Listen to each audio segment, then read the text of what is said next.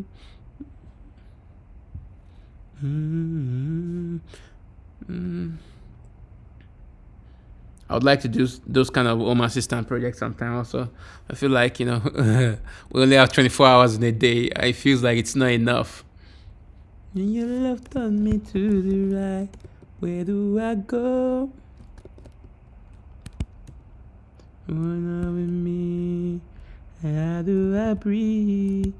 How do I breathe?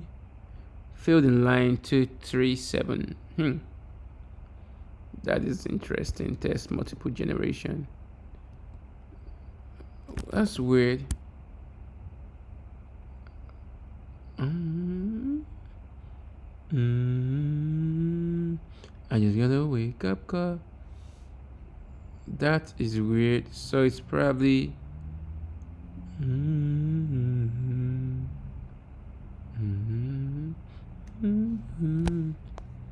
I started with Rust book last year and kept coming back. It occasionally, every few months. I even created cards with basic Rust book around and shipper. Oh, cool. So how's it been for you? Have you liked it? How have you found it? I have Anki for sort of learning pursuit, car mechanics, road network to be able to drive around without GPS. Wow. That's dope. That's dope. So a tinkerer. So what was your allure to Rust? What drew you to Rust? Because now we're getting two-way. No, that's showing one way. That's weird. That is weird. So why are we getting down? We shouldn't be getting down here. That is... Why are we getting down extension? When it's meant to be up. So let's do multiple. So...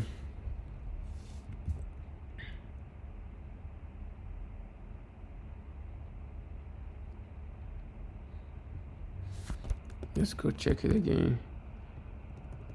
So yeah, we're setting that it's reversible.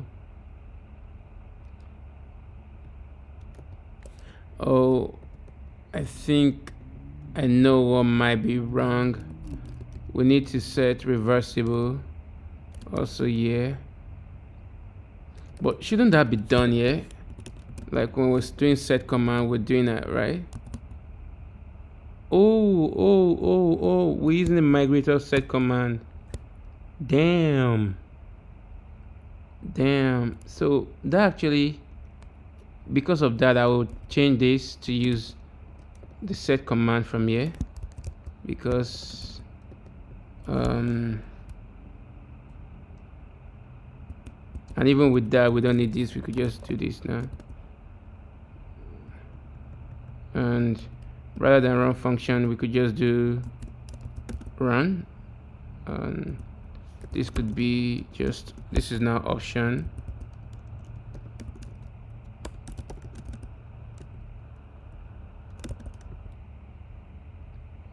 Yep. Yeah, so this isn't set in the reversible, and that will just stay as one way consistently, because we are actually using the set command not from this instance now, but from the migrator instance itself. But this method now is like, now it should do the right thing, because I was seeing down and up, even though that's not the case. It was generating a different kind of like. So now that should solve that. Let's go, let's rerun this. I'd really like us to finish all these tests today, so that this weekend I can mostly ready things for like lunch for this month. Syntax as sweet and amalgamation from patterns I have seen in TypeScript, JS, Python, as well as C, structs, but Go as it as well. Also ecosystem, all Rust websites are so beautiful. That is so true. They are beautiful and consistent. Library code. Plus the cargo is best, easy to use. Node is too bulky. Python, virtualenv is bare bones and lots of manual work. I tell you, you're totally right. You know, that was actually one of the biggest factors for me.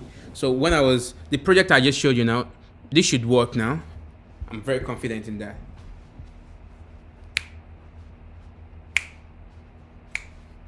I need to turn on the light because it's getting dark here.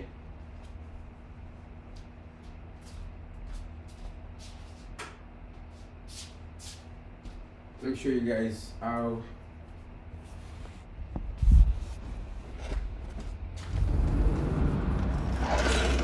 Let me show you what it looks like outside. I don't know if you can see. It snowed yesterday, but it's still quite bright, right? So that's cool.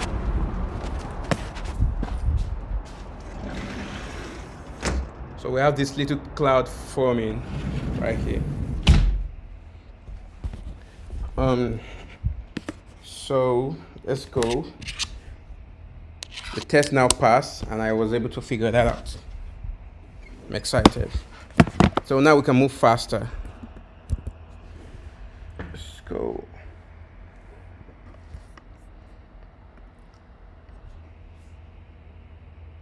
Yeah, see you around. Definitely. I appreciate you for joining in. Appreciate you.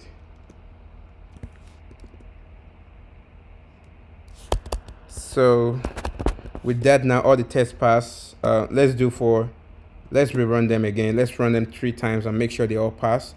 It's deterministic, and now even when we change the lines, this snapshot line, it's not going to be flaky anymore and be updating because we changed one thing or because we just shifted the line, because we're using the code line metadata. And also we're now encapsulating, or we're using the where is it? You know what, actually we could do the same thing here, but I'm just gonna leave it out. I'm gonna leave it.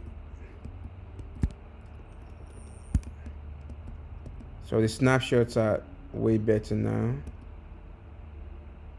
Why aren't we using it here?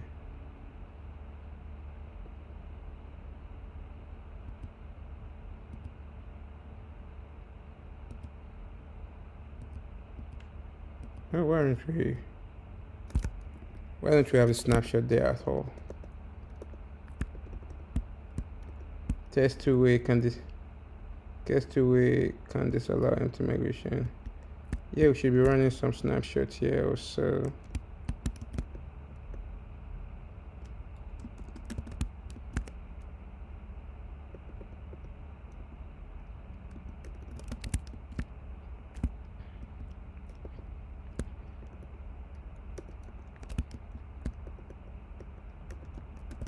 That's good.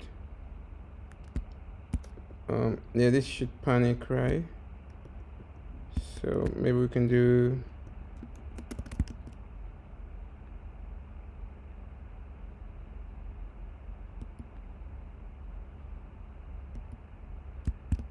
yep, that looks good.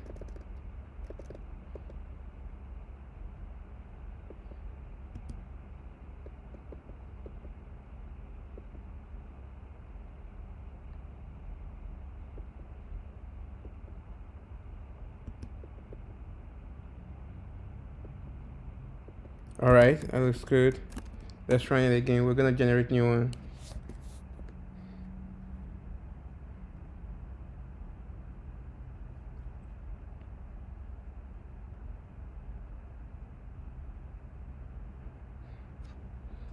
Nice, we've got new ones. Cargo needs to accept.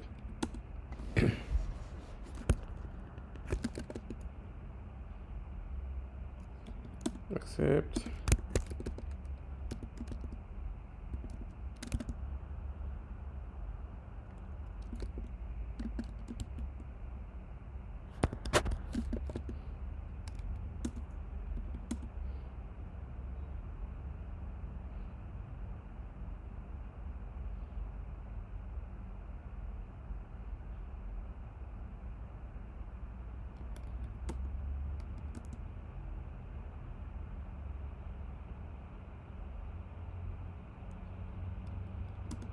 Nice. Let's run it twice and see. Let's run it 1 or 3 times more to be sure everything works.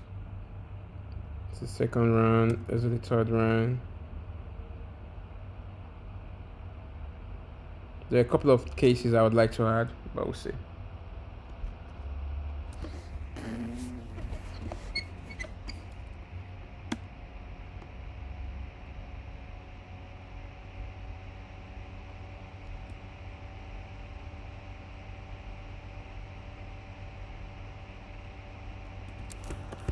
It's good.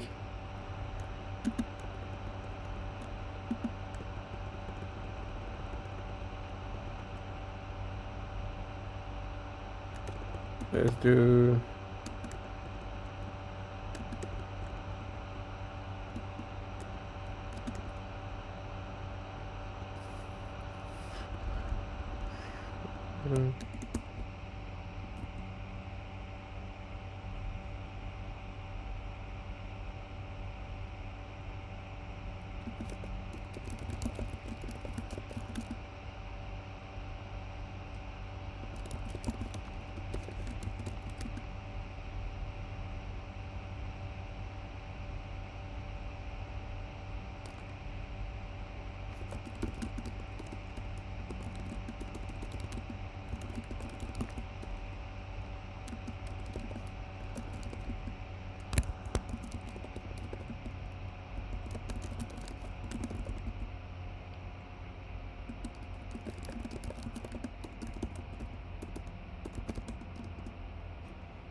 and before we add those tests, I'm just gonna go to innate. Let's do innate.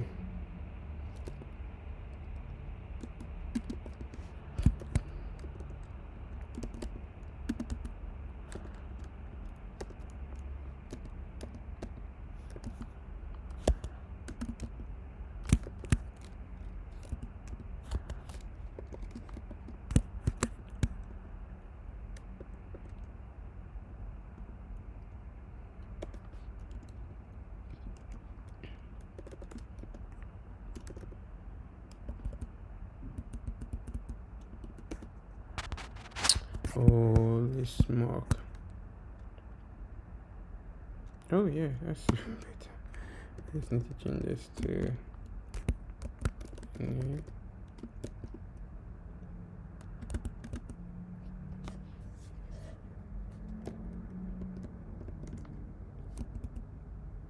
So this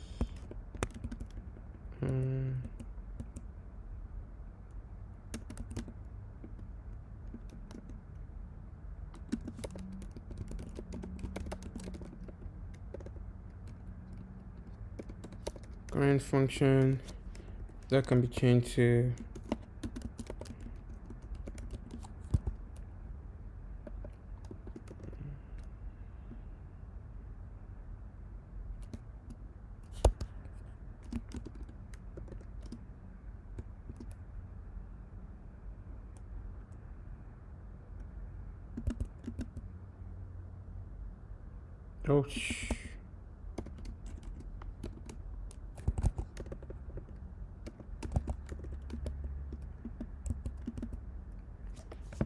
good. That's beast. Yep. Let's run the test for now innate. Baby, don't be afraid.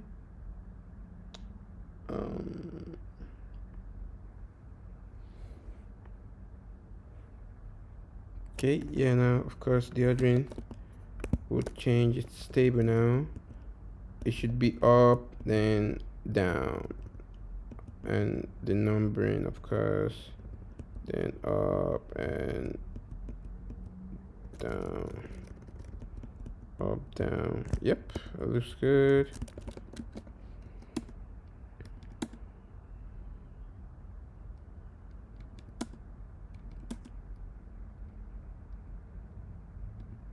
Yeah, let's try it again.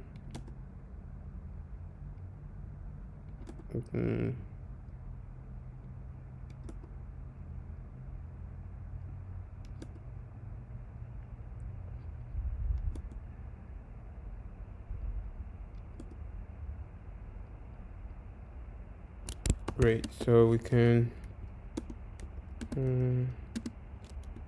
update new test test with new stable snapshot implementation.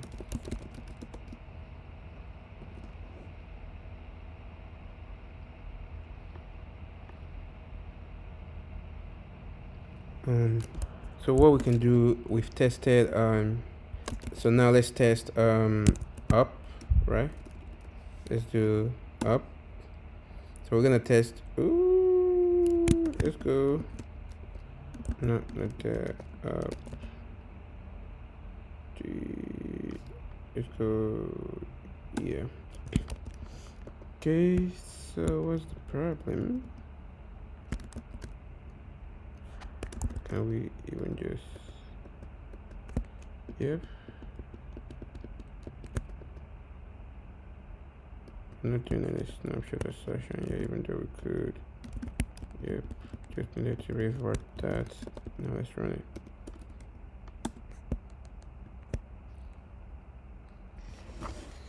Let's run it. Let's make sure it passes. Let's turn.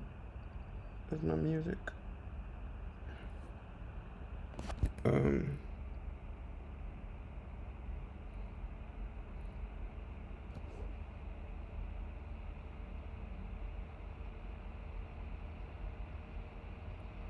Oh, what's happening?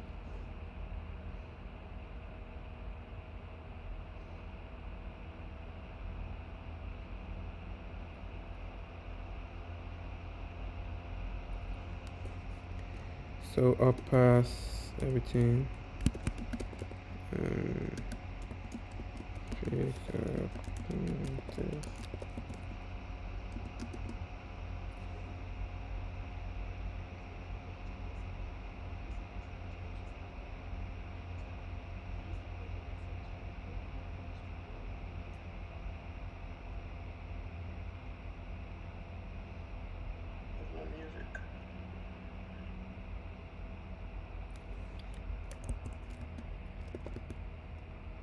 Let's do down. Okay, yes.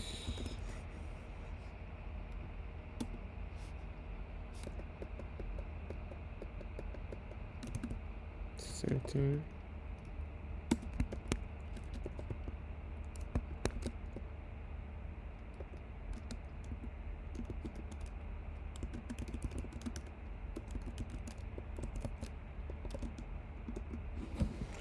So after this, I'll add a couple of test cases to generate, and after adding those to generate, I'm just gonna add inline non-snapshot that actually hard-coded stuff, yeah, for some of those, so that those ones are like more difficult to change and you can be more meticulous when checking them. It's good to have like a couple of those things because the snapshots are quite easy to update and that might cause you not to check them properly. So let's do let's run generate again. Looks good. Then let's run init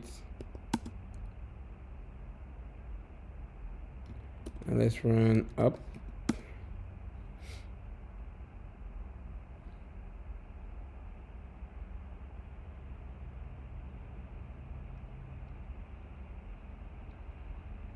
That's good. Let's run down. Awesome. So now that we have these, there are like a couple of cases I would like to test in generate. So I'm gonna show that to you now. Let's go to models.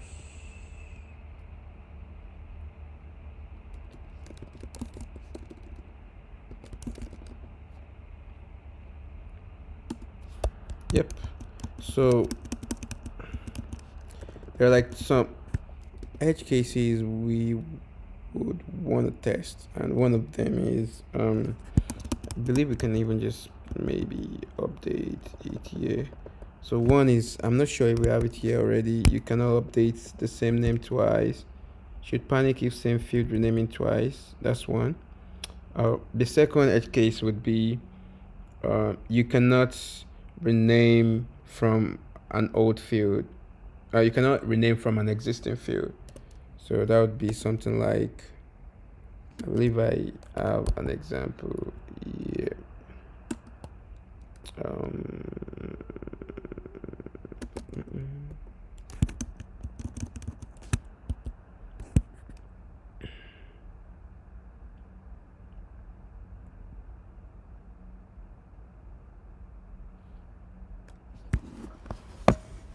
So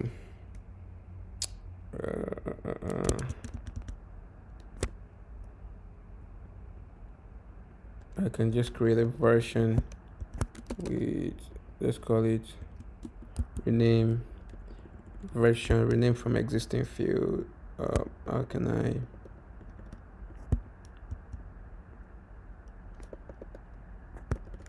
Let's just call that user.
Try to do the way for you to rename is you specify this. So let's say we're trying to rename this from first name.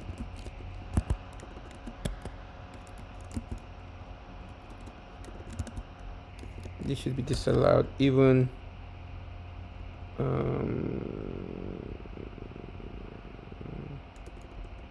so this should be first name, it should be first. So this should be disallowed from, okay, I've done same field, rename if same field, rename it twice. So rename from existing field, existing same field, let's call that existing other fields, other fields.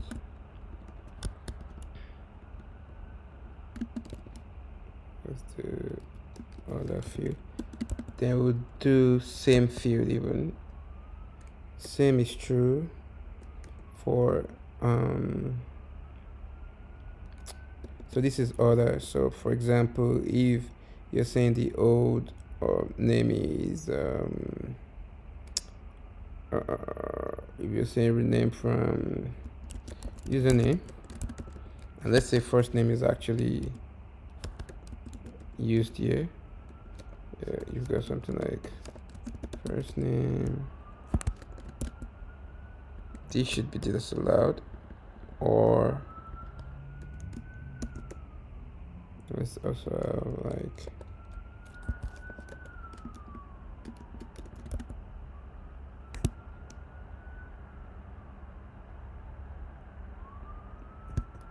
I'm actually thinking of putting all this into invalid module. So you can do like pub mode invalid cases.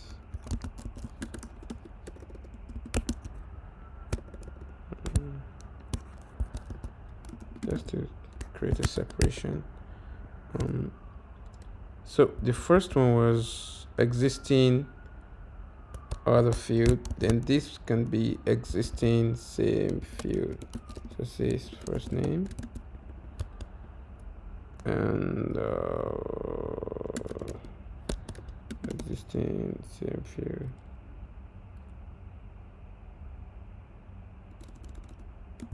Same field.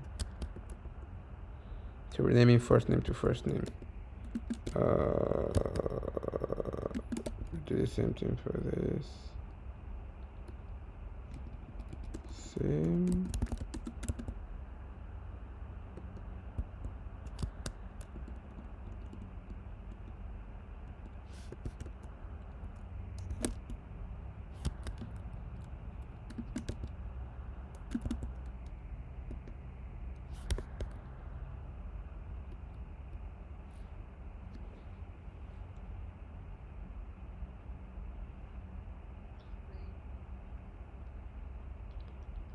Hold on a second. I'm trying to plug in my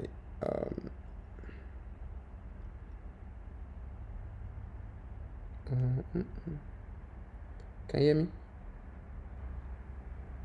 Oh, perfect. Okay.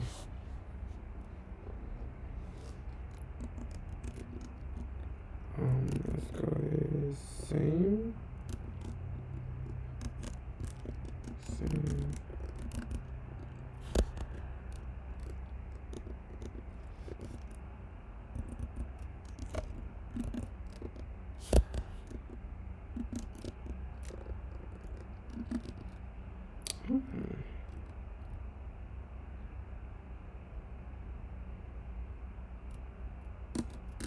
How is it?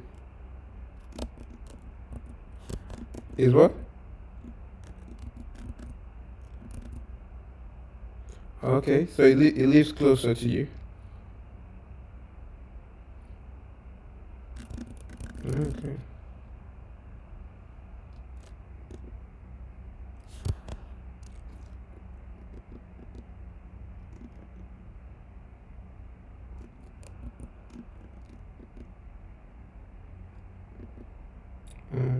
So.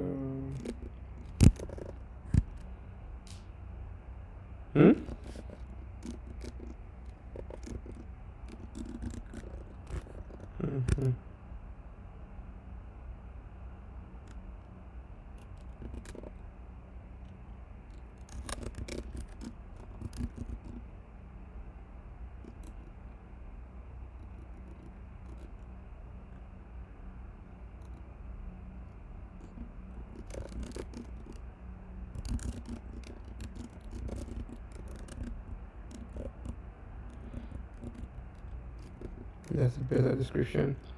Let's say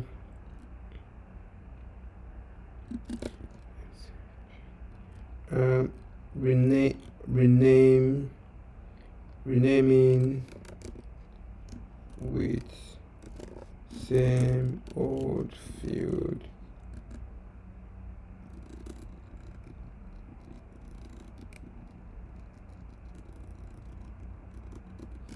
Name salad. Naming things is difficult.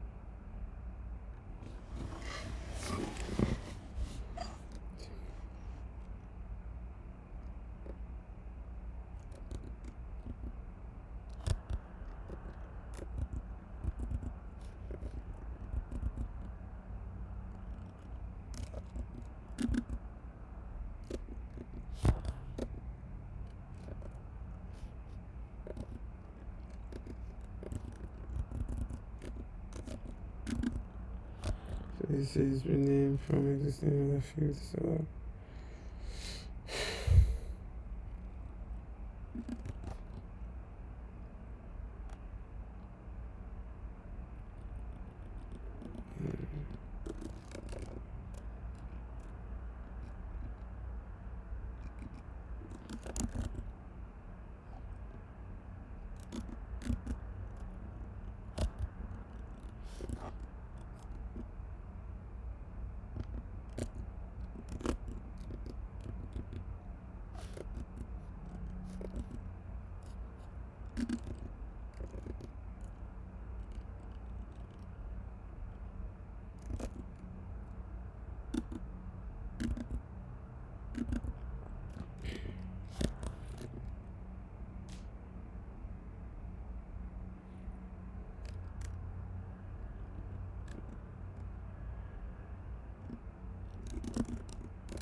so we initialize, and after initializing we try to carry out the renaming. Say we're initializing with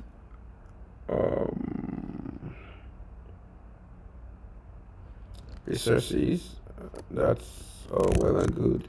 The second time we're using actually invalid cases, renaming resource with resource with same old field, I think. Was that old field? Yeah. So now this should panic.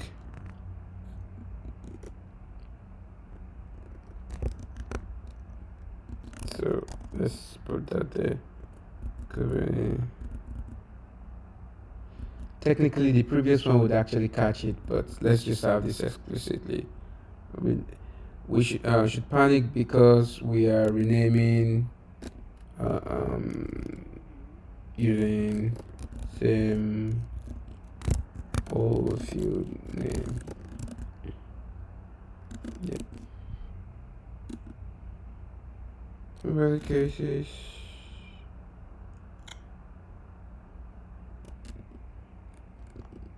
isn't it exported? I thought it was.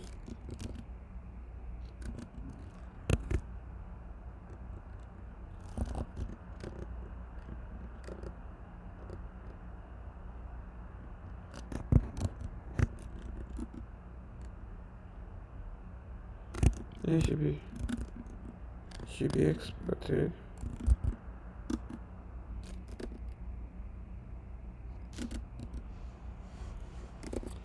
So this should panic. Let's see if it does.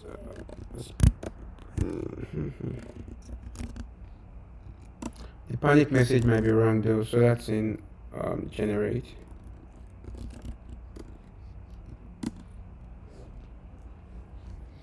When you look over your shoulder, for a minute I was drunk or sober. I thought you did it.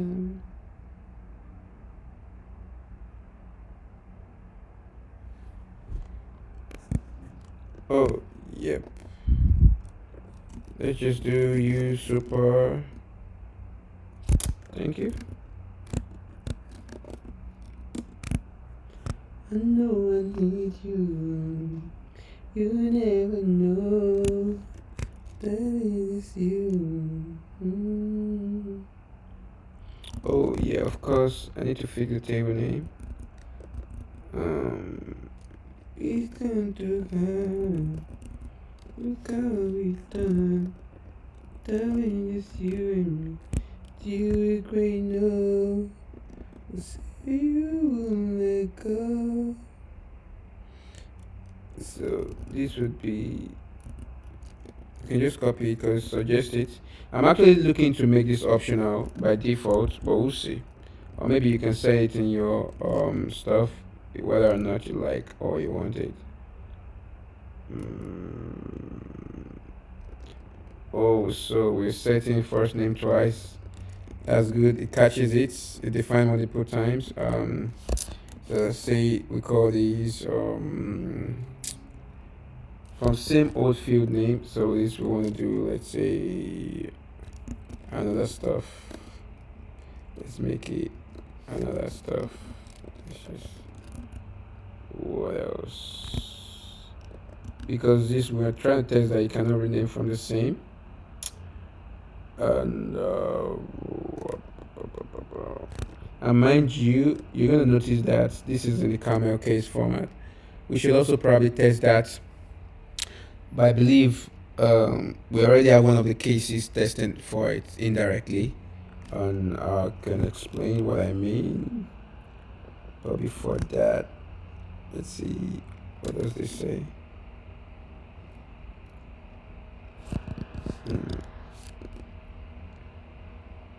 Table resources is not satisfied for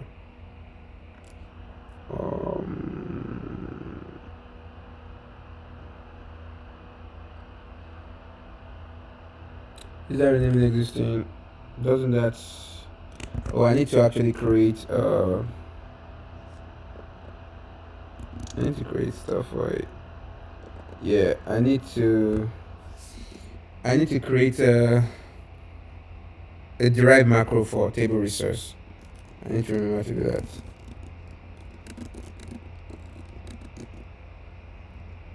When you look over your shoulder, for a minute I was looking sober.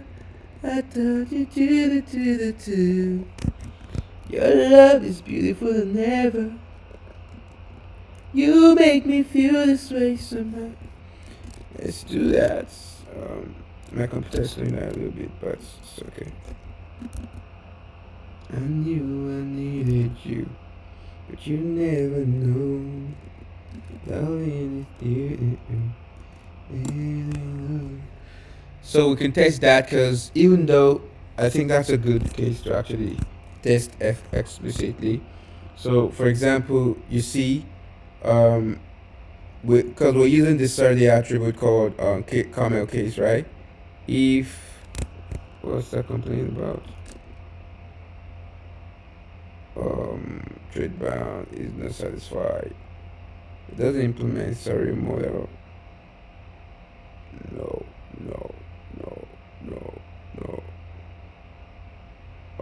Probably there's a typo.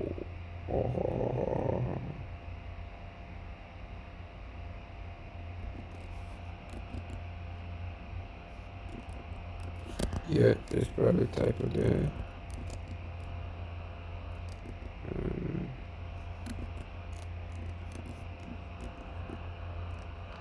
Or maybe this is something.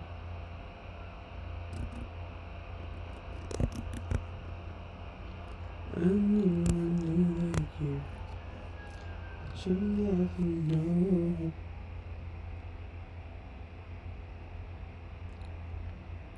I miss you. You know we've gone too hard. We gone.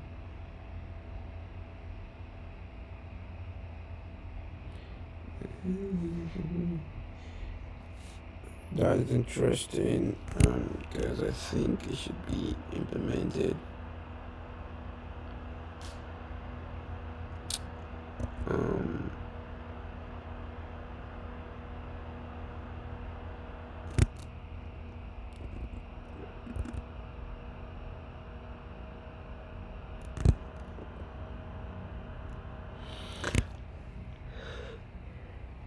It's weird. Let me see.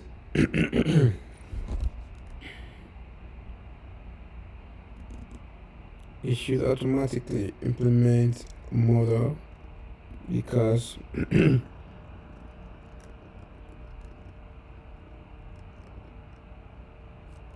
oh my god, now I see Now I see all I know. Loving you is a losing game. Now I see.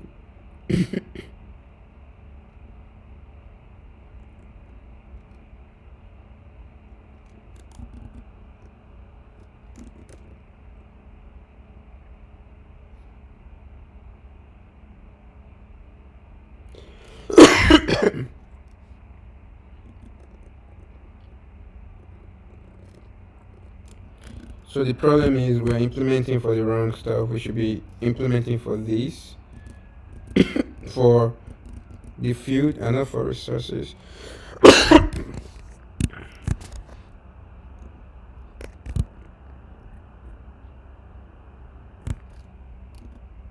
And I think we have that actually.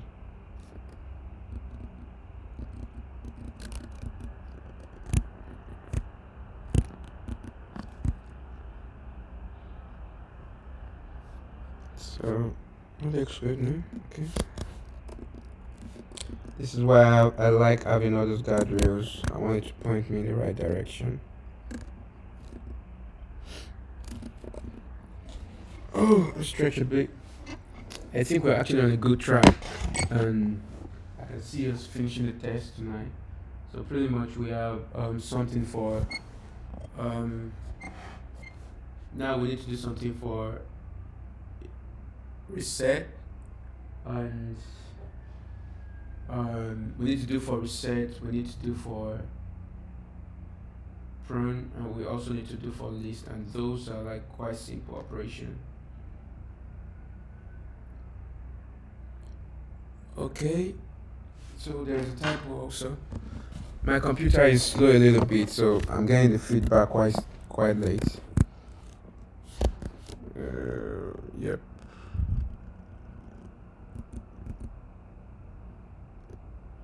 As a matter of fact, oh my god, sorry, actually.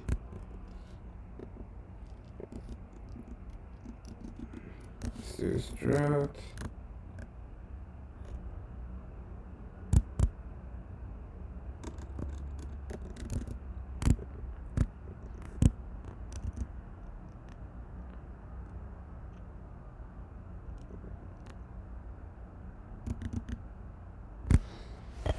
If I could peek a day to run away, I'll surely peek a sound, 'cause the angels will be here.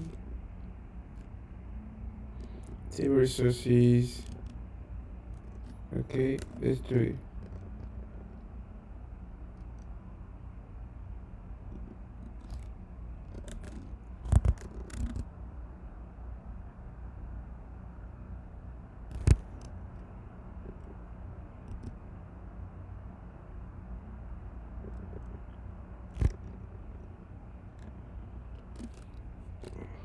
Oh, that's actually outside of it. But we want it to belong within that.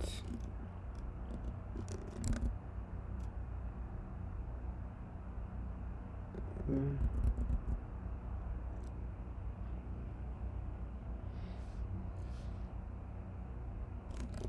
So,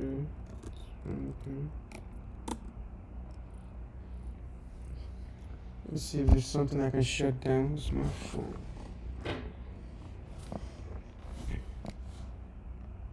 I'd like to finish the test tonight and just chill.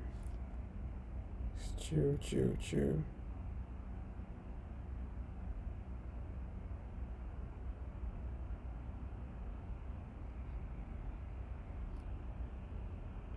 Just chill.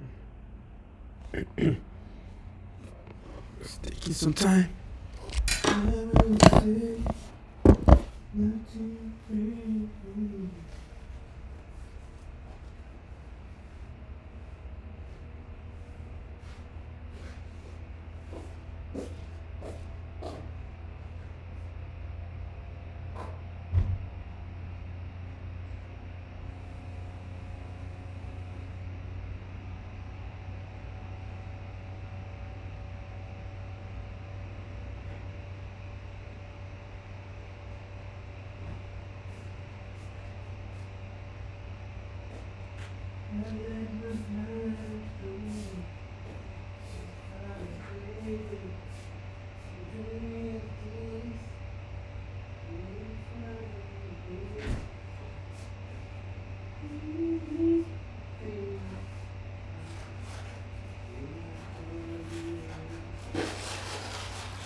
Okay.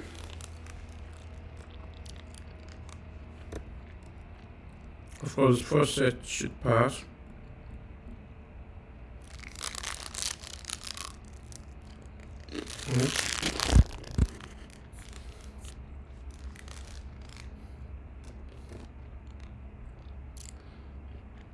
The snapshot here might actually be redundant because we've done a lot of that. I don't think we need one here.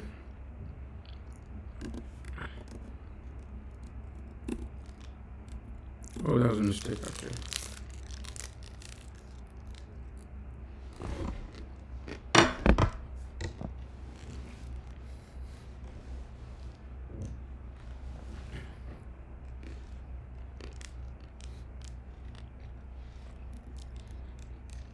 So it actually does panic. Let's try though.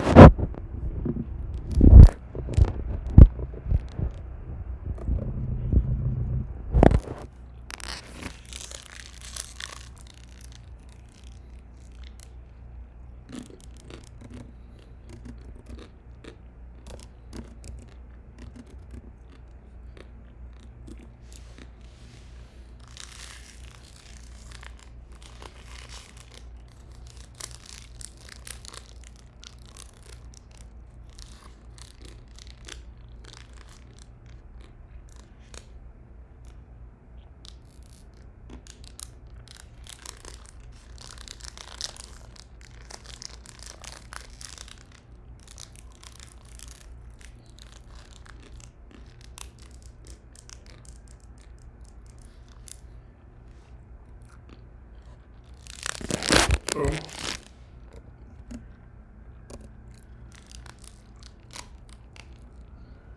I'm actually clear. You could probably pass me there. That's one.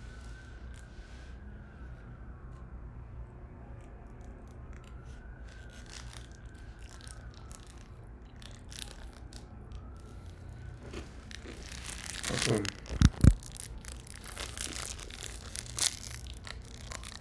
So let's do maybe a couple more.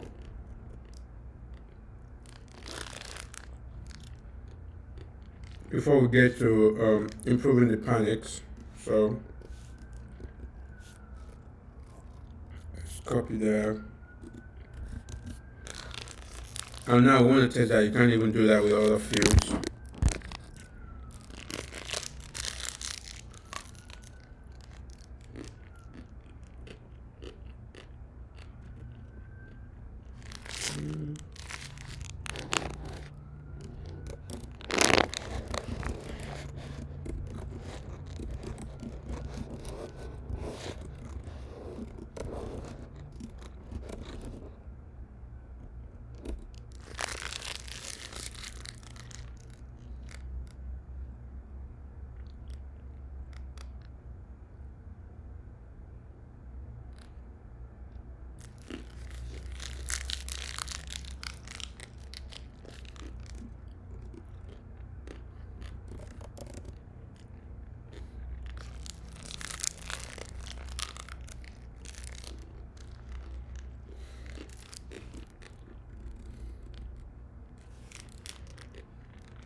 I think I didn't make that public.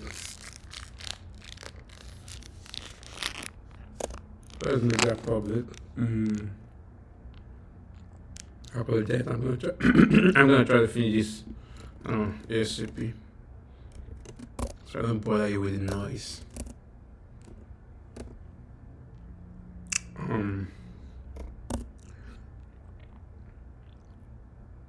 Yeah, I should probably improve this name. I'm very terrible with writing function names. I'll use a snapshot there. We really don't need one.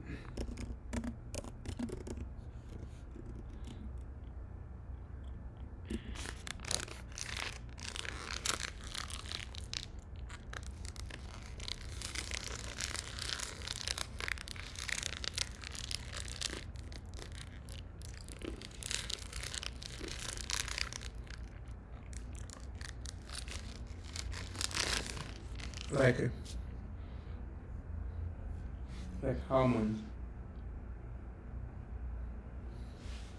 So we might add maybe one last case. So essentially what this is testing is look at this scenario. You're trying to rename from this, but you're still using it. Right. So I should probably rename this to renaming from currently used field name sellout. That looks more descriptive to me. So let's use that also for the resource name.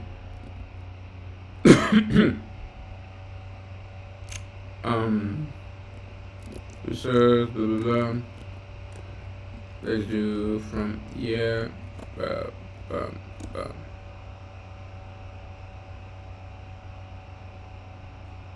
Yep. So the nice thing about this is if your table name doesn't match your struct name, the snake case is gonna complain, right? If you don't want that, you can tell it. You can do relax table name, and it's gonna stop complaining if you do that. It stops, but you really want to just listen to it. So that's if you don't care about the table name matching the struct name, or it even tells you what to do. I can totally make this optional, and I'm contemplating on it. So by default, you don't have to specify the table name. You just assume that it's going to be snake case format. But I'm enforcing this for having it being explicit, so you can be aware that struct name, even though it conforms with the table name in terms of the naming, the casing might be different because you're using Serde. For example, now we're saying this should be camel case, right? So our fields are going to be camel in the database. If we remove that, they're going to be snake case. So I should probably test that different scenario because I'll be using exclusively camel case. That's true. I should test that.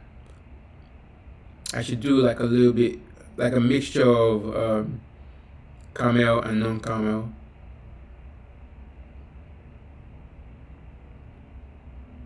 Yeah, that makes sense. I'll do like snake. Okay. Yeah, I'll do that. So let's run the test now.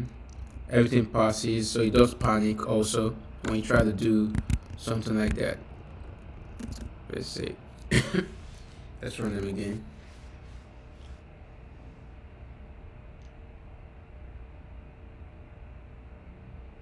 One last edge case that I'm thinking of is oh,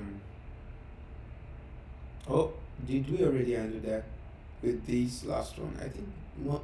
That might have been the one that was on my mind. Oh yeah, you're trying to rename from a field that doesn't exist. Technically, we've handled that sort of.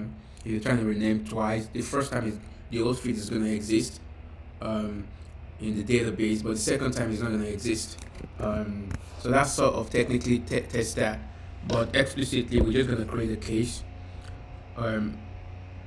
where we know the old field wouldn't exist, right? So, and even a good way to test that is if we just simply if we initialize with, I would say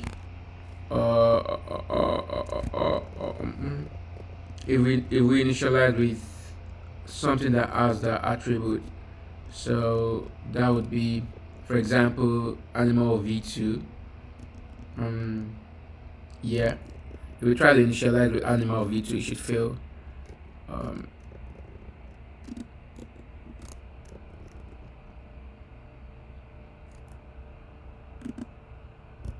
You can remove resource says v31. Yeah, remove there. So we can say add more sat path for test for generate comment.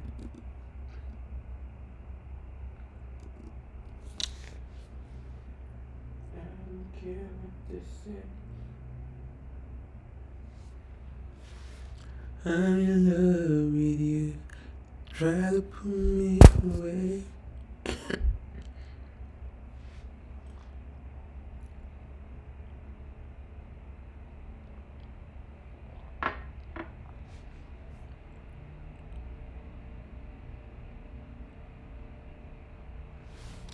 So let's do that now.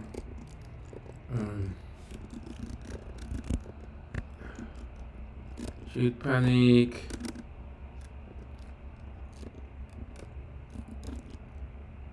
Leave naming from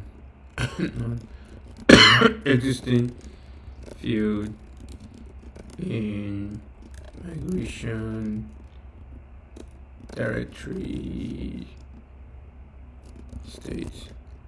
So to do that, we could just basically use resources v2.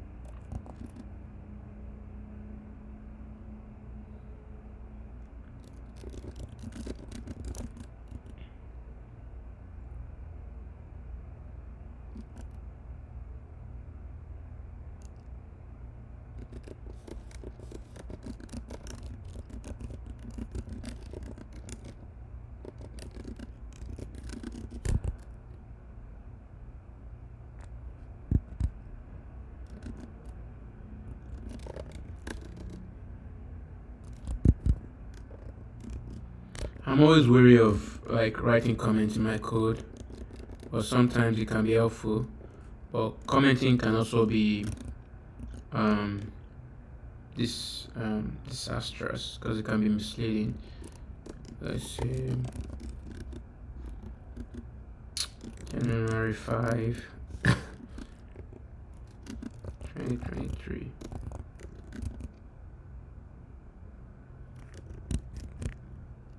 So we don't even need to do any of those.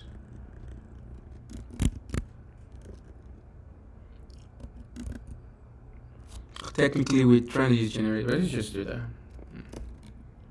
Doesn't hurt.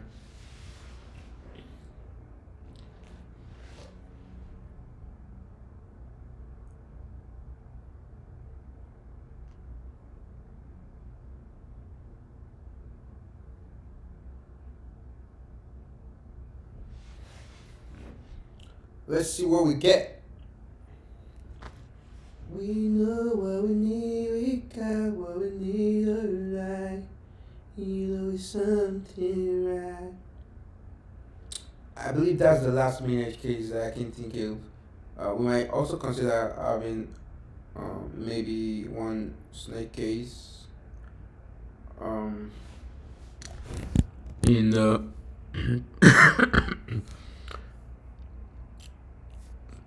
so add more. Okay, we can just I can say test current test should panic if narrating with non-existing or if renaming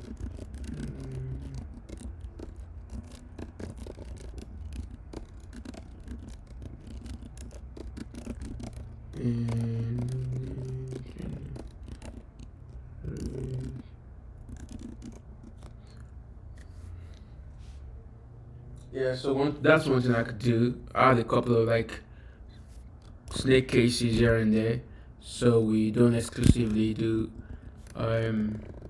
camel. So for example, I could actually do, to make it easy to grok or to follow, I could do, for example, I could do animal snake case. Of course, we need to change this. Let's make it complaint.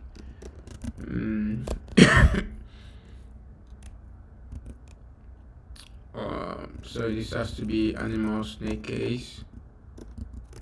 So we're gonna test the same stuff here, snake case, and then we have to remove that, of course. And here we're gonna have animal v2. So let's do similarly here. So we're not just testing camel case. So let's have animal, let's put it up there.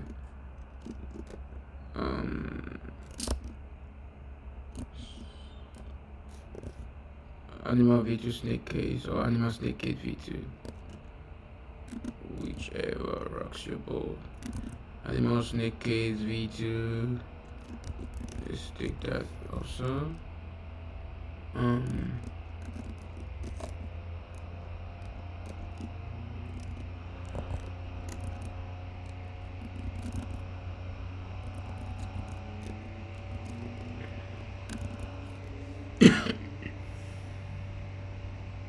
Okay, well, let's use that because we're trying to use this as the second version of it. So we will do it. We're relaxing table name so that this acts as v2. We are relaxing table name so that this has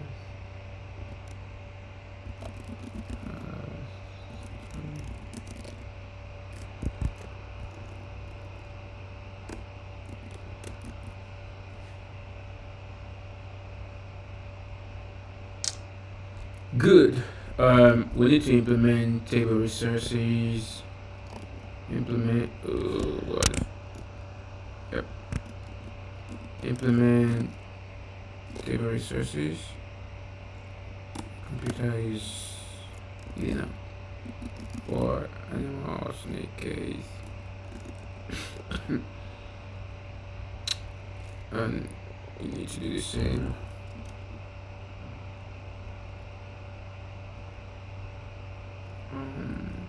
Pretty much for v2.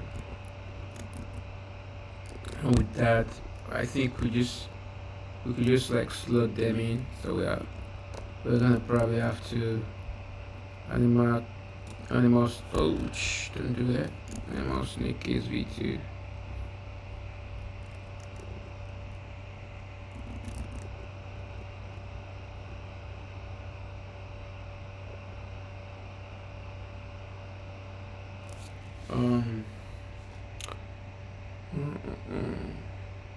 I can do each snake case v2 also,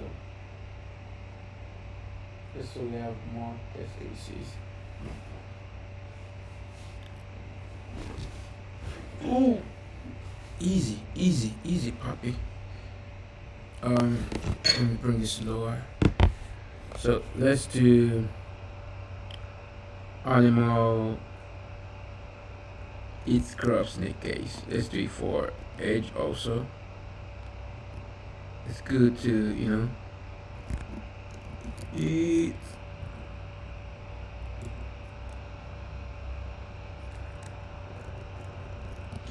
It's always good to, as much as it's good to hope for the best, it's good to like test for these things also.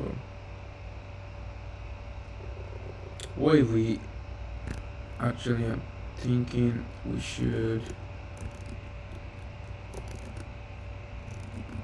snake cases.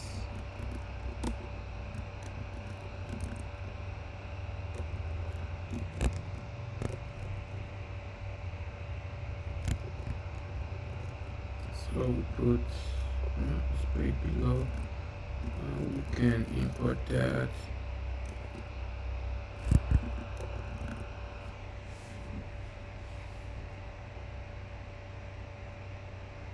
Yep. Let's import that and let's change this to, let's remove that. We want this to be snake case. So let's change this to 8 snake case. That actually works. 8 snake case. This will not force us to make this in form of like camel. So we can do, I mean in form of like snake. The table name has to be, let's see if it complains. So as you can see, it tells us that this should be each snake case, right? Let's copy that and we can replace that.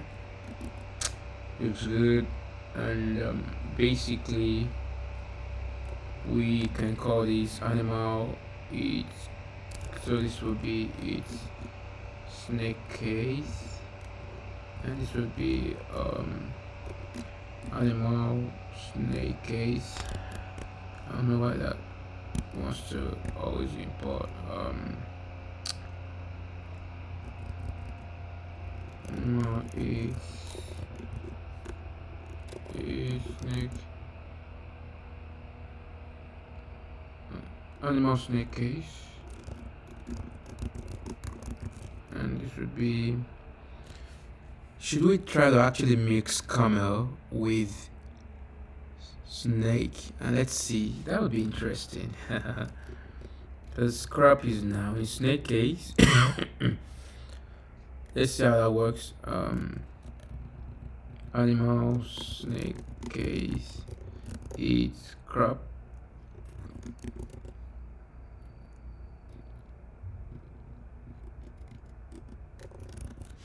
Yeah, let's mix it up.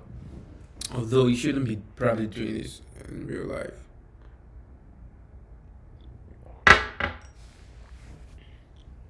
But I wanna test it out. So what we can do is, let's see. Now we can include that into, of course this would come from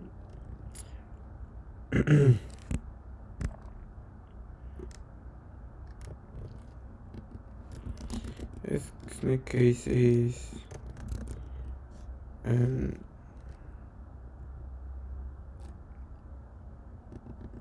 oh, this expects the identifier. That's fair. I should probably let this take in path and not types, but or I probably take in idents.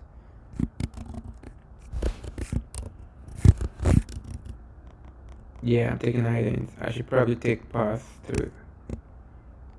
Well, yeah, we'll deal with it later.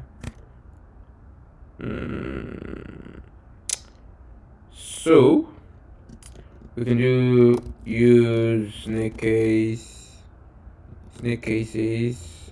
animal snake case. Looks good. Then animal snake case it crops. Yeah, that's probably sufficient for the things we want to do. So I have to update a bunch of stuff now. I don't care what to say. I'm in love with you. So now I essentially should try to. We're expecting to get like snake cases all around this time around.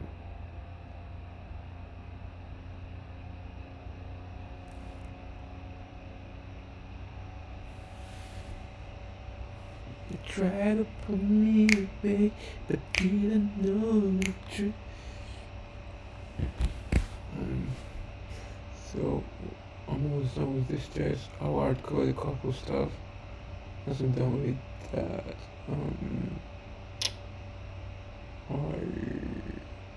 I'll go to. I think the next critical one would be reset. Test reset.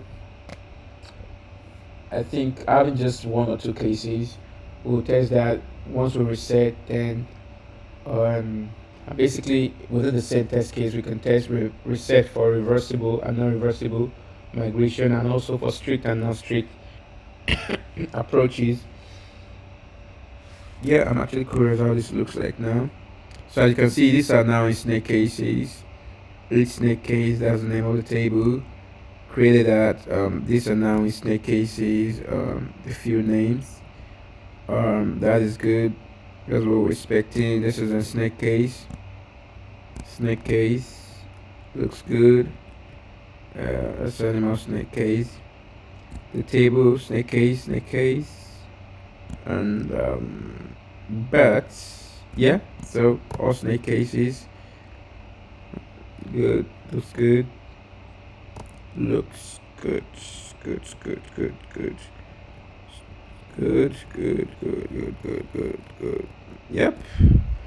Now those are snake cases compared to like if you check on camel case. The old ones would be in camel cases. I don't know if we could see an example here. When the rain is going down, oh, and my heart is hurting. If you go all the way back, you're gonna notice that the old ones were like in camel case. So you can see created that. You can see first name, they're all in camel cases. Of course, the migration was written manually, so I mean that's always a snake case, camel case, and there's a reason for that. We want to be able to control that. We need to choose one case, and that's fine. So that looks good. What came to my mind? Let's just update the snaps.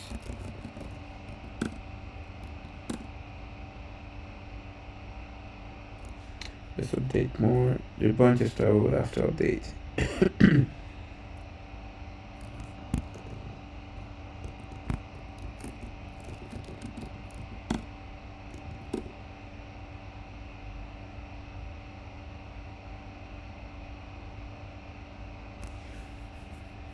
Yep, we have new cases there. Looks good.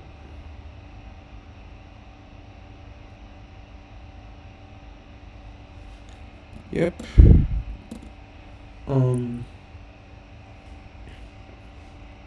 It's something I was thinking about.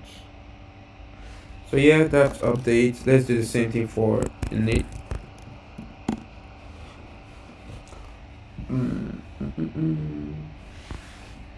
Yeah, I'm gonna show you what I mean, or what I was thinking about. Cargo is that accept. Let's check that. Snake in the eagle shadow. Looks good.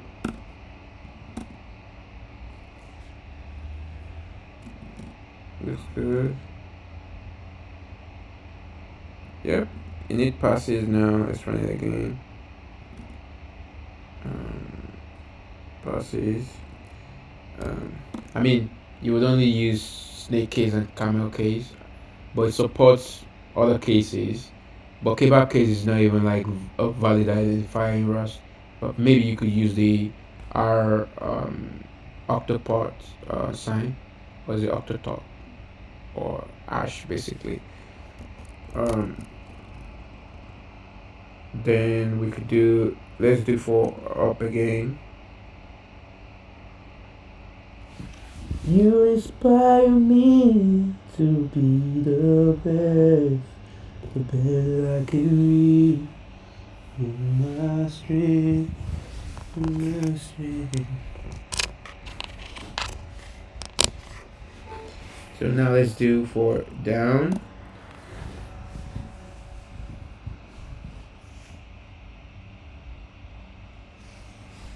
How's everyone doing? Perfect. So init passes. Let's try one more. Once more. Generate.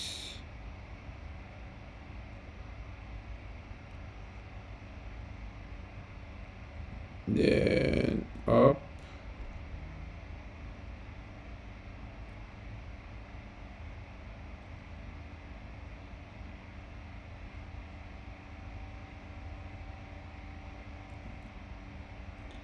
And down.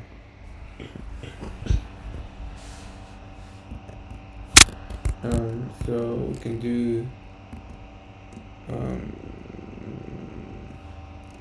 test cases also.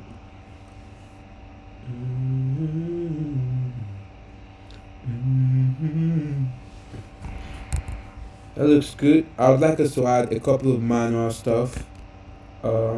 Yeah, because the snapshots are so easy to update, right? I want us to also like put them.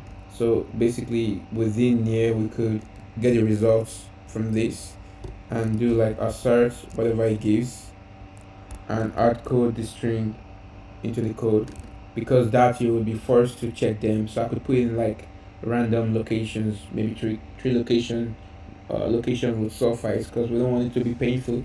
Because I'm still considering, for example, doing a little bit of formatting to the code diffs, like when you're doing the renaming, because SurrealORM, which is the first database engine I'm supporting, doesn't yet support like an alter statement. So we're doing a series of 3 level steps to do a rename, and I want to be able to comment on that block that this is a rename process. And yeah, that's mostly that. Then maybe the spacing, and for snapshots it's a lot easier to update those, and we don't want to have the hard coded snapshots of the database state everywhere. Then it's going to be really painful to update those. So 3 locations or even a couple would be probably will probably suffice. So yeah, I think we we can do that now. I'm pretty happy with our test for generate. We have about, I don't know how many test cases, a few of them. One more thing that I was contemplating on is the possibility of, I don't know if this supports any kind of expression or just strings. If we can have any kind of expression, then we could probably maybe in form of error message. Yeah, so that I'm not sure it's gonna work. Error message. Error is not allowed. I will be going. Yeah. So I was thinking it would be possible, but I don't think it doesn't look like it to have an expression within it. But there is no way really. So we might just leave this way. So I'll do the hard coding, and from that what we're gonna do is we're gonna do reset. Then from that we do prune. I think 1 or 2 test cases for those two should be okay. Same for list, and for list also I'm trying to like improve the way it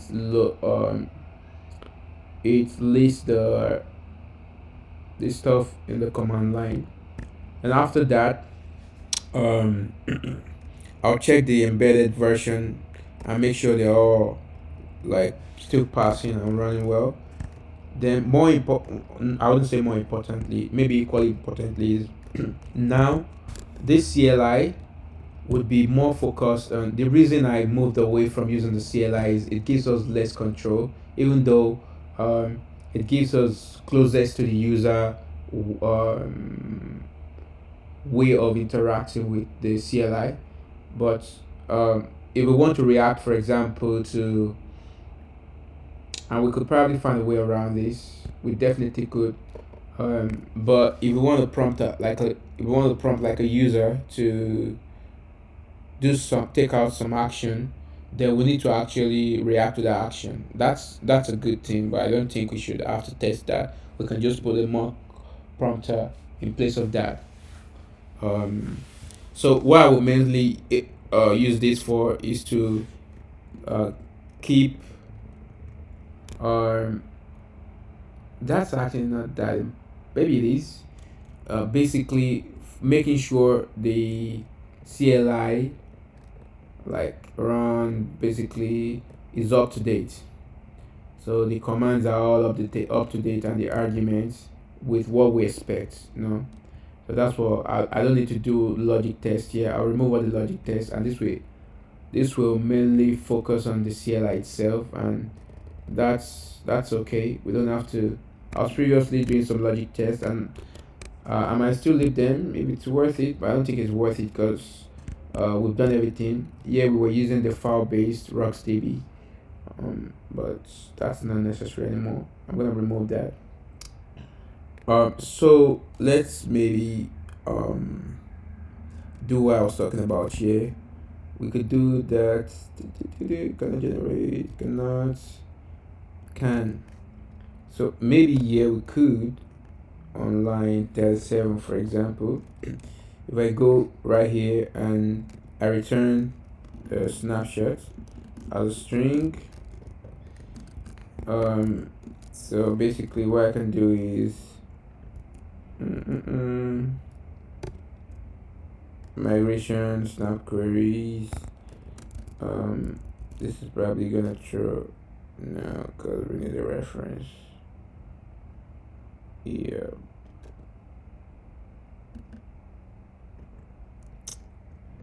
Is this taking a reference to it? I don't know. Maybe he's using like a as ref. I don't want to go to the implementation. Yeah. Maybe after everything I say, no, my love will always be the same and forever. Oh, it's loading them. I don't want it to load the code because then it starts to slow down my stuff. Yep, so we can just go back here.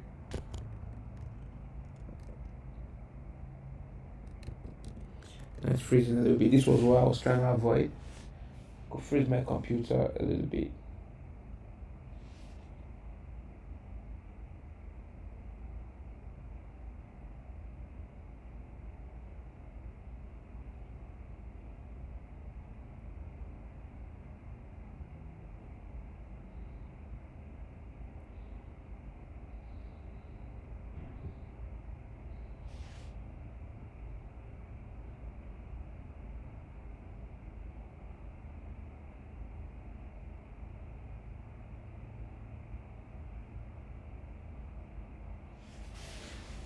So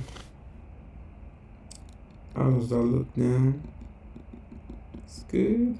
Still loading. Bear with me. We're loading. My computer is frozen a little bit. My editor.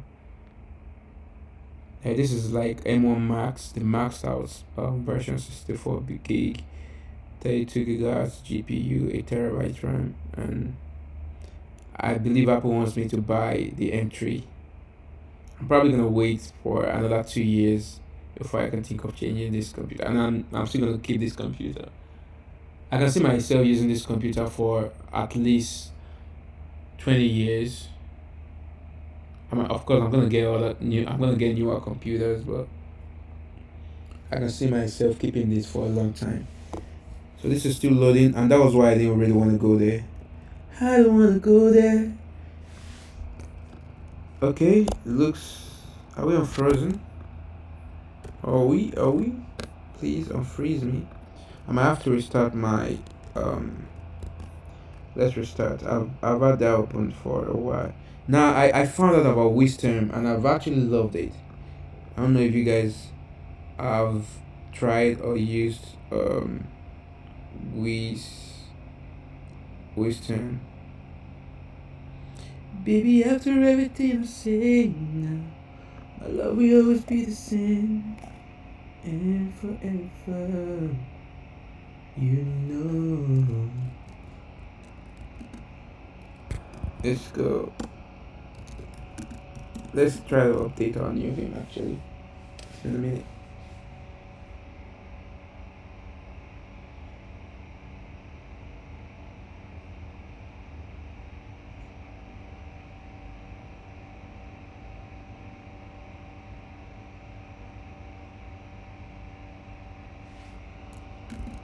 Yeah, so let's go to generic.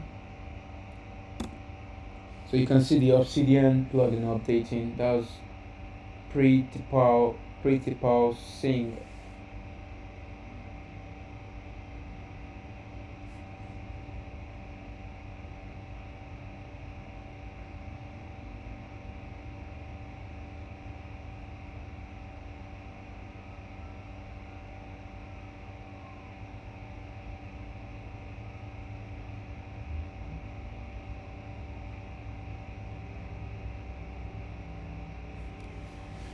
Alright, now we're back.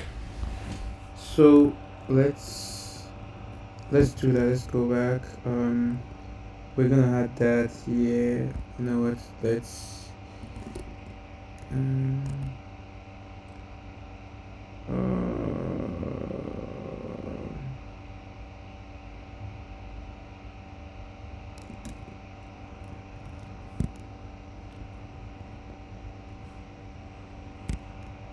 let's do it here.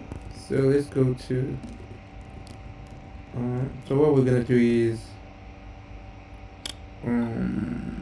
get snapshots at this point, and we would have to do it conditional.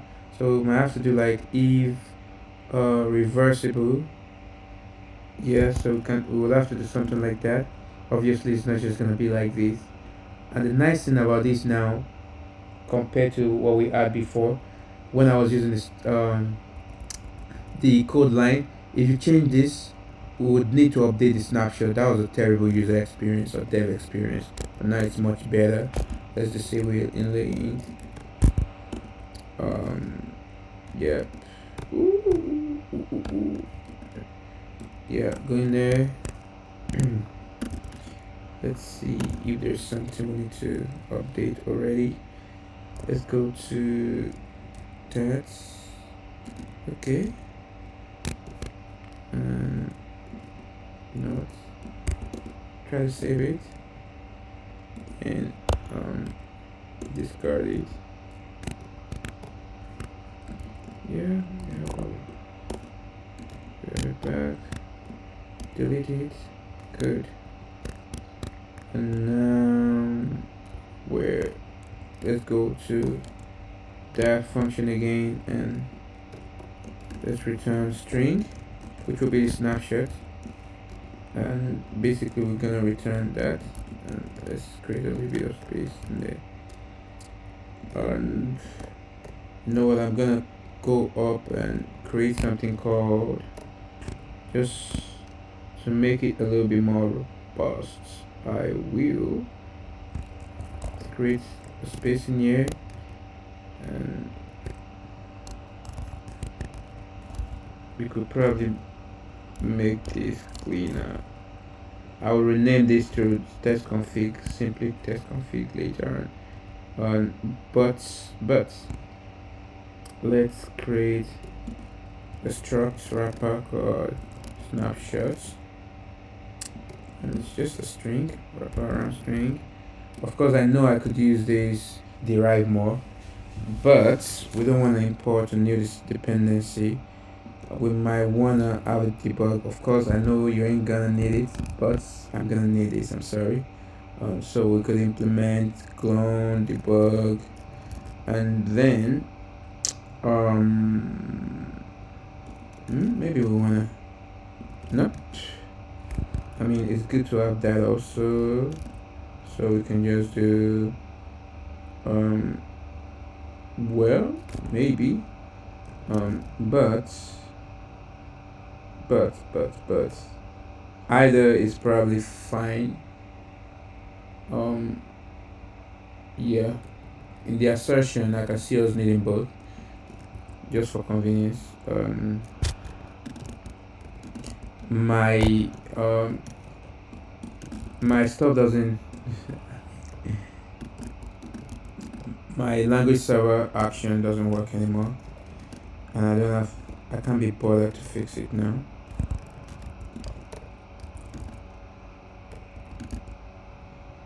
And of course,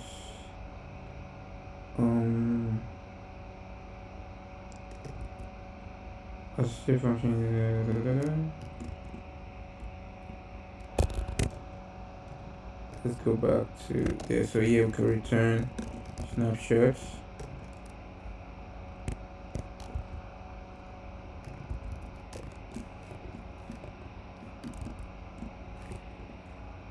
And now we just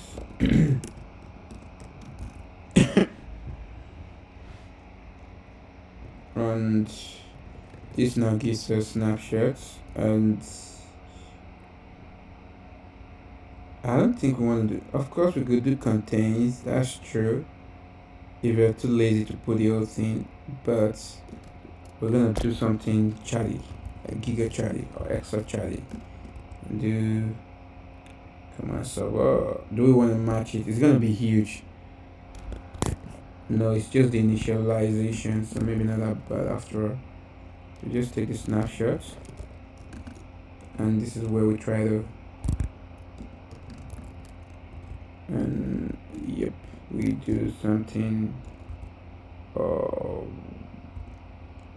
asserts. Let's take this. Yeah, let's have that. You cannot compare snapshots.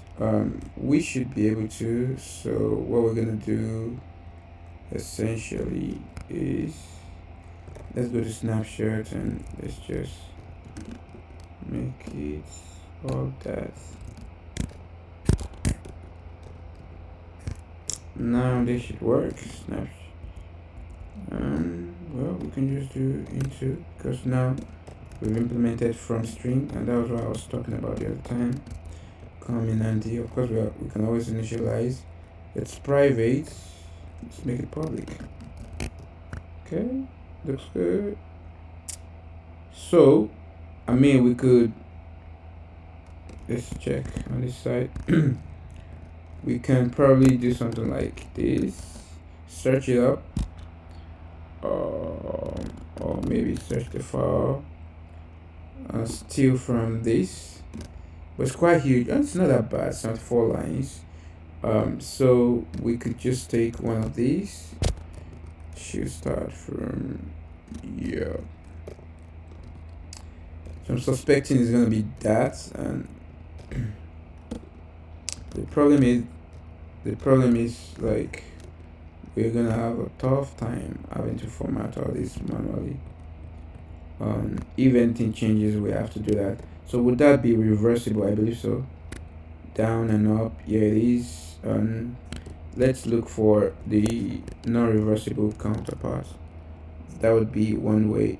We could use lax. I believe it should be the same for lax and non-laxable. We'll try. Well, I believe that becomes more important maybe in pruning. Anyway, I'll come back to that. So let's inline this here. See, like doing this manually would have been really cumbersome, and this is where snapshot testing comes in handy.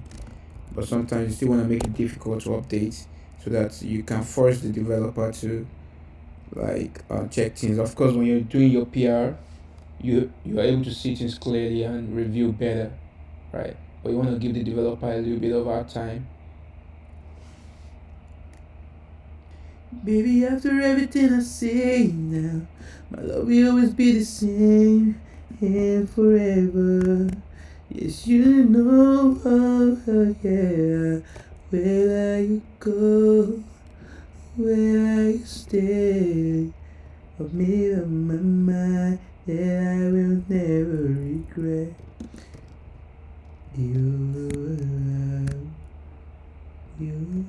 You're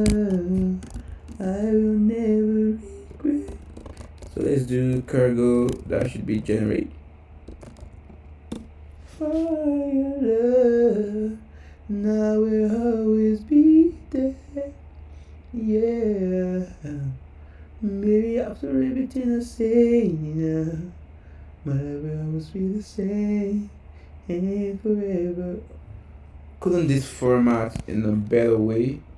Like, what do you expect us to do? Oh, I know what to do. I'm gonna like import because this is not TypeScript.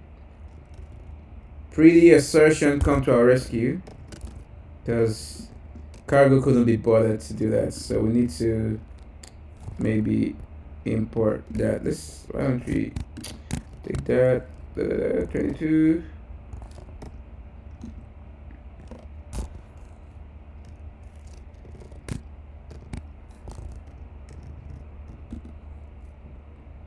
Yep. So come to our rescue. Close everything else first. Close that. So now that we've got this is gonna help us do better.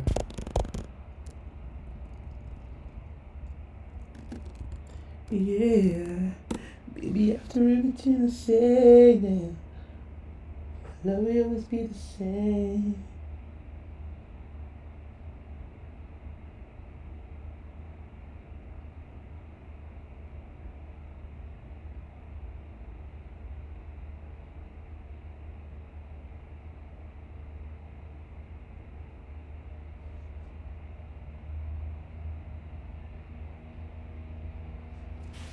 Yeah, this is a little bit better, but still it could be better because as you can see, we're getting pretty much the same with a little bit of diff in between. So animal snake case,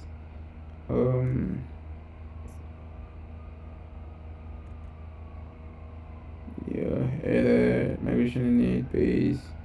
Why does this key is down? Just let me be. Come on, girl, just stand. I'll take you away. Turn this place into a private getaway. Yeah, so it's usually just so hard to do this manually. It's really, really hard. Come on and have me. I will take a great day. Why don't we worry? Baby, don't worry. Ready for seeing. Okay, so I just created a new project repo for algo trading project in Rust. Woo! Congratulations! New beginnings. What are your go-to libraries for a new project? These comes to my mind. Tokyo, Clap, Log, any others? I mean, it depends. So you're working on algo trading. I think Rust Decimal would come in handy because you don't want to mess up your floating points. Rust big decimal or something, if I'm not mistaken. Um, there are some algebra libraries that you might find handy, and I've forgotten the name. I might have them on my GitHub actually, because I start every of those. Or what else might be useful for you? Of course, you want to test and you want to see stuff. So pretty assertion is pretty useful for clearly seeing. That's what I'm using now. What else? To tell you what, you might have to look for a couple of like math heavy libraries, right? But I would say for doing algo trading, the standard library would actually take you very far because there are a lot of like inbuilt functions that just do a lot of things because um you're gonna be focusing a lot on the business logic, right? And less about transferring data. What you'll be doing mostly with the algo trading, I would guess, is like data transformation, data aggregation, and stuff like that. And Rust would be really, really handy. This iterator library, you might find that useful also. I always forget that. I think it's called iterator. Or um, it's similar to what Python calls this popular iteration library. What else can I think of? Mm,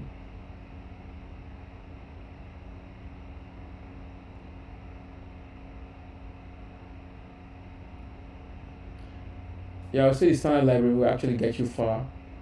And let me check my cargo for you. Cargo 2ml and see.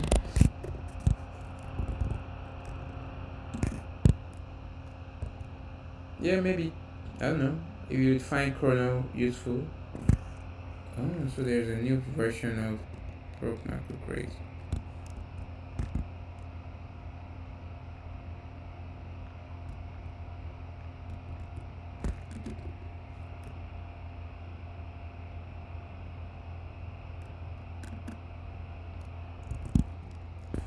Yeah, most of these things are like most of the things I have here are mostly things that are useful when you're like writing libraries, especially that are focused on like dev tools, macros and stuff. Yeah, just start with a simple strategy and um, yeah, start with the simple stuff and you can start looking for like libraries to help you with various tasks as you go on. So you don't get you find those libraries according to your needs, based on your needs, right? I think that would be more productive for you. So you don't put the cart before the horse. I don't. I also have to jump on macros and traits. Those topics I have only used but never written my own. I figure like a good way is to actually start having the problem and then start doing it. At least that was the case for me. I wouldn't say I was really pursuing learning macro, even though maybe I did a little bit. But it was more of like I needed to solve some problems and I just needed to learn them. So most of the things I'm doing are just basically solving my own problems and deciding to share my solutions because there are a lot of things one could do, right? Migration query. It's going to be really difficult to maintain this. So I'm really, really second guessing. Like, oh, you know what?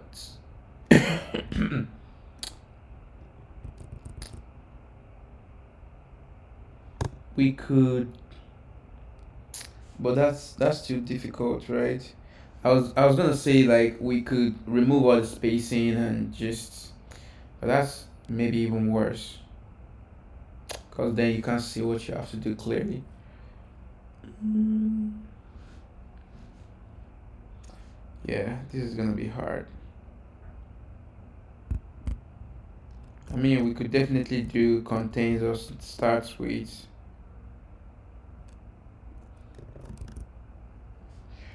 Yeah, is this worth it?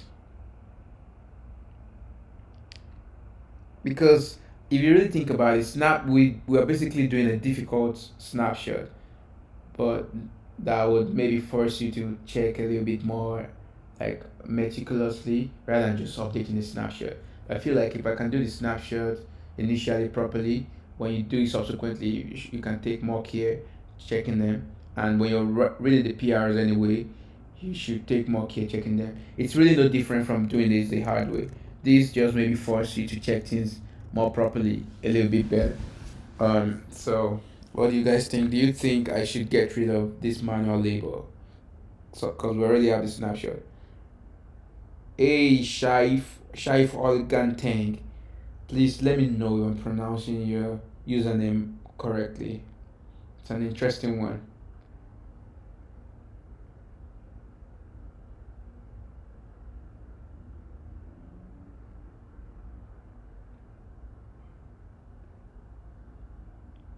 Yep. How's everyone doing today? Yeah, feel free to ask me any questions or make suggestions. Tell me what you'd like to see or any question about this project and whatever questions you have. Personal questions. Everything is welcome. Baby, after everything I say now, my love will always be the same and forever. Yeah, you know. Yeah, you know. Yes, you know. Yes, you something else I could do is do a couple of assertions like asserts assert snapshot contains. So what we're gonna do is let's just implement the ref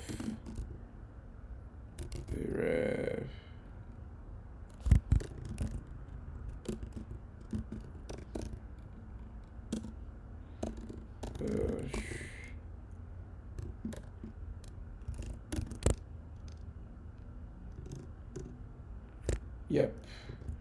So now we can say contains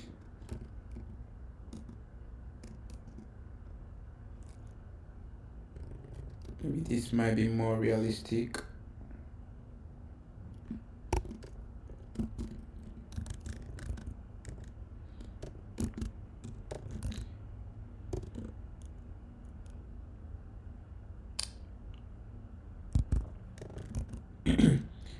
I will always regret for your love. I'll always be there. Yeah, yeah. When the rain is going down, and my heart is hurting. Go, go, go, go, go, go. Yep. I think this is a better strategy. This is a better strategy.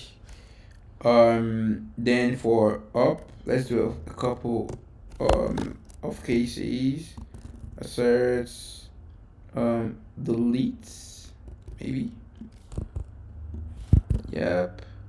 Do do do do do do do do do do do do do.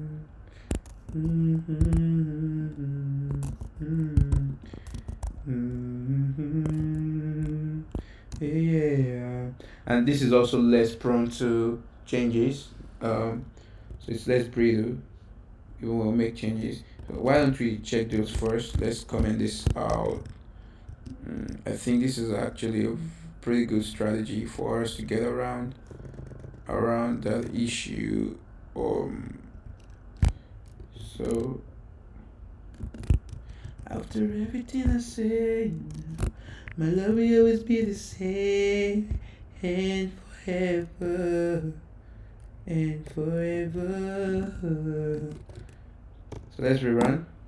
Let's see. How is everyone doing? We're very close to being done with this project. Woo! So now we have a few hard coded stuff. So this is good to sort of do like checks and balance for us. So we've defined index and we can go even further, do a search.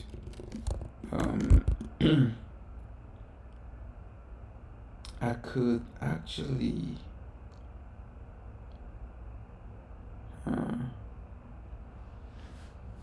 I promise never to fall in love with a stranger. You what I'm thinking of. I promise never. I really love you. Let's do.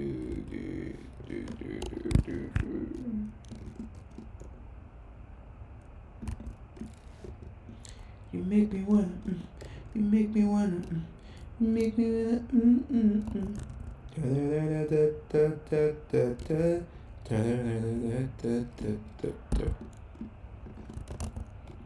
Let's do this. Contains second one. I was hoping Copilot would be more helpful, but obviously not.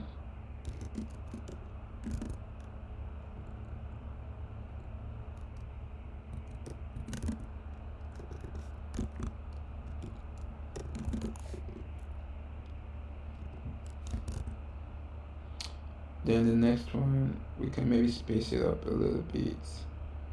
That's define assert equal or not assert snapshot contains define table. Why don't I just copy it?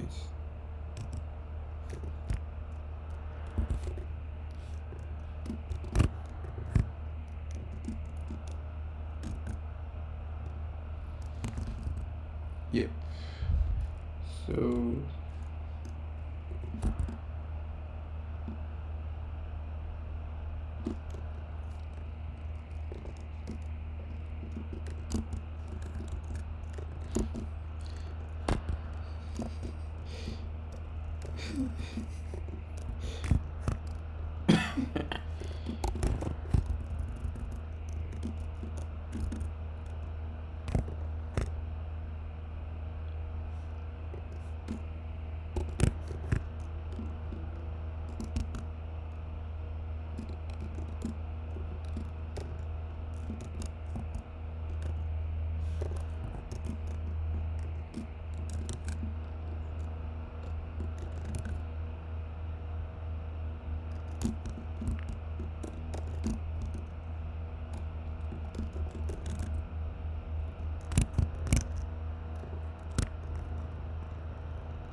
let's run it.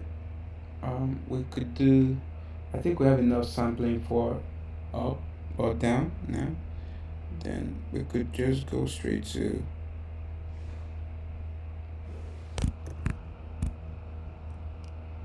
that's probably enough sampling points. Let's do for each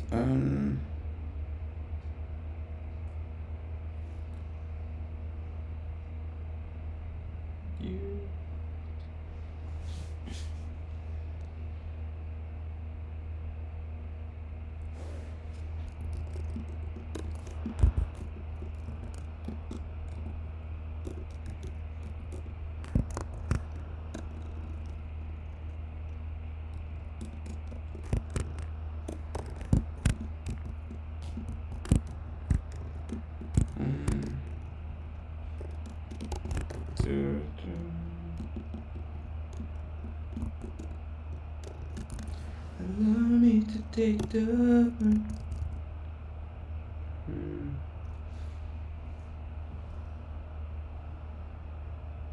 listen.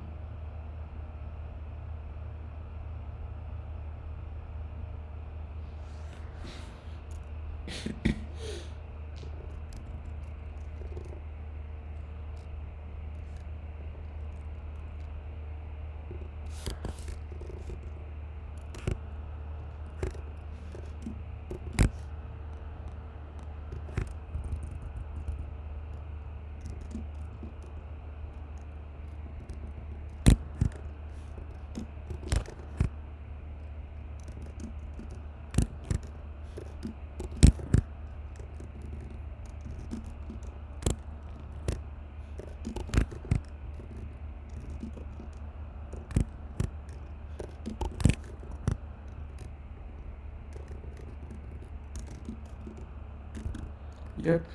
So this mostly for down.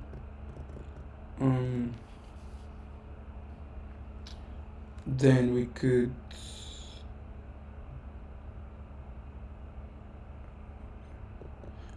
actually those are for up. We have down already.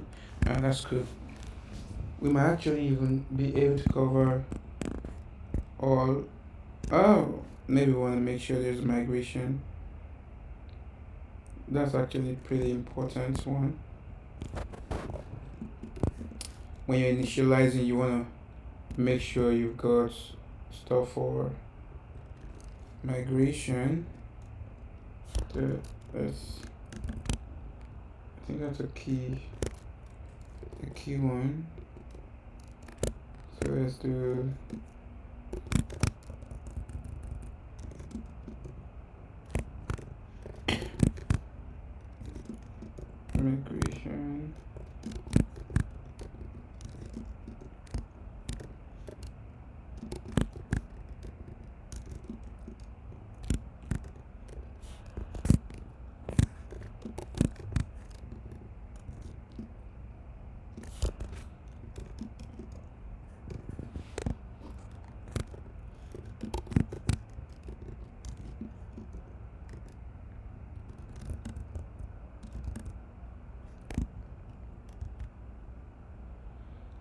We're actually close to doing everything, should we? Should we? Merci beaucoup. Beaucoup merci. Updating is usually just painful. That's why. I don't know.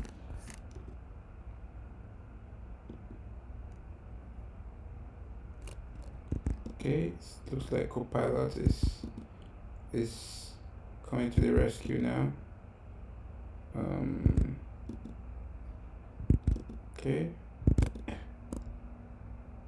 Planet. Population. Drone map. Updated that. Okay. Looks good.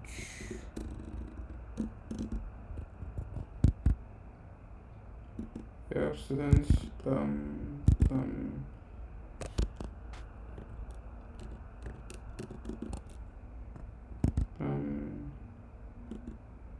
ID University updated that.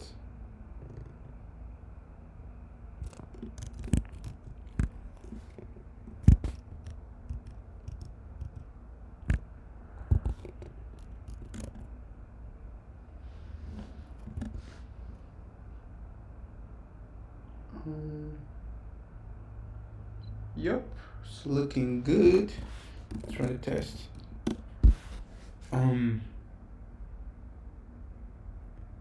This girl is on fire. We can actually check for the renaming. Wherever we're doing renaming.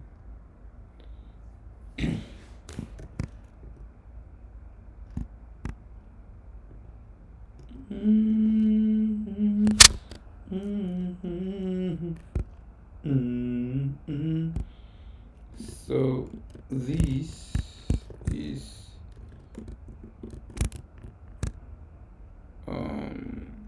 we shouldn't be getting up and down here, so we might have to delete.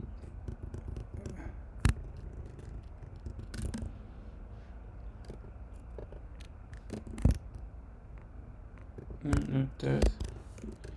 I don't care what they say.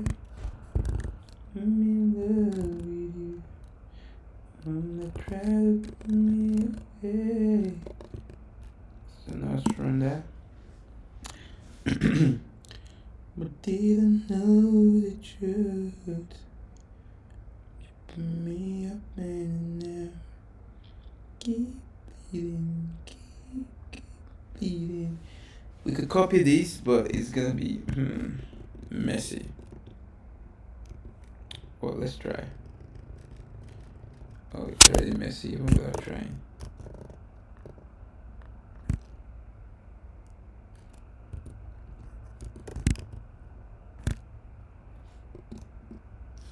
Let's try it.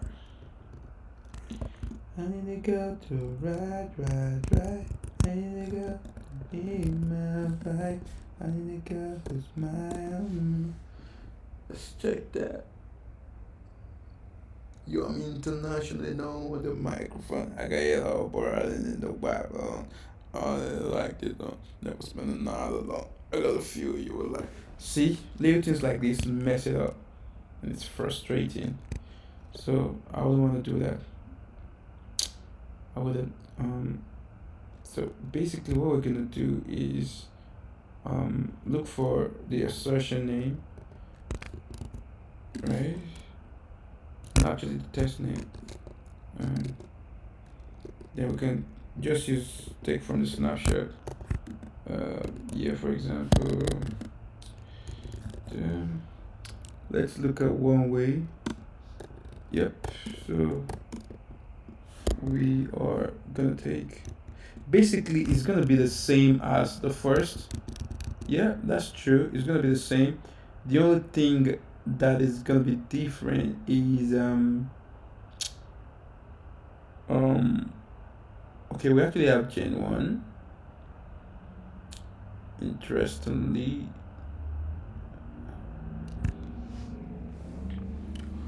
oh my angel, you're my baby angel.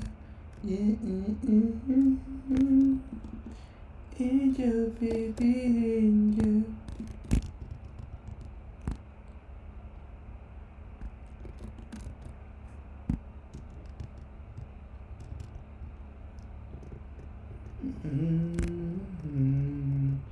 But the headers are gonna be different this time around, right? So I believe the content should be the same. Oh, this time around we only have down, I mean up. So we should expect to have, let's go from there. Yep. From here all the way down, we should expect to have all that. And we can pretty much just stick that here, go and yep, copy this and use that as the header. We could have basically used the other side, but I just removed the up down prefix. But everything should stay the same. Yep. So I meant this actually. We could have just used this and removed the extension. Yeah, but let's just delete that now. So we've got another one, migration gen 1. Why should we have migration gen 1 in that file? It's just initializing. Okay, it's the same test name, so the second one might have generated that, probably generating empty migration. Yeah, it is. That's why we're having that. Yep. So from this snapshot we could do that, but first let's take this. Let's try this. If we're gonna be getting the same test, we might as well just put that in the closure and or even in a function and just call it. So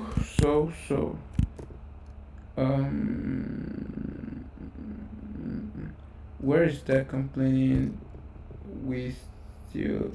Oh no, it should be contains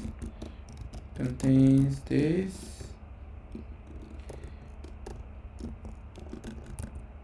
Oh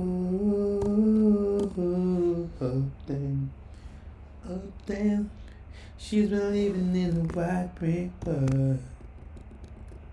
I bet her mama never told her why. Uptown, she's my uptown, my uptown, my uptown girl, my uptown, yeah, my uptown girl, my uptown girl.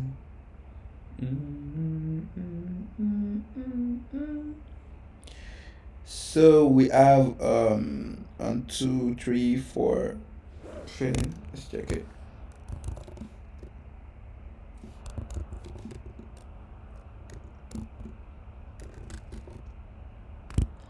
So why does that fail?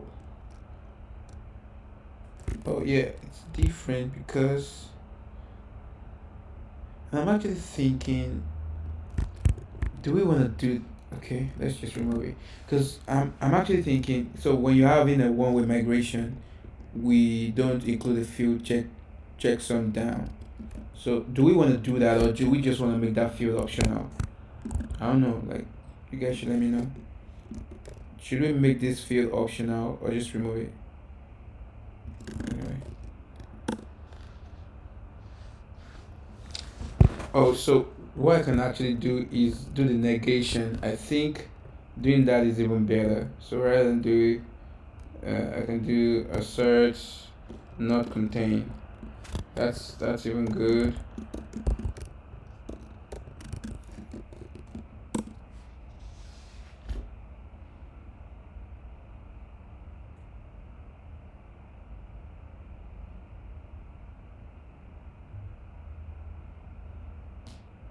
Yeah, it passes.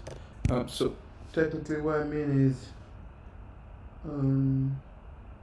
First, let me commit this, and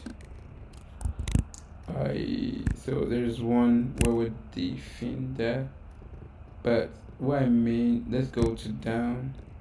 We can share all these assertions, but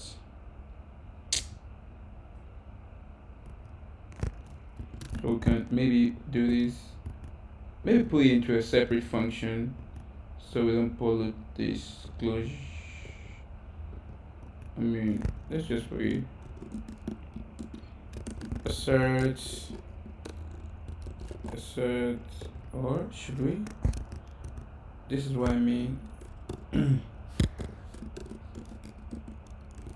Assert up, forward, meets migration snaps.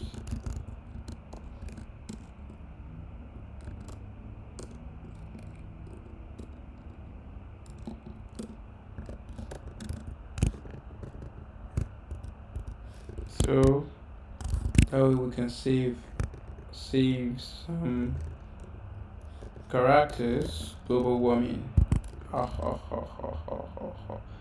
And to tell you what, because we want the functions to actually,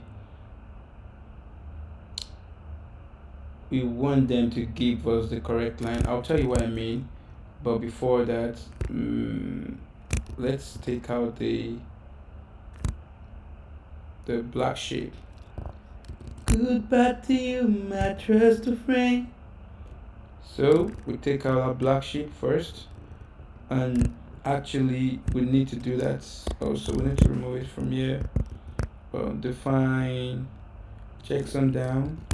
We need to remove it from there and put it right here, so that makes it clear. The snapshot exists here. I mean, checksum down exists here, but not on the other side. Arrow from the other side. So now we can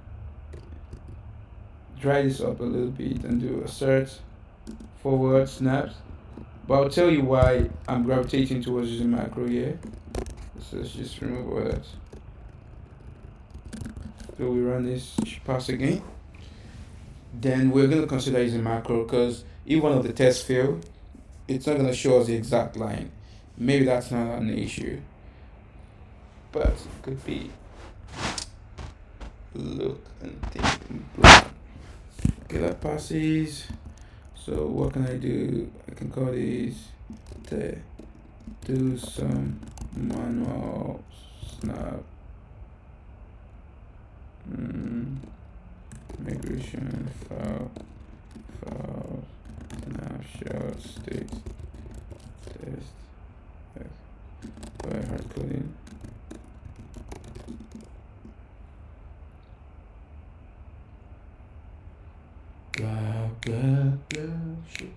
Have you any?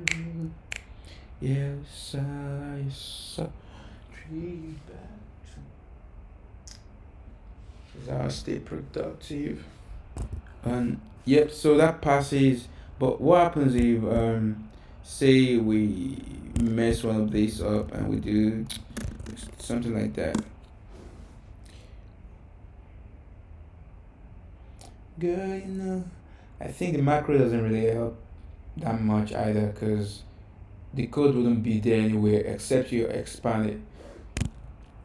Oh yeah, I mean that's correct technically, because it's checking contains, right? Let's do that.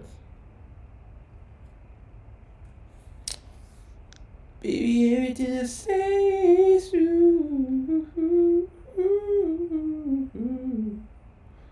Yep, that's good. So I think we could actually just leave it that way. And one thing we could do is come down here. We're gonna assert that this contains this, but it doesn't contain this. Then we'll do the reverse right up there. Do that contains this, but it shouldn't contain one way.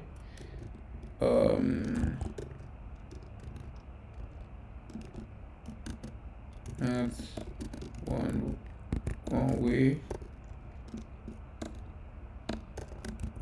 Oh, rather than doing that, why don't we just stick it right here.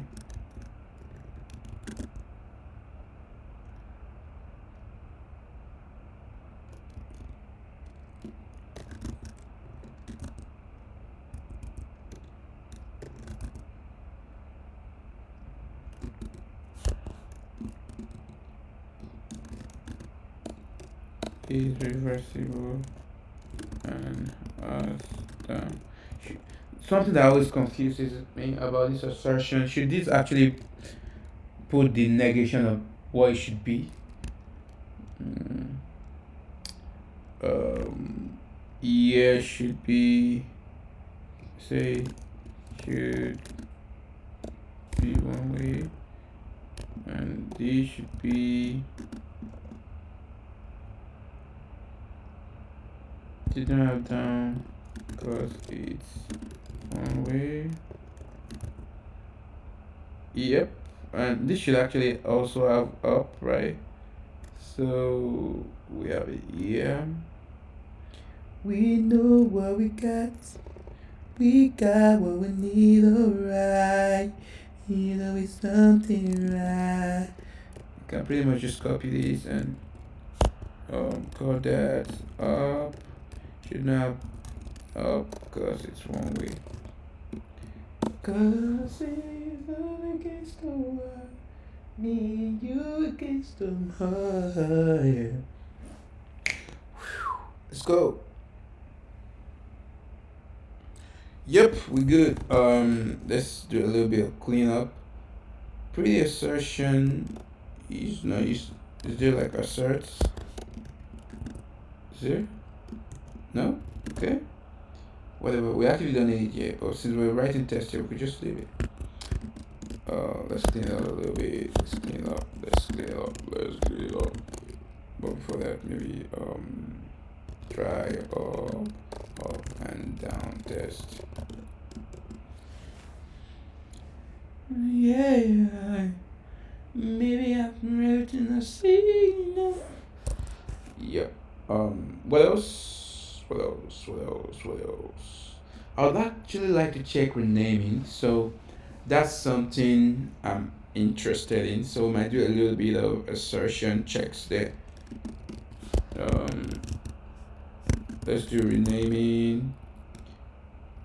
Aren't you testing any renaming? We are, but we're not doing it. We're not saying it explicitly.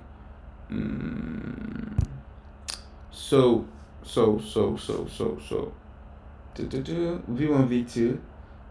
There are like renamings there, but do we want to focus?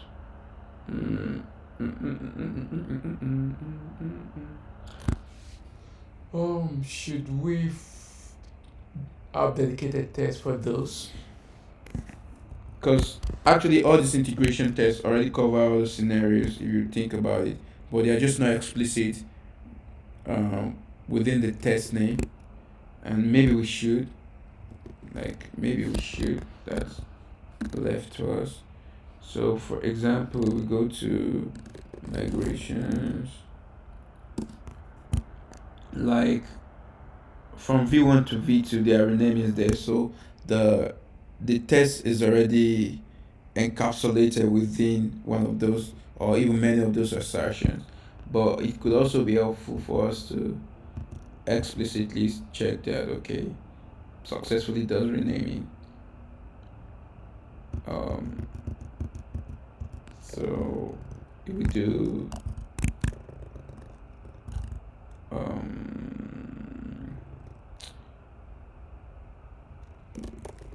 for example, let's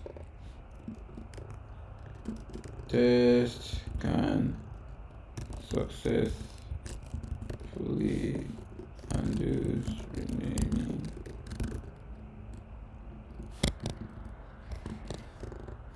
Why is stuck? Why is my computer stuck again? It's building. Don't do that to me. Rust Analyzer is loading for some reason, I don't know. Okay, we're stuck. So that way is basically just doing V1 and V2. You can take this all up Actually, we might want to do that. Yeah. Yeah, we might want to have that. So these, because we're doing renaming, yeah, we can just initialize this with v1. I should probably rename these resources to v1, and this should essentially stay the same. I wonder if we could have done that here, where we're using the same version. You're panicking here. But I mean, maybe yeah, we could have done that also. So this first version is just resources 1, and this could be v2, which would also handle renaming. I think we could do that here. So rather than generating empty, because there will be no div, that's also a valid test case to have. I'm not sure if we've got that already, but I don't think so. That's something. But then in that case, we might just, if we focus on div testing here, we can move the assertion from here up there. So let's see.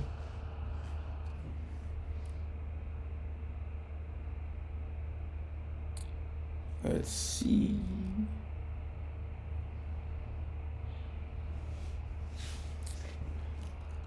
So basically we're using resources v2 and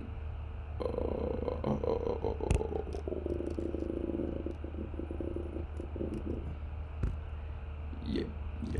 So let's do that. So here we're gonna be doing a little bit. We get v2 with renaming with animal and planet renaming. So planet is a single stuff.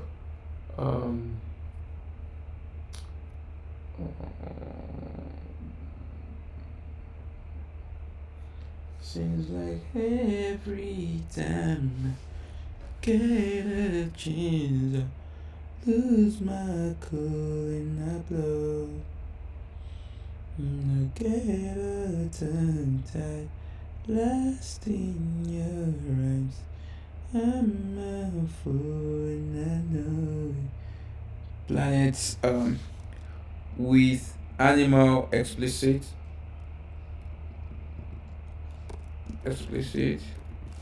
and planet implicit renaming. So implicit renaming would be done using rather than using the default, we'll do build allow true, or more importantly rename blah blah blah. The strategy here would be rename or delete. It's gonna be rename. I believe that's the default actually, so but let's be explicit here.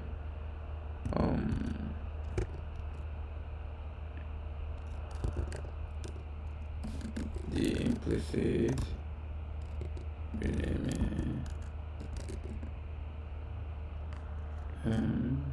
strategy is set in mock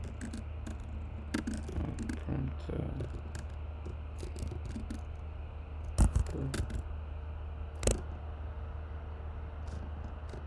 So if you go up here, mock, I should probably rename this. I should write comment. Prompt user to confirm to delete. Yeah, if true, it will be deleted. If no, that's nonsense.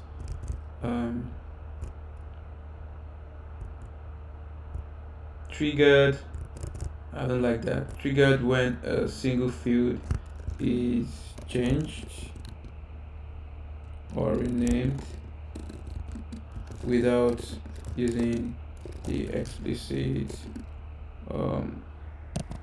old old name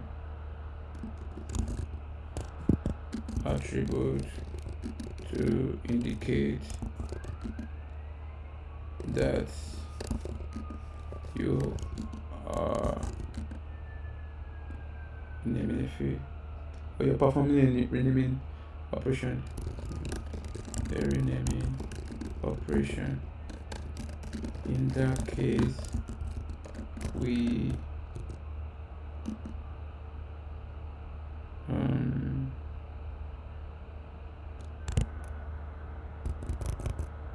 this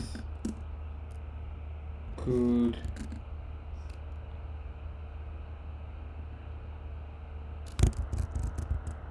we anticipate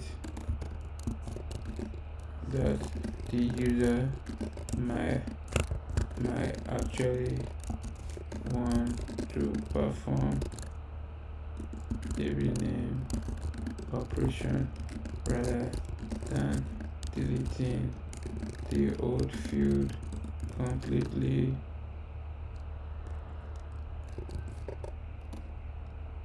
Without, well, transferring the data to the new field. So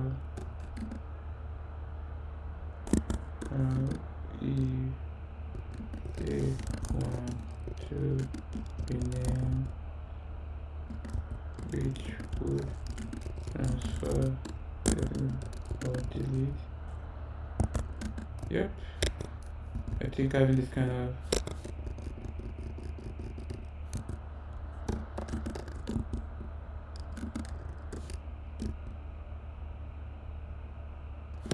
yep, I think having this is vital, right?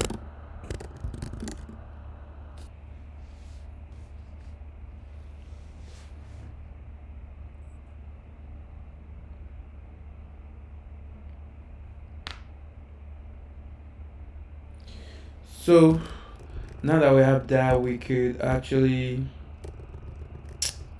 code some of these. So the second div should actually be quite small. So let's just take these. Here, second should be quite tiny.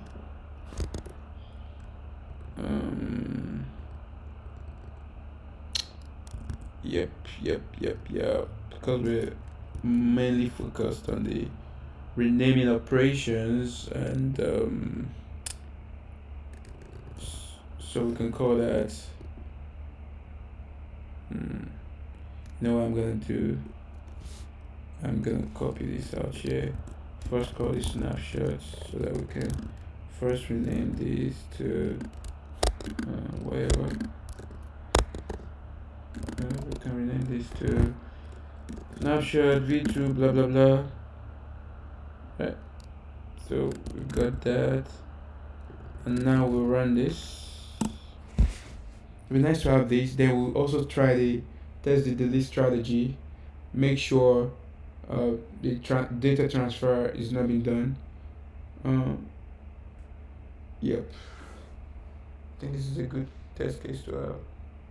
Once we have these two, I'm pretty happy with all the test cases. Then we'll move on to reset, and after reset, we move on to prune. After prune, we'll move on to lists, and we're done. But list is pretty. In list, we just need to ensure that we're not changing the data in the database. One thing I'm also considering is, and I think we definitely should have that, would be that I think we should be asserting the database state. That's something I wish we would have been doing, especially when we're running up and down migrations. We should check that. We should check the amount of resources at different point in time, and I think a good place to do that would, we could even encapsulate that within the snapshot. We could do that, or we could just create a separate one. We could have it in the snapshot also, just so to check. Yeah, definitely we could do that also. The database, I will call that database states. Yeah, that would be good. So this is passing, and honestly, I don't think this should pass, because the second time we're asserting this, we definitely don't expect that to pass. So for example, if you take this, I don't think the v2 should still be removing animals.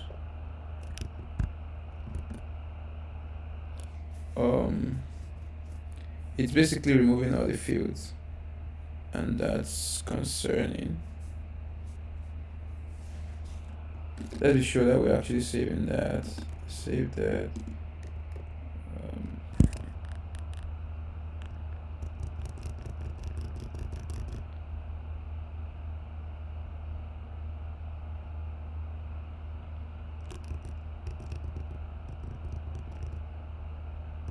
Okay, let's save. Oh, that was why I was loading the other time. We updated like proc macro. Great. Anyway, let's save this, because I don't expect there to be removal of those. Isn't this v2 now? Okay, that's resources v2, and we're using the same instance. Yeah, let's check. Resources v2, we have animal v1, and we're not removing it, it's still animal. So there's something interesting happening.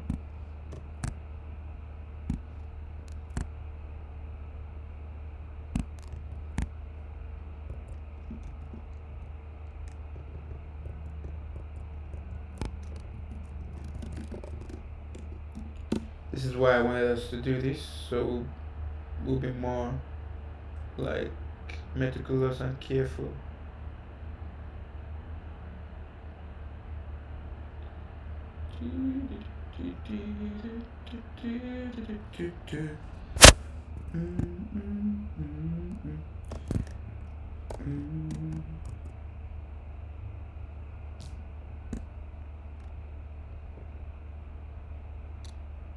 Yep. There is trouble in the. Oh yeah. I see why that is happening. Because we're actually accumulating the entire directory and not just the new files. And that actually is kind of interesting. So we're accumulating them because we're taking the snapshots of the migration directory rather than just taking the diffs. So this should work. We're not taking the diff. We're not asserting the new files. We are asserting the entire directory. So this is totally reasonable. But what we want to assert is also the new names, and if we actually check this, because we updated the snapshot, right? So let's go to tests, renaming. Let's do two-way. Put that on the side, and so we'll be checking these. We don't need to repeat ourselves, but in addition to these, we want to also check. Let's remove that actually, because we can reuse that.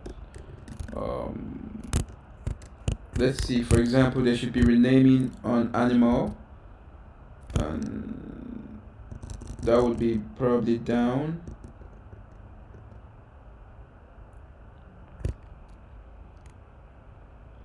Let's check update, and if it's not there, then we're doing something wrong.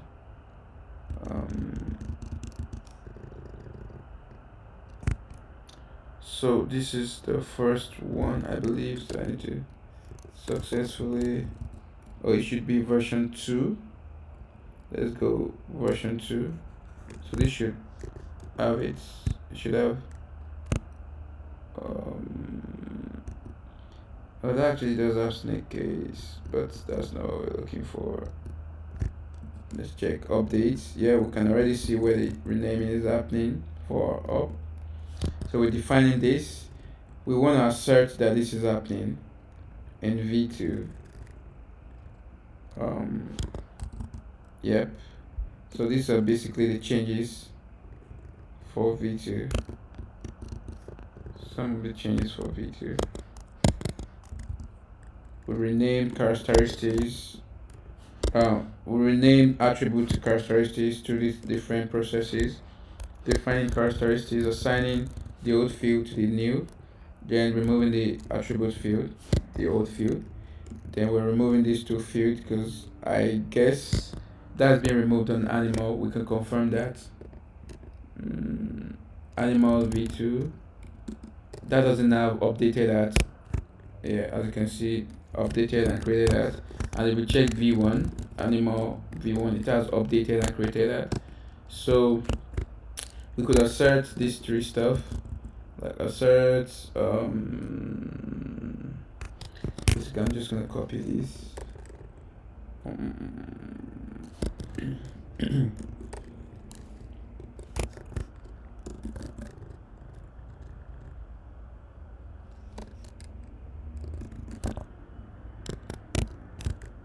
So we remove this table also.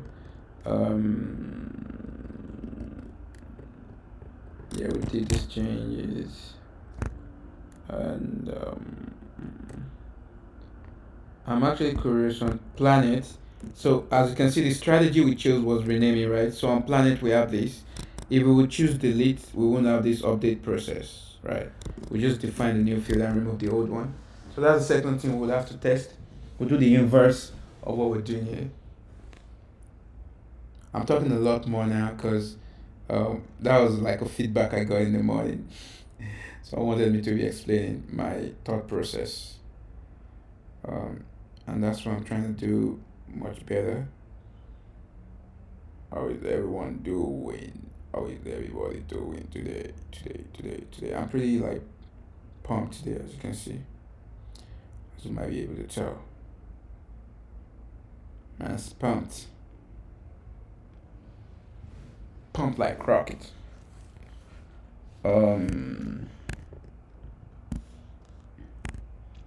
So I would actually like to do all these assertions.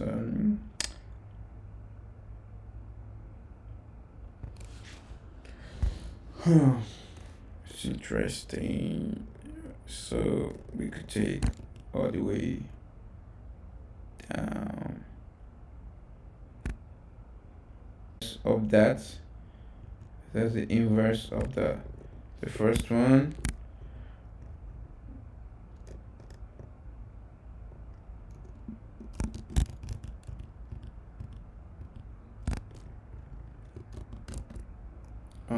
So I guess we're gonna share up and down also. I mean up, not down. Again. And I'm also gonna do the rename strategy, which would essentially be the same. Yeah.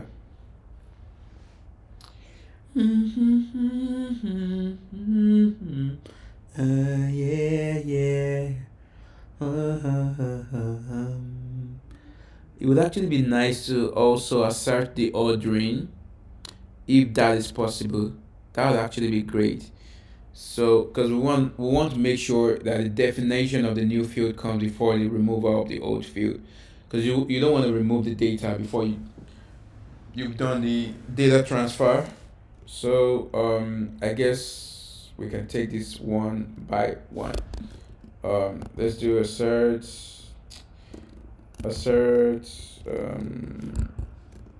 snapshot, whatever contains that. Thank you, I'm grateful.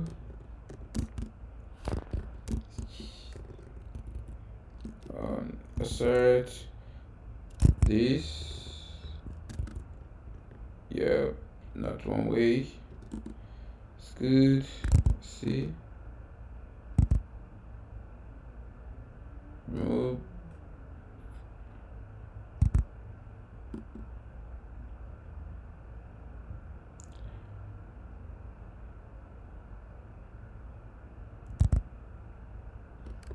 I will be removing all these tables actually. Yeah.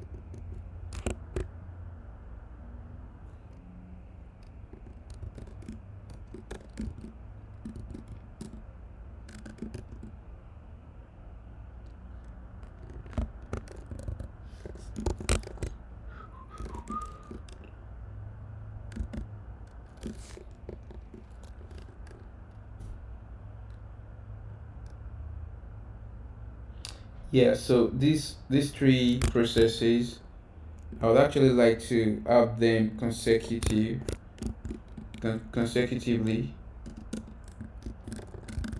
If we can get the formatting right, that would be great, right? So I guess they are followed by new lines, right? And this.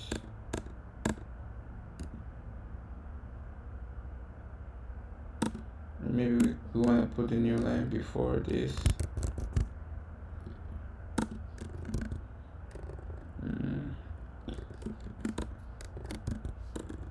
Let's test this first.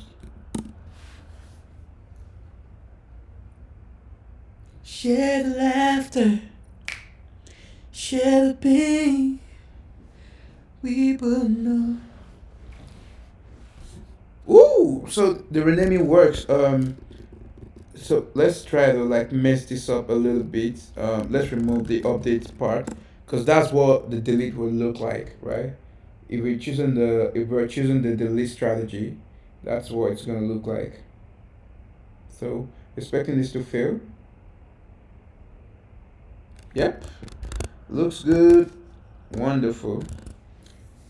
So that is good. I'm pretty happy with that, and we could actually use this to collocate similar stuff, right?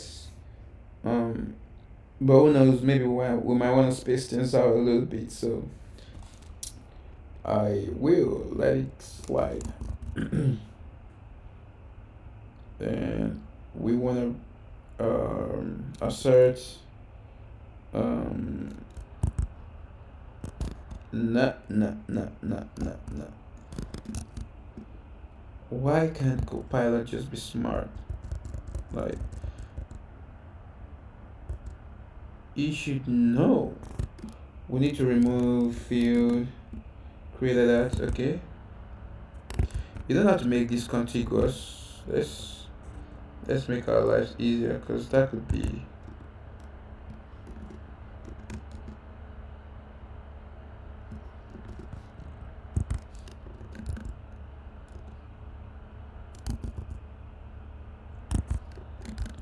updated that, then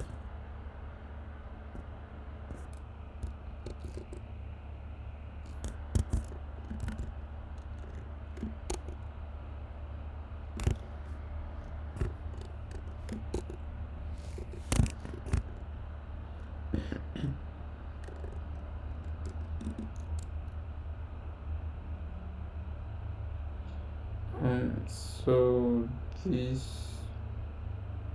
define event, and we still have a bunch of them. These are new fields. These are handled by snapshot, but it's nice to have something manual also, so we can be more careful when updating them.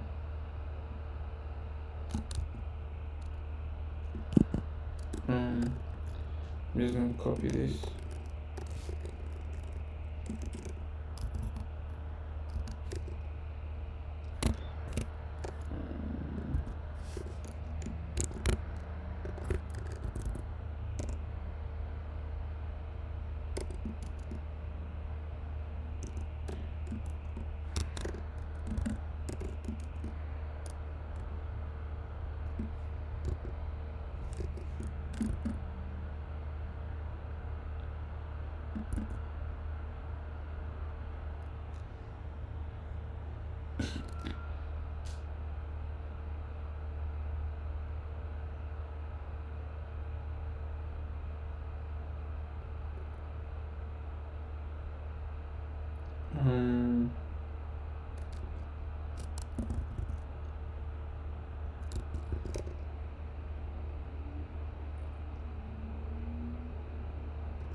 Let's take that.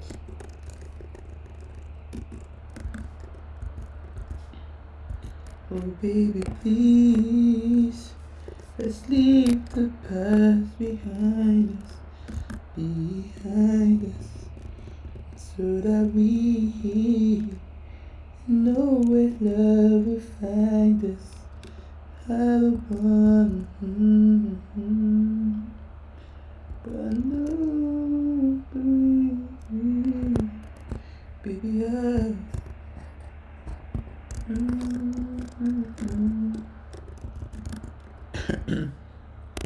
so I can keep it innocent.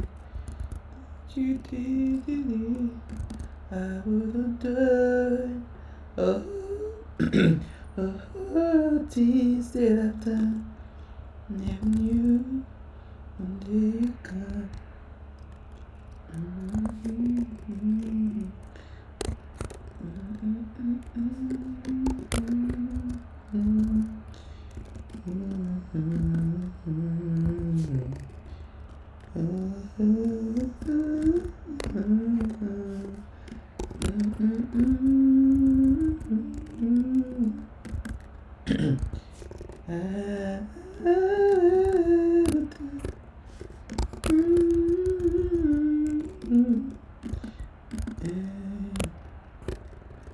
You should know that I will stay with you.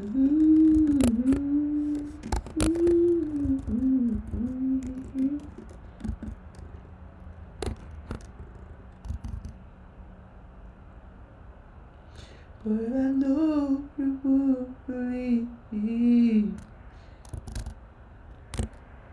I wish we were something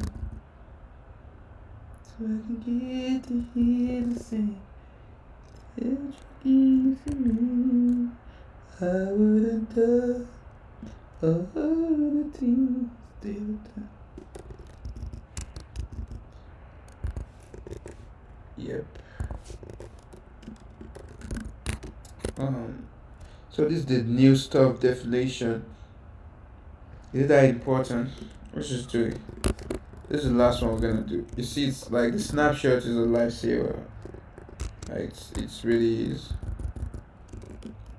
Like it is just like it does save life.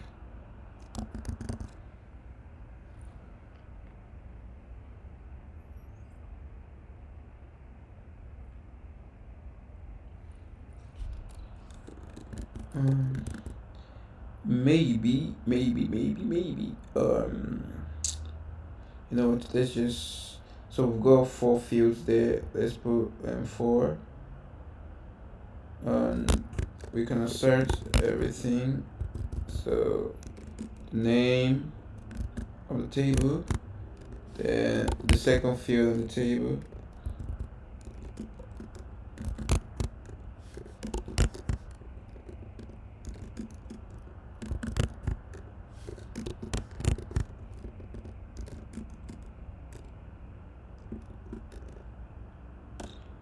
So in the case of renaming, we're essentially repeating this snapshot, but we're hoping that this makes us a little bit more careful when we're checking stuff. We can collocate this because we also want to guarantee the ordering. So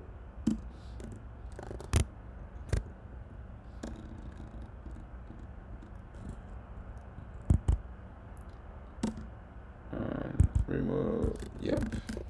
Now let's run it.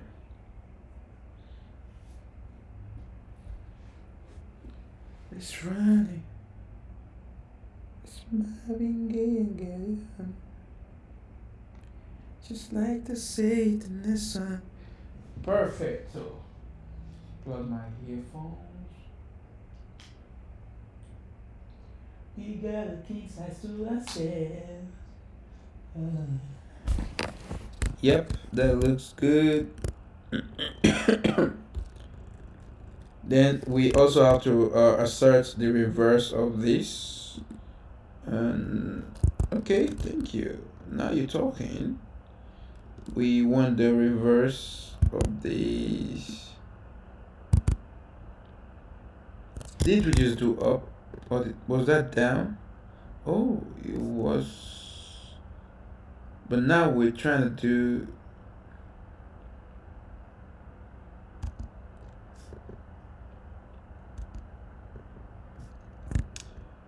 Gen 1 circuit, then one that was down. These are up. So I should probably say yeah, up.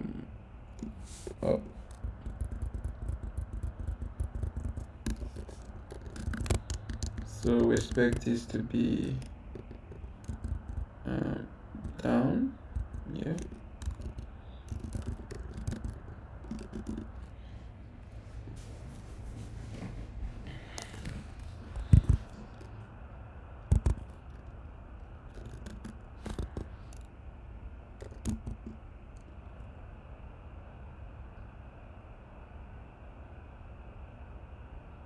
Okay, yeah, so this is the update. We do the reverse, we define attributes, then we set the old name back to the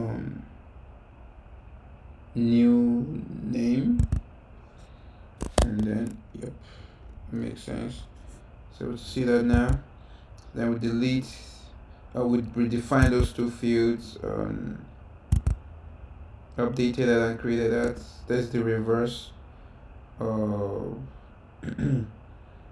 Then the define index.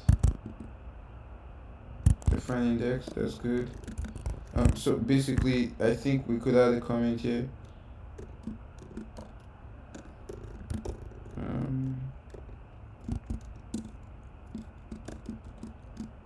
Success. Oh, yep, this is for the plan.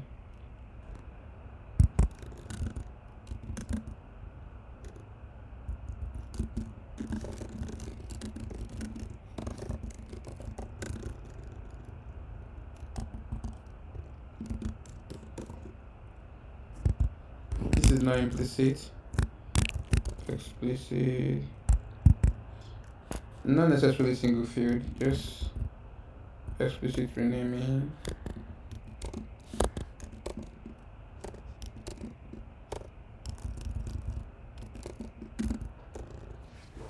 Good. Yep. You might want to comment to the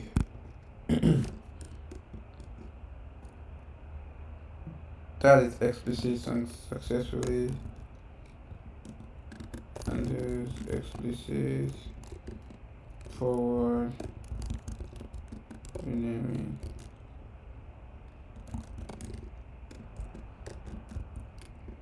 Or just renaming.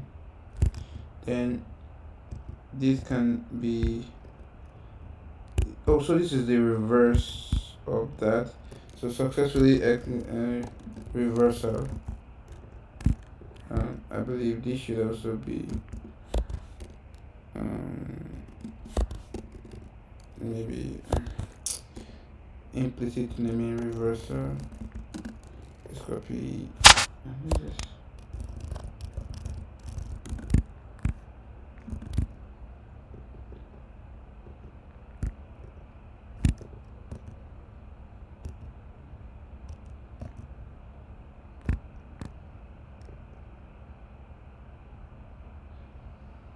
Oh no, this is actually the forward. So this should have stayed as it was. That's not reversal. The reversal is, didn't we handle that already? Planet, animal, planet. Oh, we haven't. It's probably down somewhere. No, we can decide to want to cover everything or just focus on that. What do you think?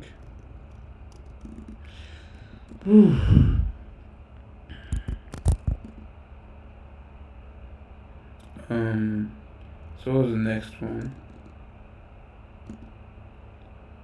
Apart from defining the index, I think implicit naming reversal, probably that's enough.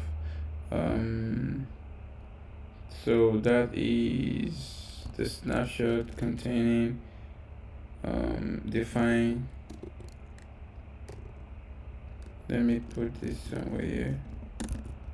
Let's do Insert.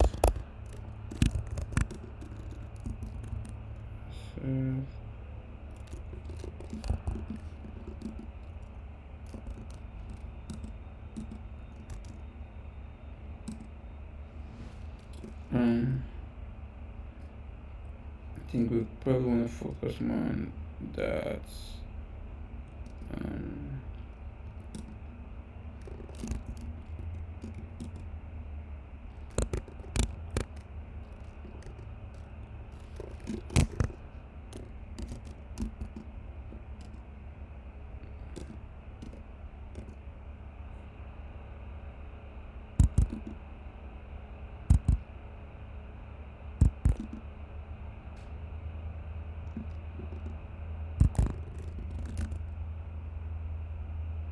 Yeah, feeling lazy to add others.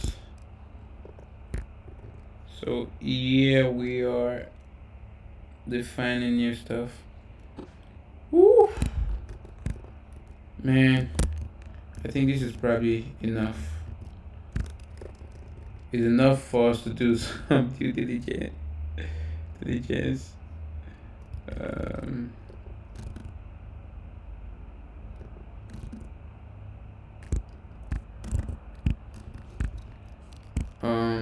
so we're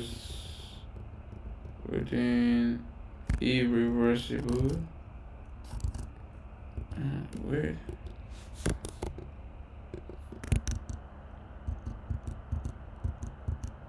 So we still wanna have this.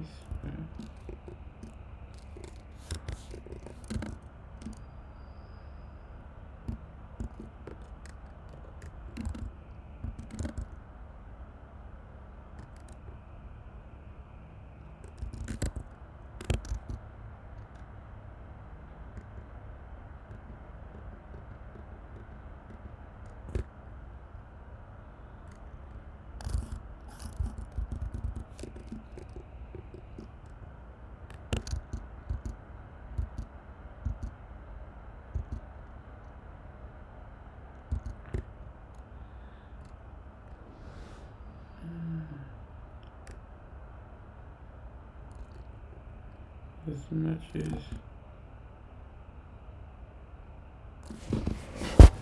Don't die. Don't die, me. Don't die.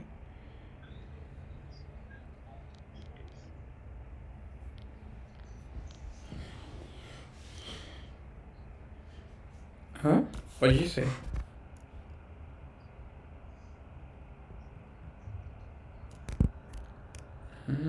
Cool.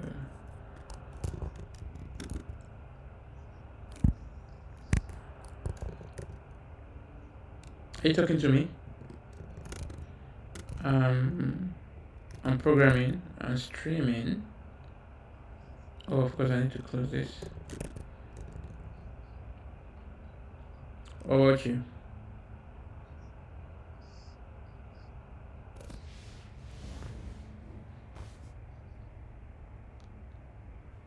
Okay. Yeah, I'm trying to wrap up this project ASAP. Because I actually have a lot to. I have a lot to do. I need to book my trip before I do late minute and I waste a lot of money on them. Um, yeah, yeah.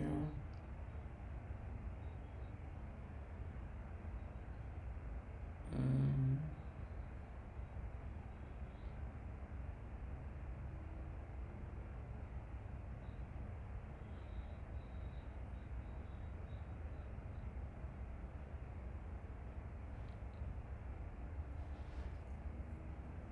Baby, you should know that I've been thinking of everything you do. Every word you say makes me wanna vaporize again. Girl, you make me wanna sing aloud. Girl, you make me wanna love someone, somebody where you are. I wanna say my mind, but I gotta do it now. how it turns out to be. I set up in V2. I think that's a stone.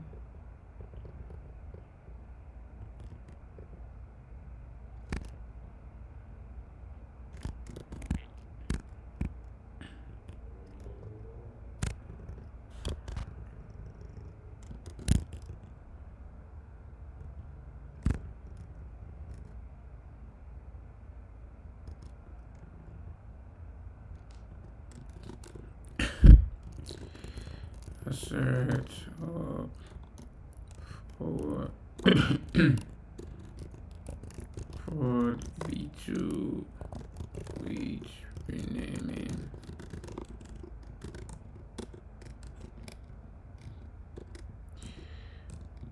Ooh, boy.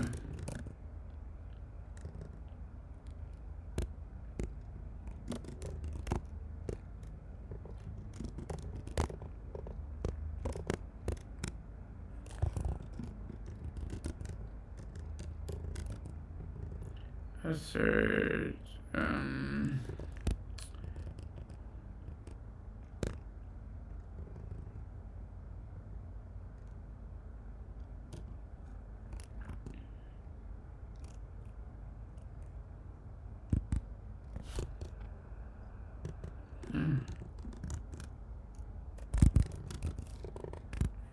that's if it's reversible, then most one to be even if it's not reversible.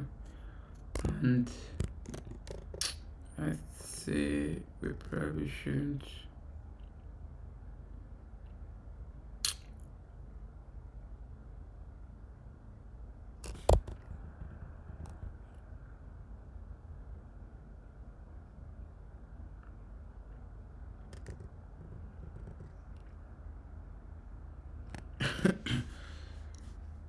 Yeah.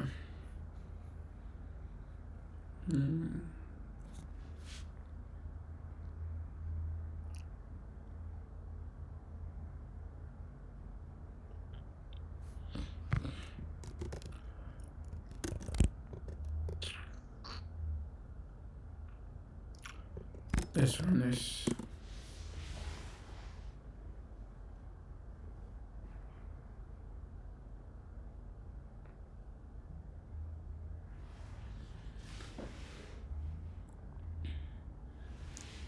So that passes. Rather than actually stressing it, we could even just take. We could rename this for V1. Let's call this V1, and take this. Just make sure that V1 is still valid here, because it's meant to be a cumulative snapshot. So I mean we could stick it in. We could stick it into this, but I'm just gonna stick it in here.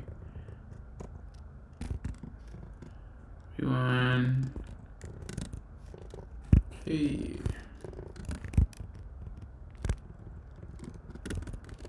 That's running. Then I'm gonna do the deletion strategy. Although I would argue that I should have probably kept that simple, so it's easy to see the changes. And maybe I should actually. Maybe I should. And just focus on animal V1 and V2. I think that would actually be a good thing. Let's first test renaming strategy explicitly. Yeah, I think it might actually make sense to just focus on that, because first it's going to reduce the confusion. We wouldn't have to be juggling so many things at a time. So rather than, what I mean is essentially we could just recreate our resources v1 and v2. So rather than that, because the renaming is happening in animal, right? We could come here and do let's call these I need to import that. We need to import this, and for resources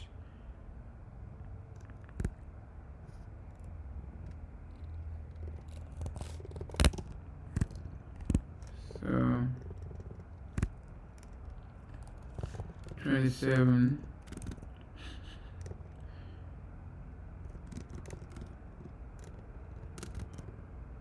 Can we even have that within this? How would we have to do this? Okay, we might not be able to do this within, but essentially we just want animals. Oh, and planet. So we can focus on those two. Resources.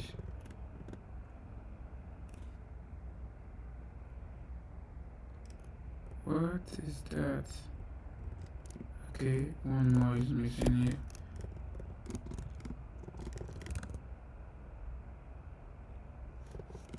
Oh, actually we have extra stuff here. So let's see if we can work within here. So animals, and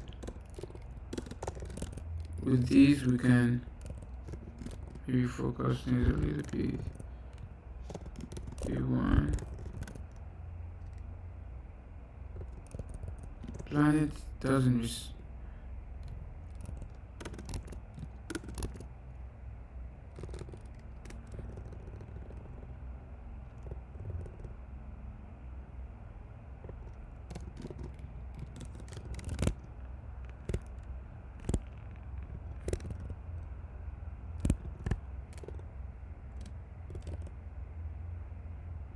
oh, it's using the wrong planet. Why do we want that wrong planet there? Oh, okay. It's kind of interesting to me. What's that feeling? Okay, I see. So let's use the right planet. Should come from instead. Yep, so let's call this V1, and V2 would just basically be this. V5. Let's call that V2. I want us to really focus on this stuff rather than adding too much craft to it, and it takes away from the test because it becomes too noisy. So this is implicit, and now it's gonna fail if we so now we're gonna be using resources v1 within this. Run this is gonna fail.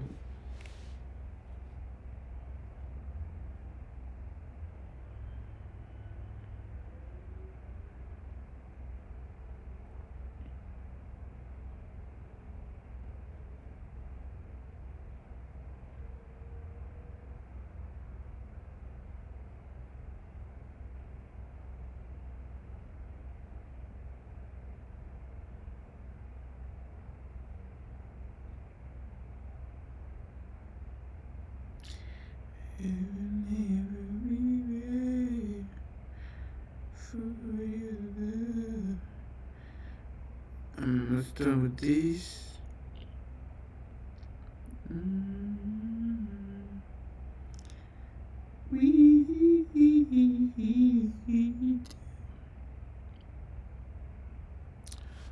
All right. So now, obviously those will have to be updated. 7 more. Let's run it again.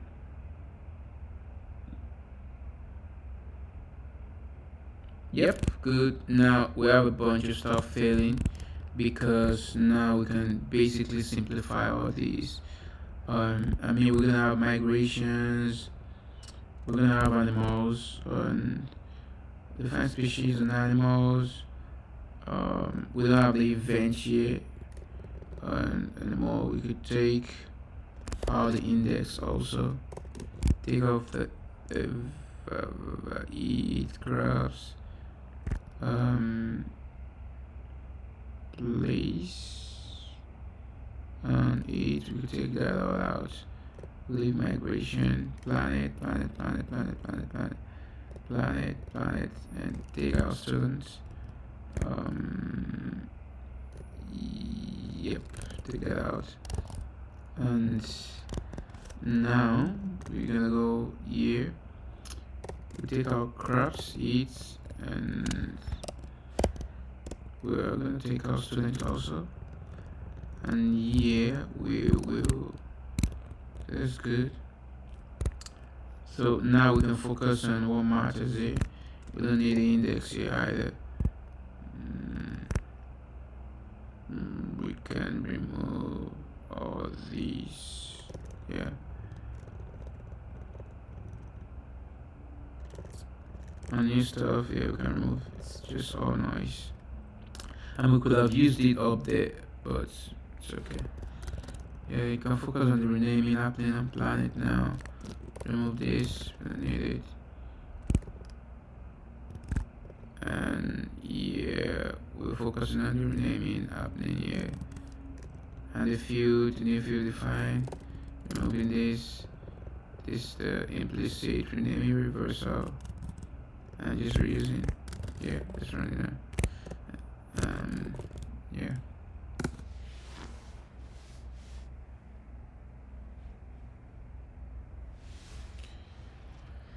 Ooh, once I'm done with this, I'm just gonna go. I think I'll add the snapshot for the database state first before anything. I think so. I think I should.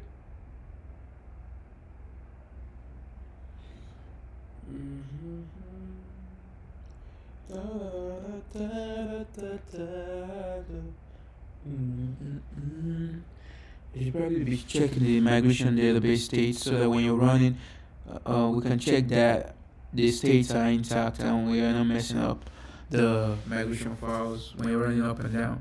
I think that's actually pretty important also, especially when you're pruning. So I'm gonna probably add a couple of those there.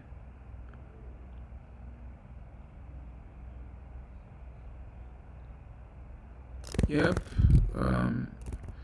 I'm gonna say simplify explicit naming test. So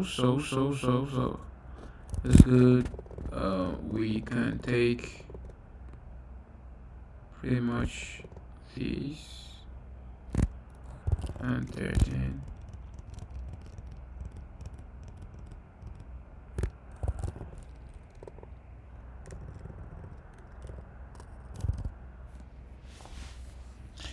I'm actually thinking rather than creating a separate test,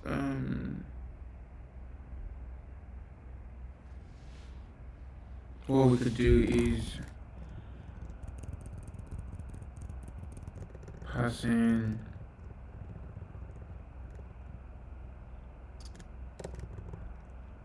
where rename or delete. So we can do that. For these, it's gonna be rename.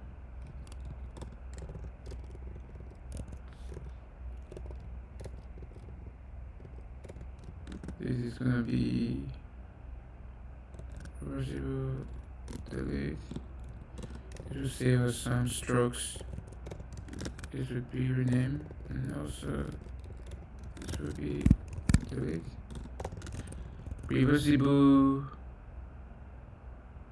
strict, and single implicit renaming.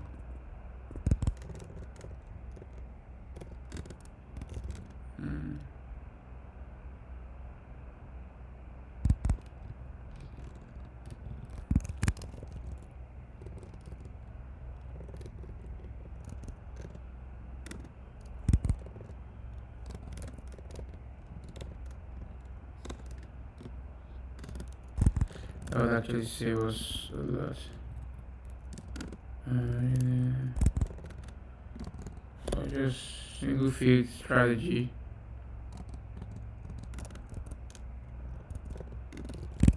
Single field change strategy.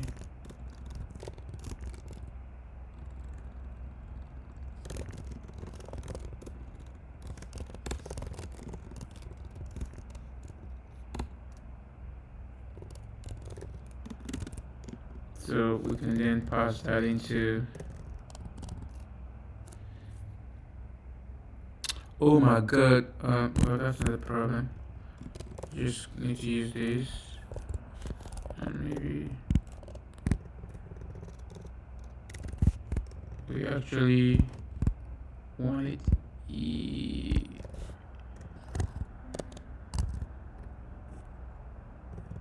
We want it here instead.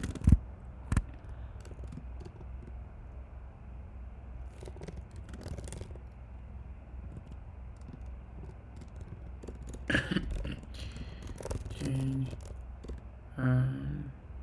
preview and change the strategy. Any more delete? Looks good. So we just take that and well, we'll initialize it rather than doing this. We pass that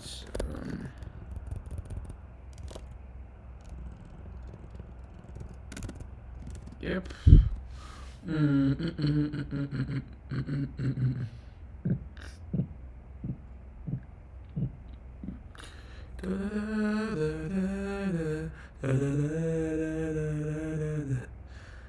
I kind of wish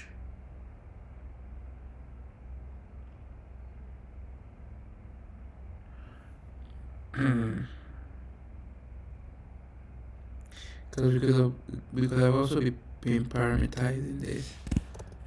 So I'm kind of looking at this and I'm like, this is not all the possible combinations we could have. We could have strict true rename. We could have strict true delete. So this gives us a lot more combinations to work with. And we could have done that for others by just parameterizing, so we don't have to add more test cases. So that's probably what we're gonna do. Yeah.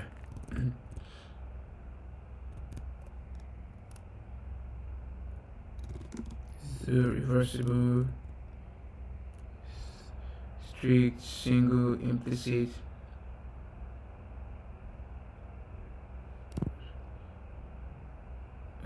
I should have actually changed the ordering, but so I'll say strict, reversible, single, implicit, single, field name change is name div strategy is yep. So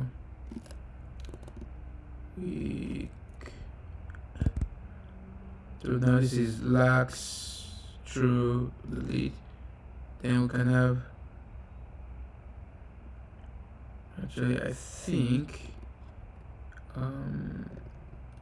yeah, we can see have street true, so something like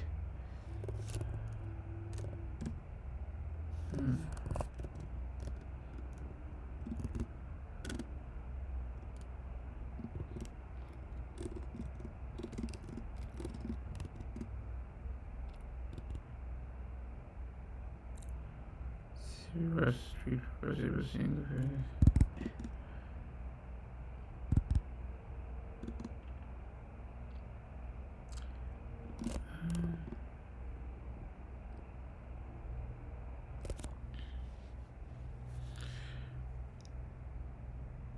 relax true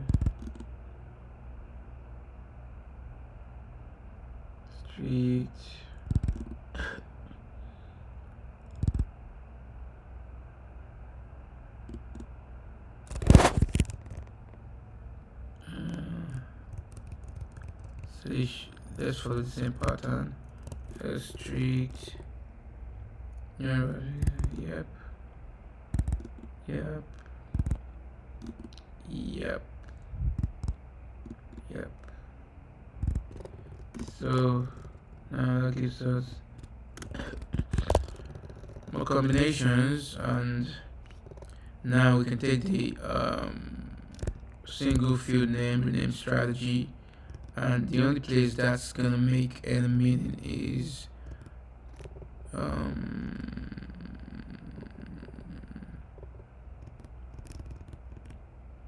where are we doing the renaming?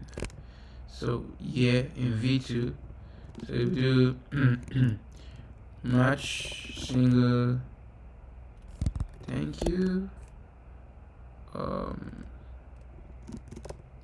So basically, as rename, then delete,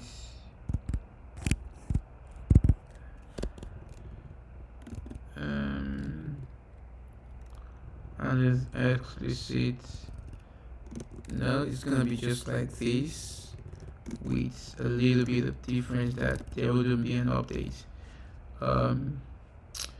So we need to close that.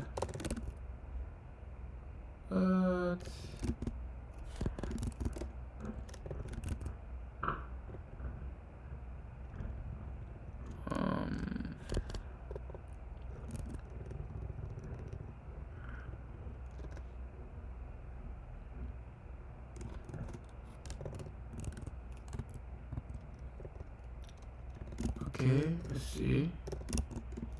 Need to close that, and of course need one more of these. Yep.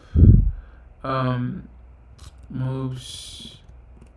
Let's just, could have taken a reference to that, but it's copyable, right? So let's implement copy for isn't it? Name or delete.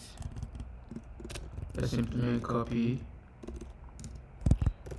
and then yep, just take all that. Take all that, and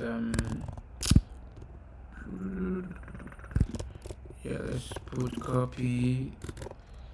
So I can just use that. So now that should move, because you can copy it stack on stack. So yeah, we're checking for the rename, and yeah, we do the reverse of that. Basically, we match again, match it, single, whatever, do it. Down bass, look at this.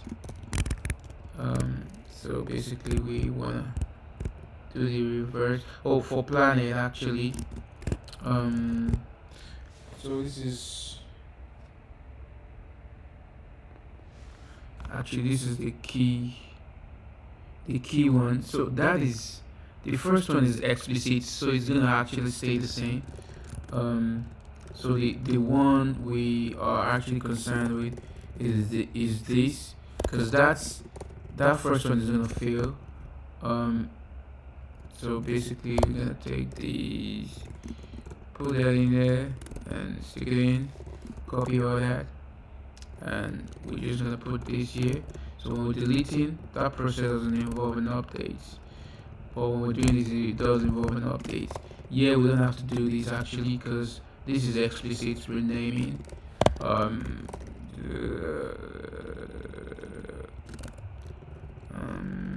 We need to make it have a comment.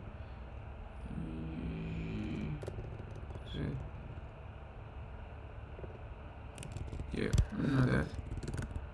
Yep. And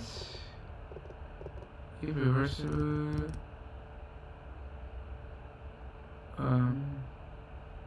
Explicit.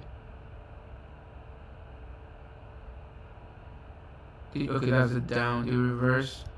And yeah, also we will have to check for the reverse. yeah, we just put it up, right? So since this is the reverse, we'll have to do a match.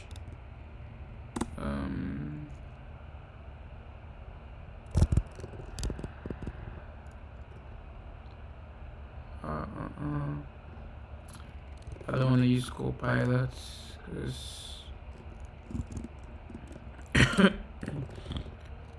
can easily mess these up. And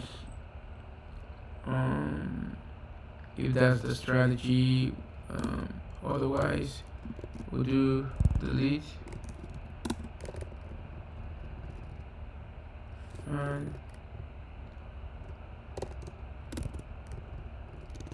do that.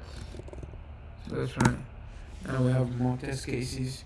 I'm actually thinking of adding these to all the test cases that we have because now it's just more stuff to play with.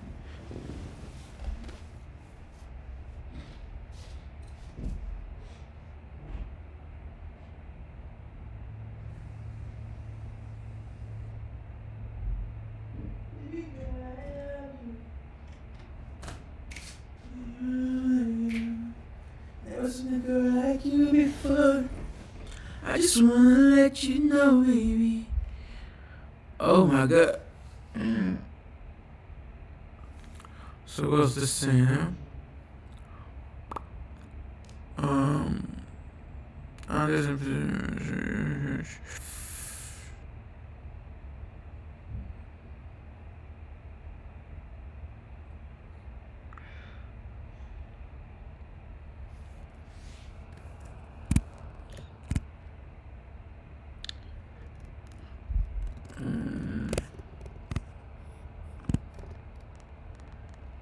So about 3, 4 are failing, and those are tests, and is not reversible.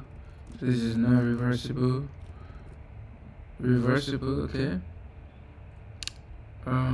Single here, lax, implicit deletion. Implicit deletion. So I believe the problem is with implicit deletion, and this is saying renaming when name change. So it's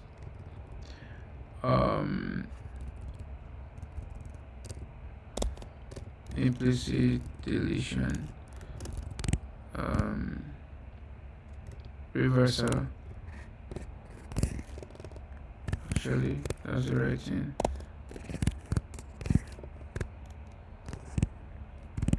Deletion, reversal.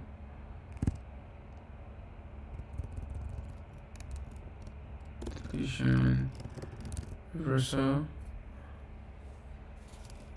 Let's run it again so we're sure where it's actually happening.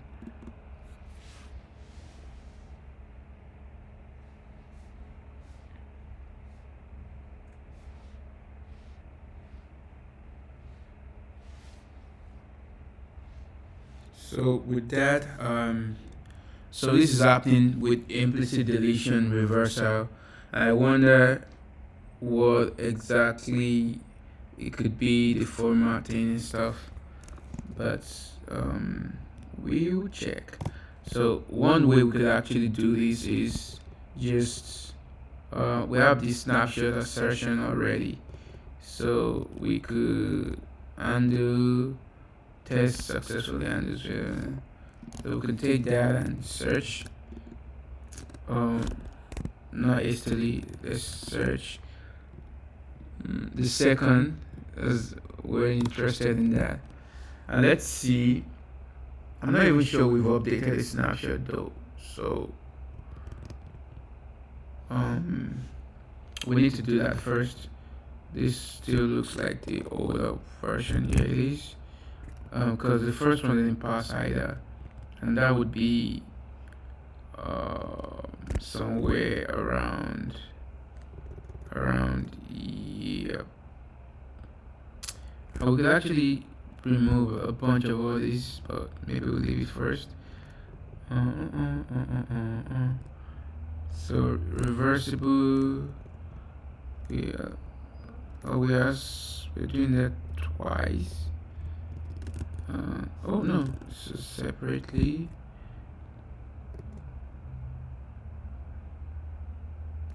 Okay. So okay, it looks like this first part is actually passing. So let's check the second part.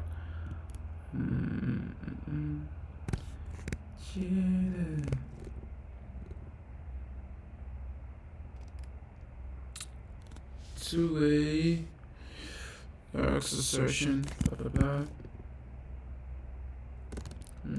It's not it. I can take that off.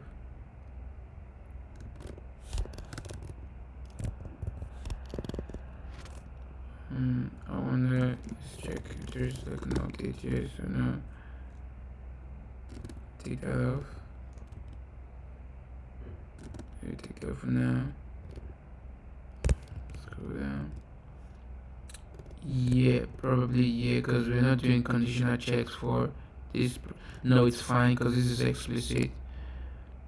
That's explicit. Should be fine. This is the part where we're doing implicit renaming, and for that, what I'm gonna do is basically I'll just comment this out first.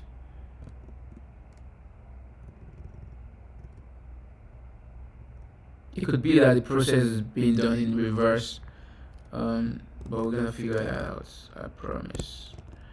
That's my biggest guess, that it's done in reverse. Let's run it.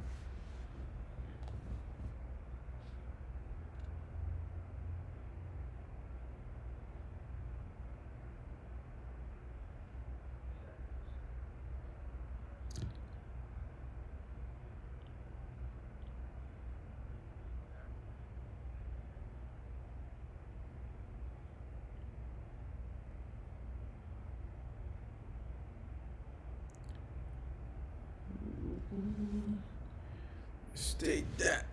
Okay. Still feels interesting. So let's check. It's still deletion of single field change. Okay, yeah.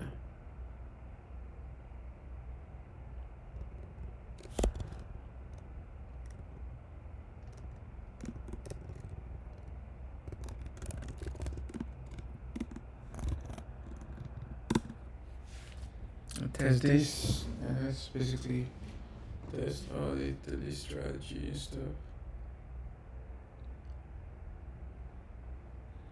But that's all the cases. It's really cool because then we just automatically get a lot more cases.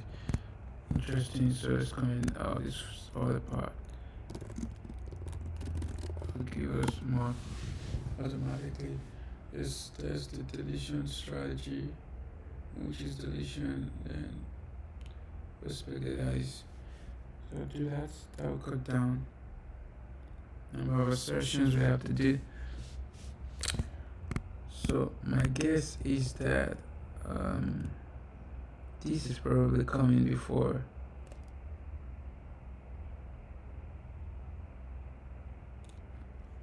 This is probably coming before the definition of a new field. While the order might not matter, we can actually confirm this. We can confirm. Let's go to define fields.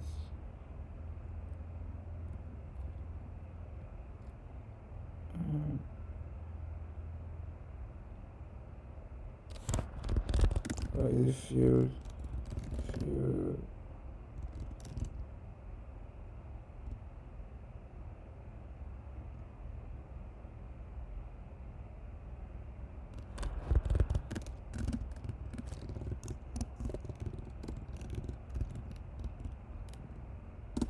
Field. We go to remove. Let's check under remove. So as you can see, the remove statement is coming before the define statement. Because of course that is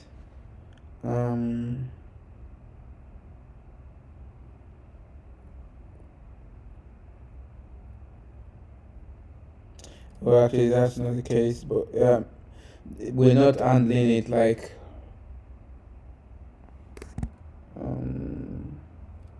so we have rename. The ordering is not guaranteed. I mean, it's guaranteed, but it's not done. It does them separately, but because we're using a B3 set, the ordering is consistent. But we are not actually controlling which should come first, like we are with renaming. So we're only saying do up, do down now. The order is totally dependent on probably the way they're gathered, however they are. So that's definitely the problem here.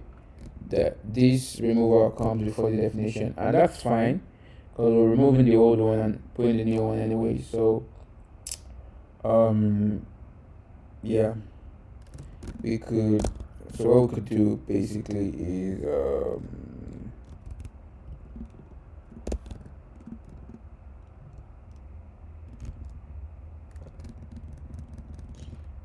is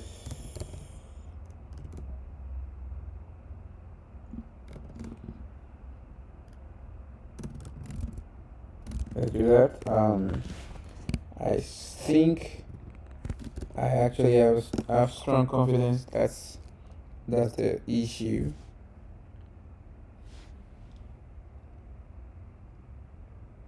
So definitely snapshot is just way better. Okay, but now this forces us to check. So why are we stressing ourselves? What I should actually do is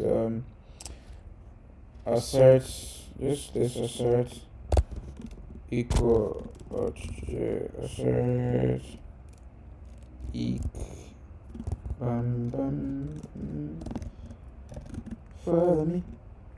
follow me to my bedroom.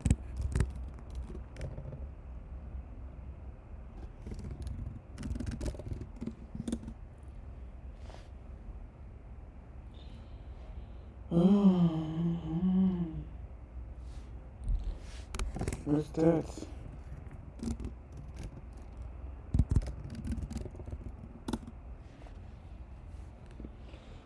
So once we have these, I think I'm gonna add that rename or delete to others. That just gives us more like cases.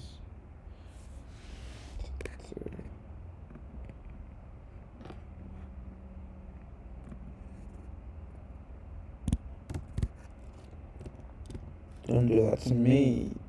You know what? I'll just rather debug it.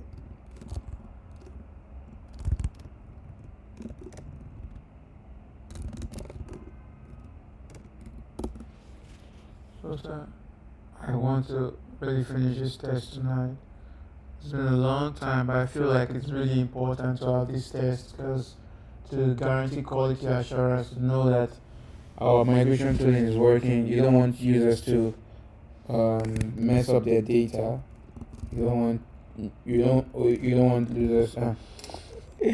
want users to actually lose their data while running their migration. Of course, you will see what you're running, but you just want to guarantee that things work. And especially when you're working solo, it even becomes very important. And when you're working in team, also like if someone else is going to start like contributing to this project, then this test will not only serve as guide the how can we let me try print. They will actually be important in making sure that as we're moving forward, we're not breaking things, and we can move faster. Also, I'm really big on tests. If you're writing any substantially critical projects, testing is critical. Yep. Yes. Okay. Let's just do.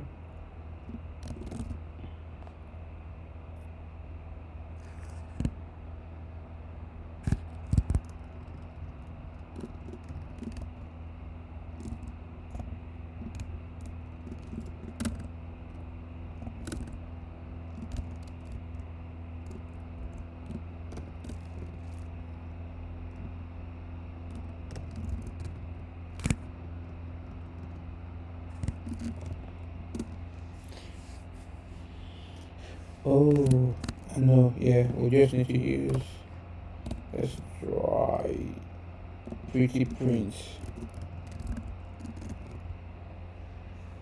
If this doesn't, I think this should. Isn't that the syntax? Maybe it's here, right? Okay, that already does it. So, we are trying to check for planet. So, that's interesting. So, planet is still doing a rename. Let's check. Let's go check. That's actually interesting. This should be delete strategy, right? Wow. Wow.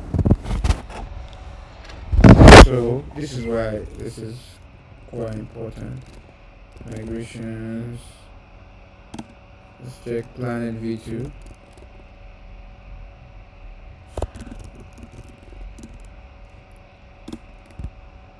Yeah, it's implicit. We can choose our strategy. Wow. Mm.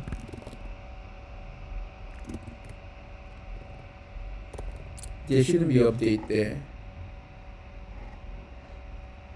It's quite interesting.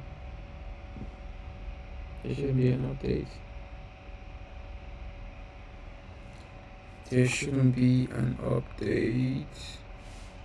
That's so interesting. So tell you what, I'll actually do this again here, just to be sure. So we're gonna put that here and remove this. So if this passes, we know that there's a problem.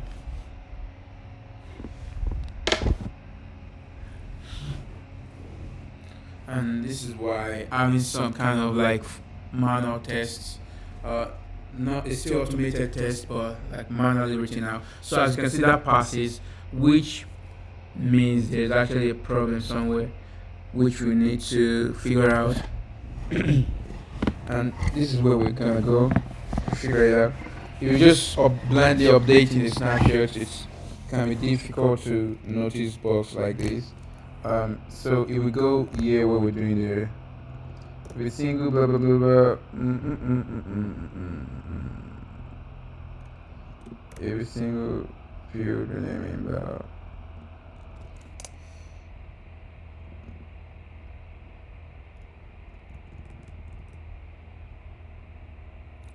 Let's check what the V1 looks like. Both have ID, both have population. The only differences are first name and new name. Okay, so that should fulfill this.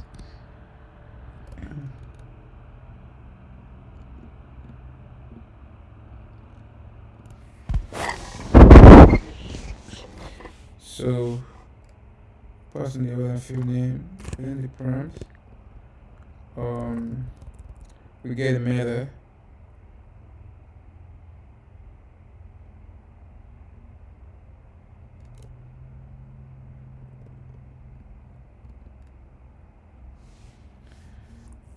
When is delete? You want creating, handling creation and removal. So how is the update creeping in?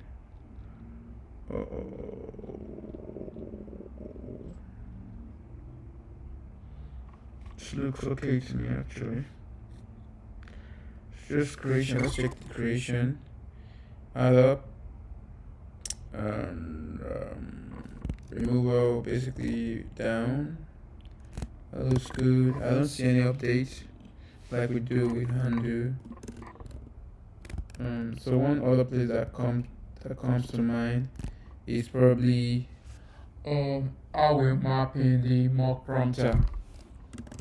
So let's go to prompter. We have this rename or delete, and by default we have rename. However,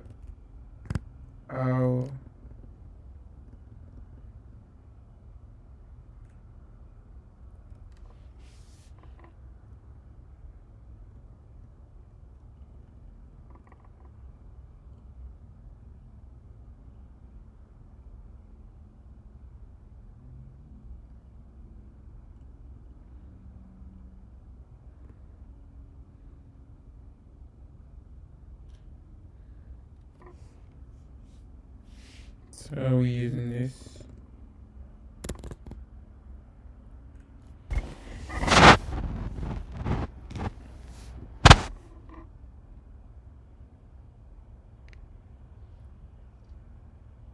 Oh, no. What am I doing?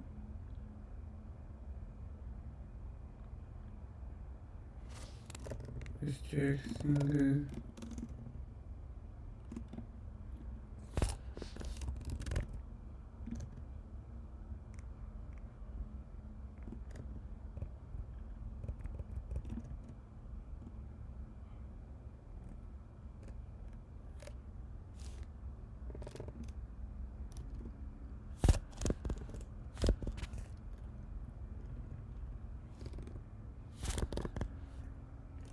Yeah, but she's just returning that. That's the way. Yeah, it's saying delete and rename.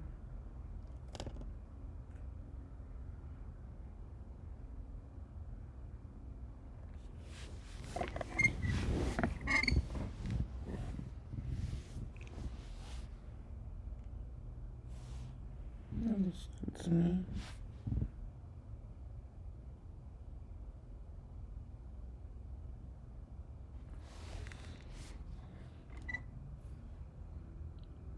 Delete comes before rename, right?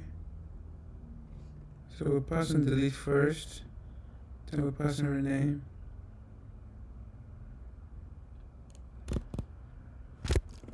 Let's see the default. Delete, rename.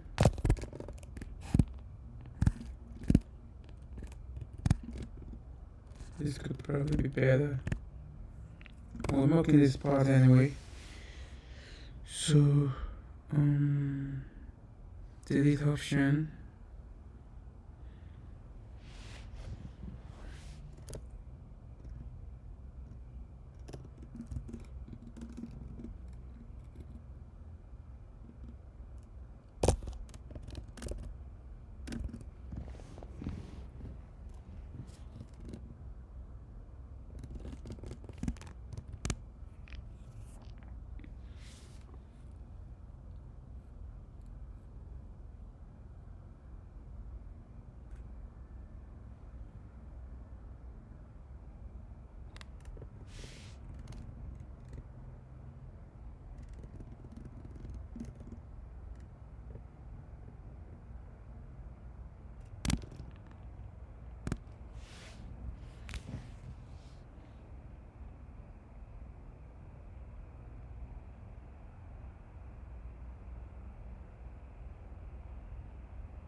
Oh, of course.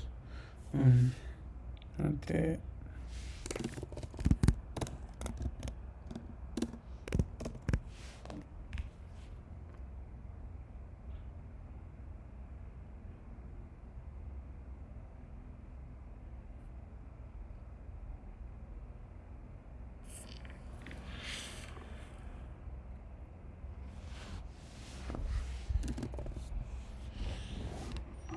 Yeah, figure that out. I'm glad we are writing this test. So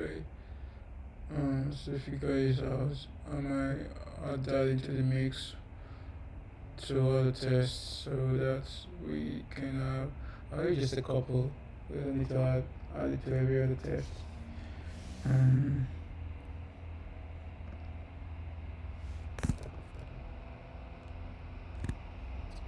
So this says rename. This says rename. Even though this is saying implicit deletion, that says rename. Right. So there's a misalignment somewhere. This case is rename, but this is saying deletion. Yeah, so let's go check our test case again. My guess is that we're actually not using that at all in our configuration. So we're using the oh yeah, I'm an idiot. I'm using the default here. Oh my god, damn, I'm a fucking idiot.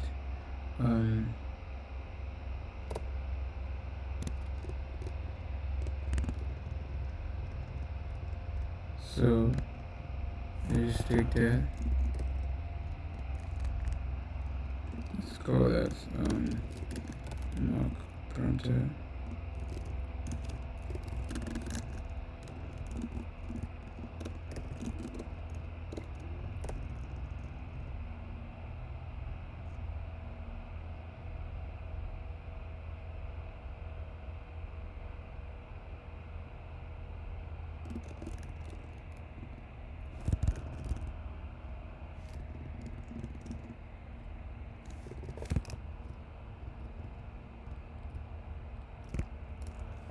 I'm a fucking idiot. That should have been the first place to check. Because obviously something is not changing, and it means we're using a hard-coded configuration.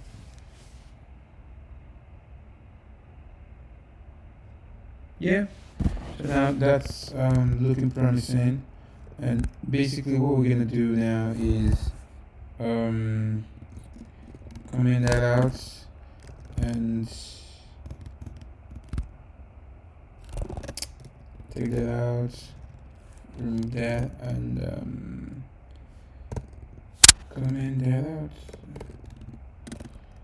also, and we might have to revert this, but whatever. And actually just check that. So as you can see, this doesn't have the update part, right? It's just deletion. Chill, bro. Yeah, looking good. This undo update. Cargo instead, blah blah. It's good. Check the previous one. This does have an update. The earlier one just does the deletion. There's no update. So the removal is actually coming before the definition, just like I mentioned earlier. So this would come before, and we might have to do the same in the other side. We're doing it here already. We'll have to do the same here. So I expect this to fail. Cargo insta accept. I mean, actually, for this, it doesn't really matter. Maybe it does, because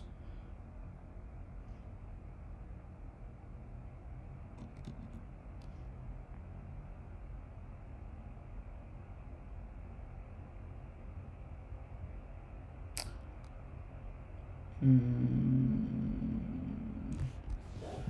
it creates. We can do whatever ordering we want, but we just.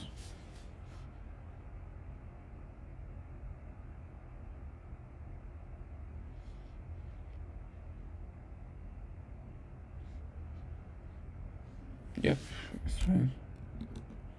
Doesn't matter.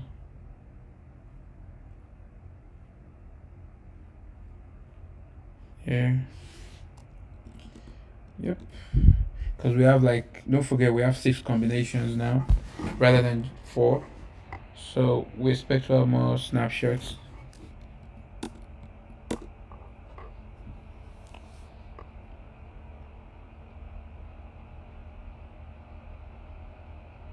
Yep. That looks like it. Cause now it, so that's why I'm not gonna put the rename or delete everywhere. Maybe put it in a couple more places and stuff. With this, we don't have to write a different test case for it. That's good. This pretty much covers most of our cases. We don't even need to put it this way because that's the point, the strategy, and we already have it here. So we don't need to pollute everywhere with this since we already have the snapshot here also. Which, sure.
Oh, actually, we might have to include this in the snapshots.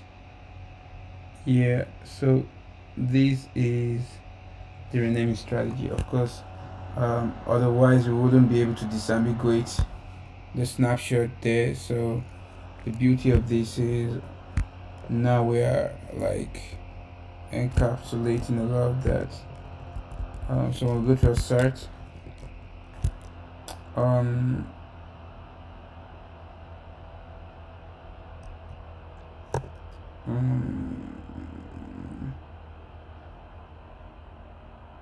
strategy and mock prompter.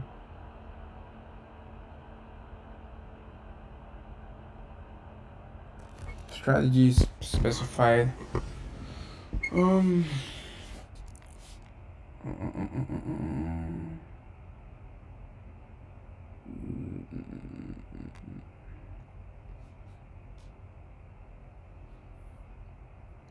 We can take it out from me. Anyone I mean anything. Tell the world from me. As you don't leave. It's getting out for me to breathe. Even not for me to sleep. I'm used to lie with you. Tell me what I need to do. So we can maybe save mock prompter and make that optional. So basically, can do similar stuff. Yeah. And also take mock prompter. So if it's provided, we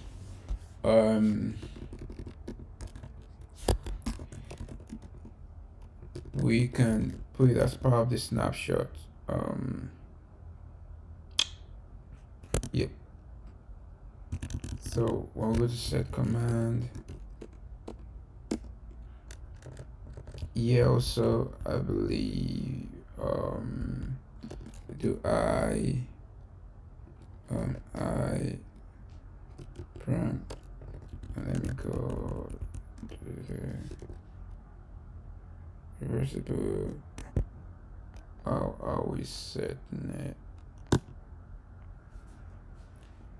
It's getting out for me to breathe, even out for me to sleep.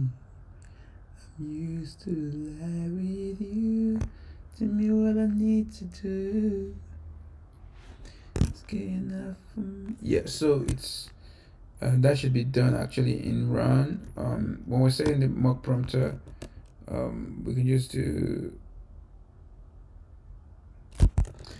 I have the method already? Set mock prompter. No, I don't.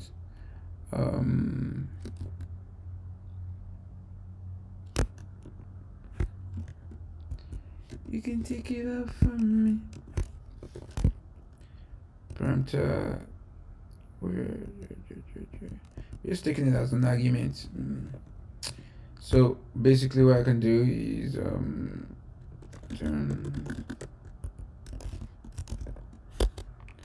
so anytime you're doing that, we just basically set the prompter. And actually we should have been doing this, because with this now, I guess it doesn't matter, because sometimes we actually want to switch things up a little bit.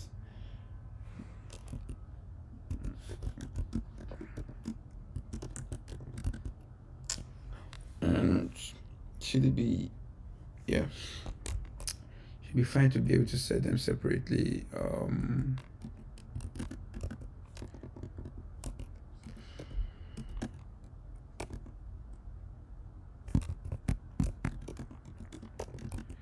You can take it off from me.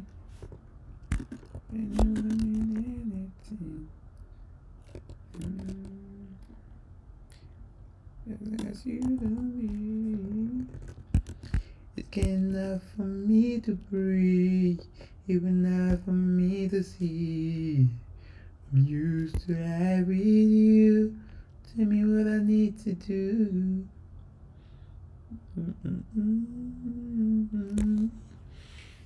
I can live without the rain. So it's name differentiator. Yep. So we can do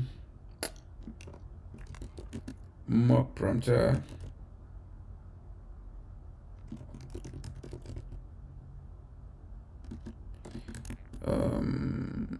If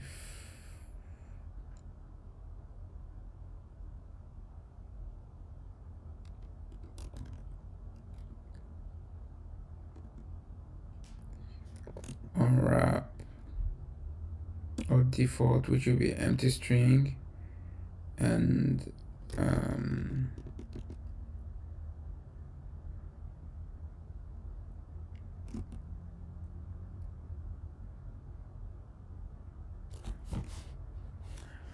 mark this down up.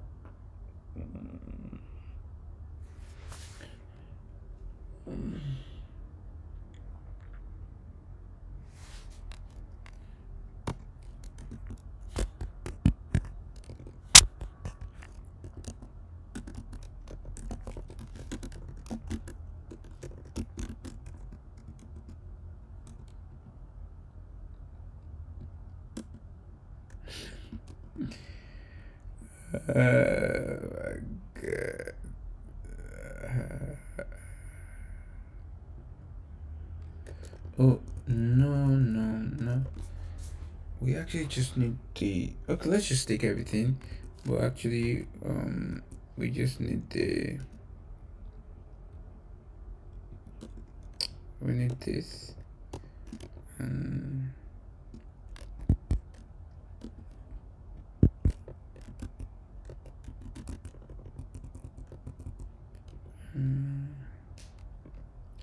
single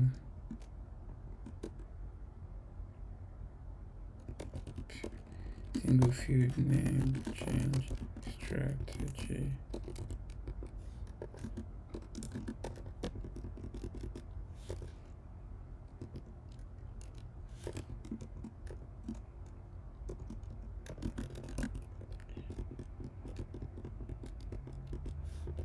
So we can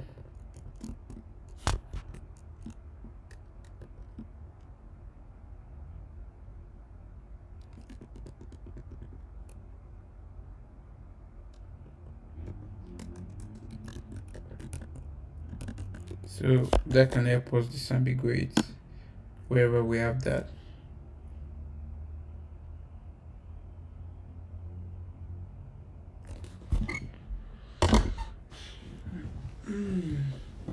Nice, it's looking good. Now we have more stuff, everything is working at once, and a bunch of stuff. That's right.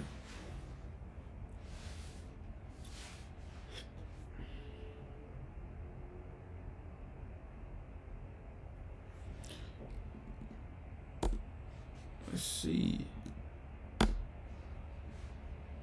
wonder why even that might change.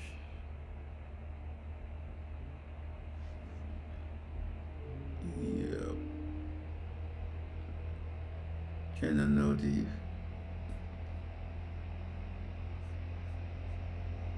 let's check the name. More strictness. It shouldn't affect this because oh yeah, of course we're setting it. We'll be setting it here.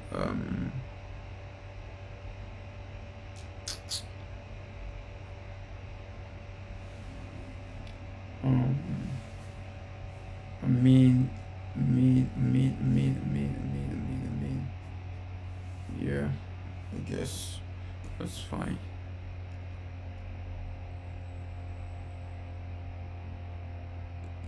That's fine actually.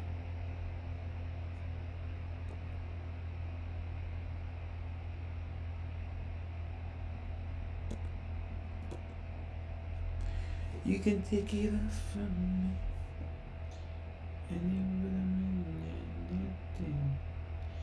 Let it all off from me. Because you don't need it's enough for me to breathe. You're not for me to sleep.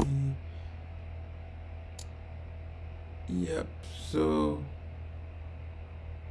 we have so we're still getting deletes. Okay, we're getting delete on both sides now. That looks good. 3 to 6. I'm not here. 3 to 6. Okay, now we don't have this intermediate. And remove should probably come before. And but let's run that first. Let's run that.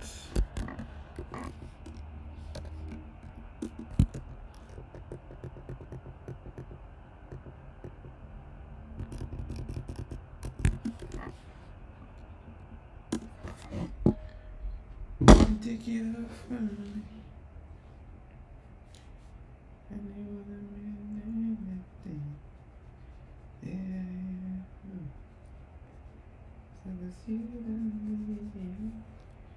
It's enough for me to breathe. Even enough for me to sleep. Used to like we did. Tell me what I need to do. I can live without money. I can live without the rain. And if every day was sun,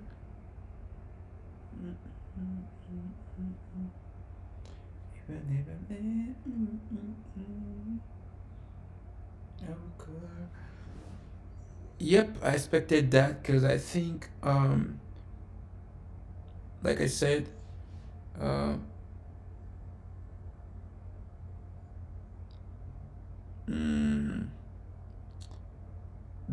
removal should come before deletion.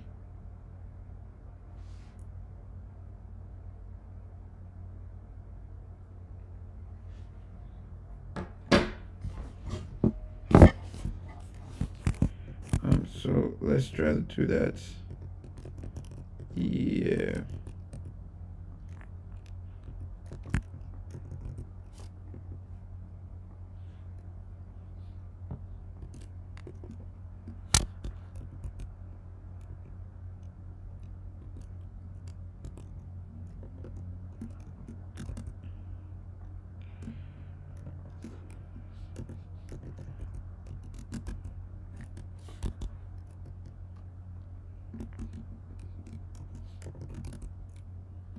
Let's see if one more passes.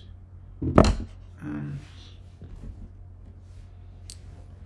this passes, then we can see that's dehydrating.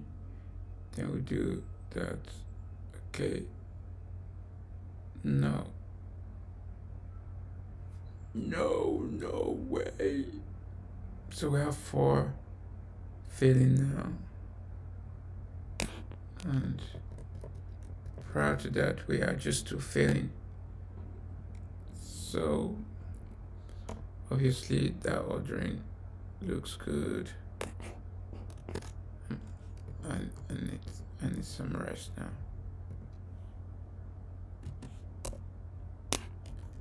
When you look over your shoulder for a minute, I'm forgetting I'm older. I think that you should do some rest. No, it's beautiful than ever. Also, maybe this is the one that should be the other way, because it's the reverse of that.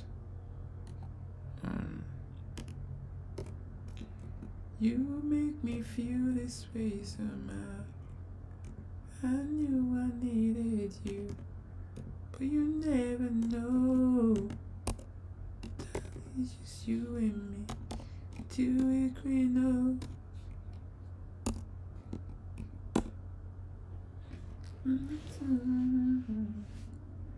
Look how we've gone, darling, just you and me till we agree no. We'll see you when I go. We'll see you when I go. Yep. So it passes now. We're good. Since that strategy is actually for that sake, I don't think we need to include it in other test cases. I'm pretty glad we've got that. Yeah. Let's commit this and maybe I just have a little break, right? Or don't you guys think I do? Let's remove the debug prompter. Let's plug in this computer. Let's take that off actually.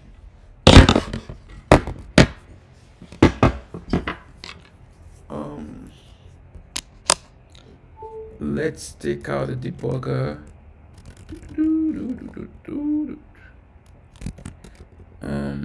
Do we have more? You make me laugh. You really make me laugh. I hope, did I discard that? What? That was unintentional. Don't do that. Put it up.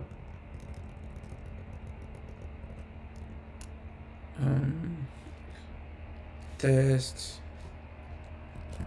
single field rename strategy.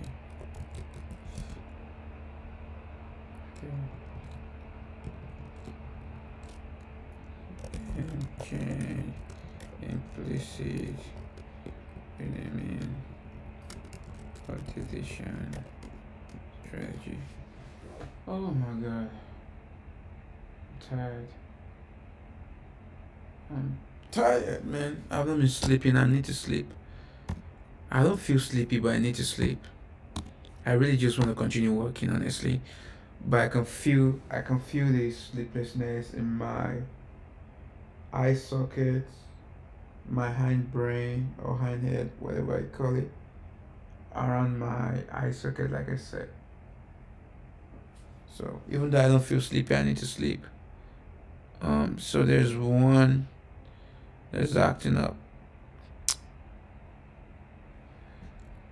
That's a problem, because we don't want a situation whereby, yeah, there's a flake in one of those assertions.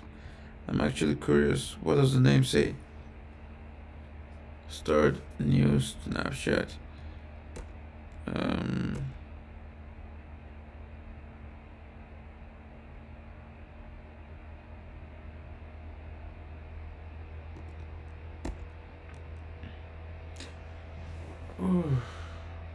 Oh, probably that was the one I discarded.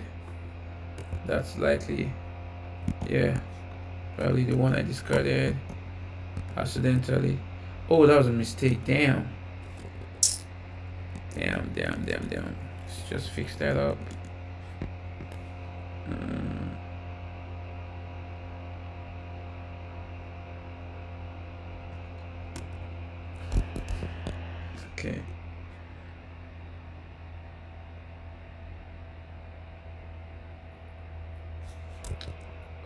So let's do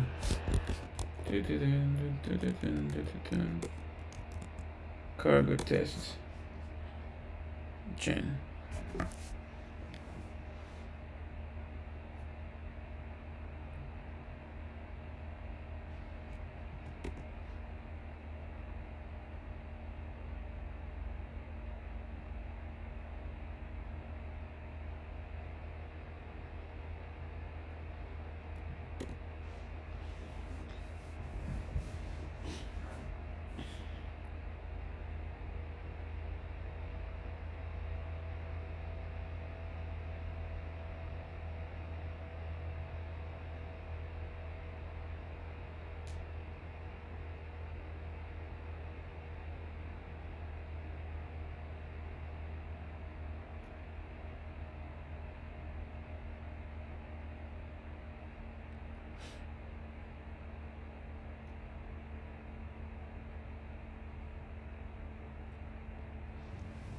Nice.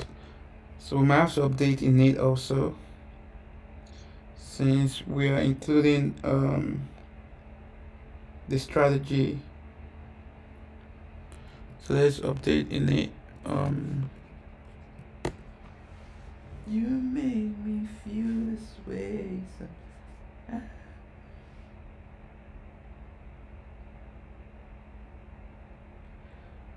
I know I needed you. You never know.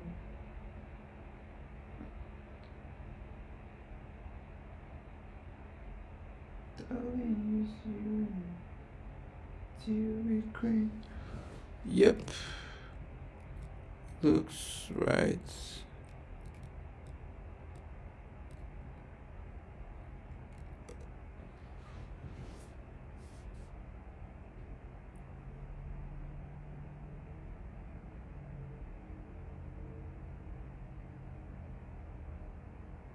We'll say you wanna let go.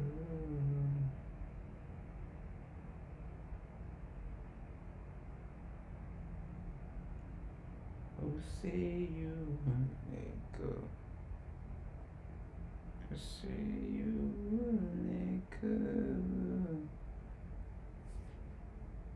Say you.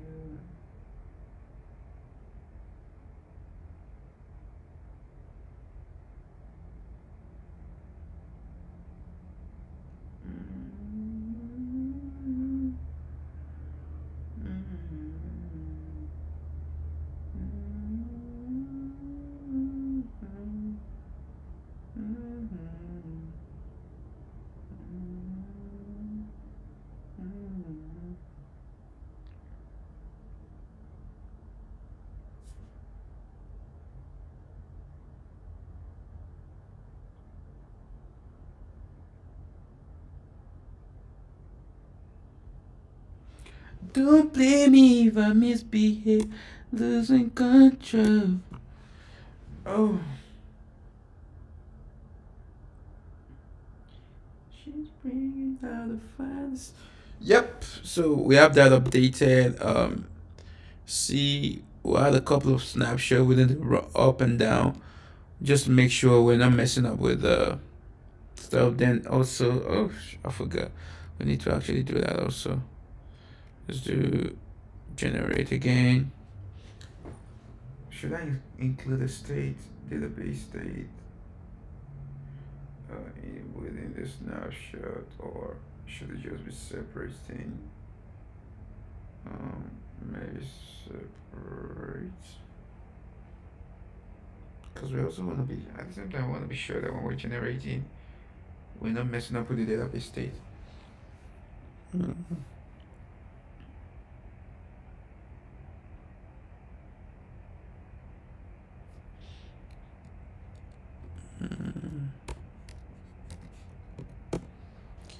You wanna know what I feel, I feel, I feel, I feel, I feel.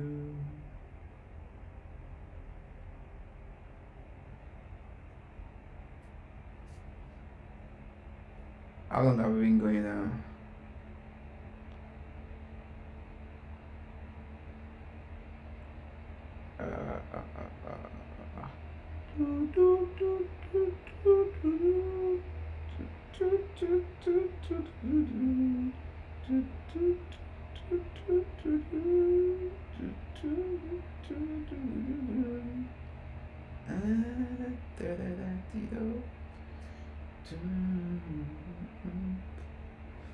I'm here, Kiops. I'm just taking a little bit, a little break. What's good? Where are you chatting from? How are you doing?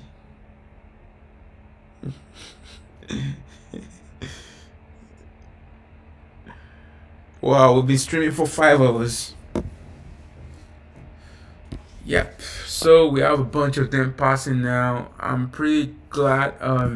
Let's go to up and add a couple more sessions there. Let's do update init with migration single field rename or delete strategy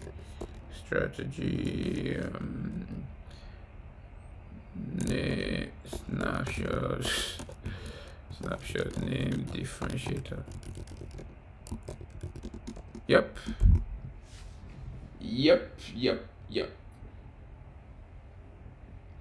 We are here.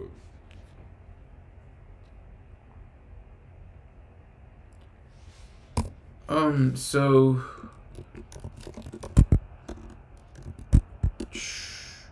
the up and stuff. we probably should have a few snapshots here also, just sprinkle them out all around, because we also want to be sure that we're not messing up, like I said, with the after doing like run up, for example. We want to be sure like that we're not messing things up. So let's do init. We can do conf the assert and yeah, current function.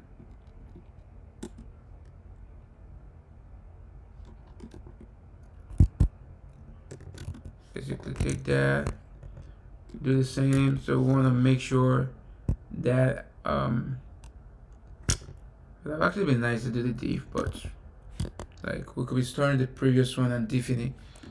So, but that's fine. Let's just get the current state. Let's just sprinkle a couple of these around so we know we're kind of like certain we're not messing things up. Yep.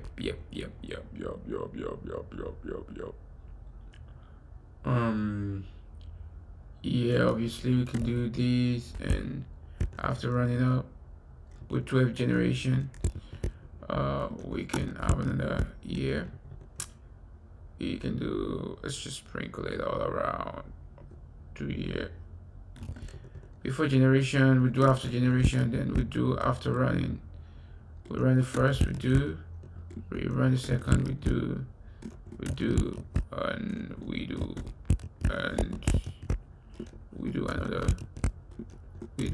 another, so maybe we do another year, then we generate. After that we put 1 year. After running, let's put another, we run another, let's put, that's probably fine.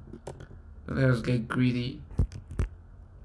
That's 5, or put 1 year, and put 1. That goes there, put it there.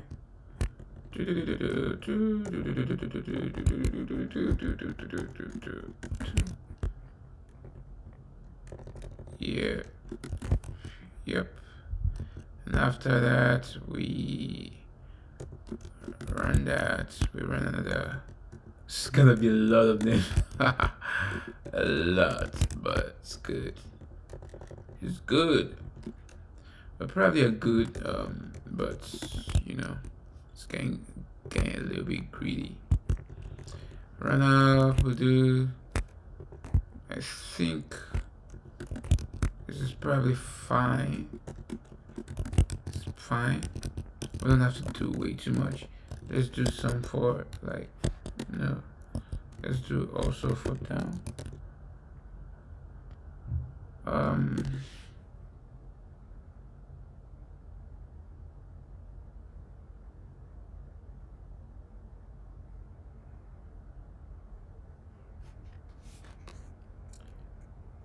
You can take it out from me, and you wanna mean anything. Take you out to so cause you don't leave. It's getting hard for me to breathe, even harder for me to see. I'm used to live with you. Tell me what I need to do. I can live without money. I can live without the rain. And if every day was sunny,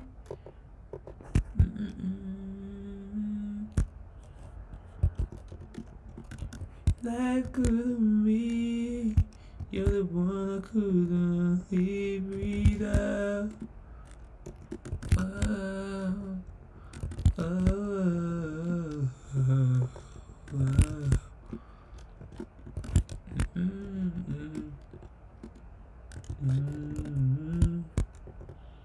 If I could see, we'll have everything. And I know that there's something wrong, and I'm afraid that you're moving on. How can I be when you're my way? I need this being like I need you. If you had a choice, what would you choose? I can live without money, I can live without the rain. And if so, we'll just sprinkle a little bit. Yep. Then 1 year, another one after the run. Maybe we just put that. We already have 1 day. Yep. And this would be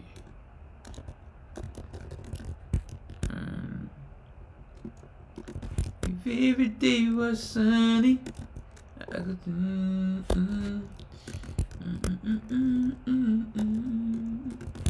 I would know about right now. Yep, that's fine. So this is gonna get a lot of thieves. Yeah. Life couldn't leave. You're the one I couldn't live with.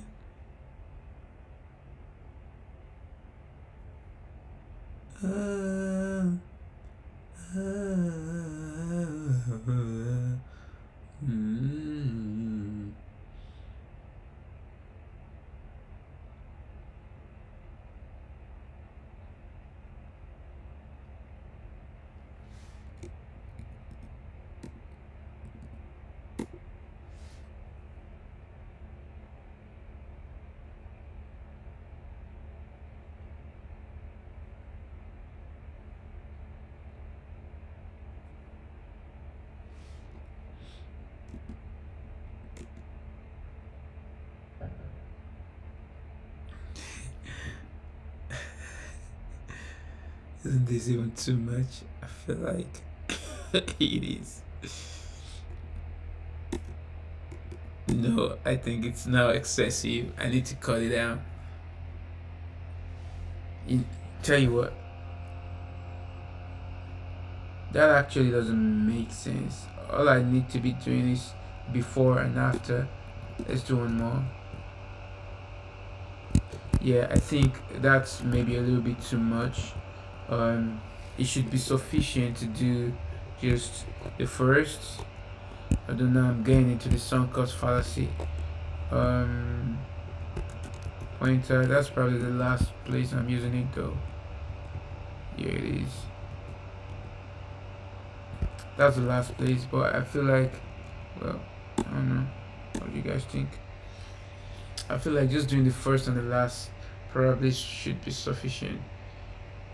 Yeah. 0 delta normals.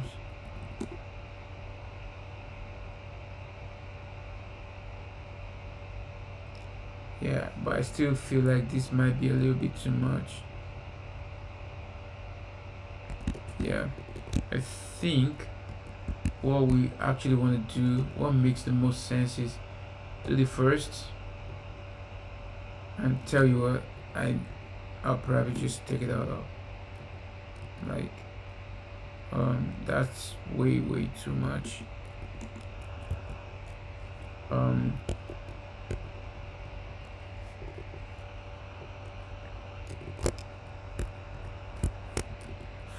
okay.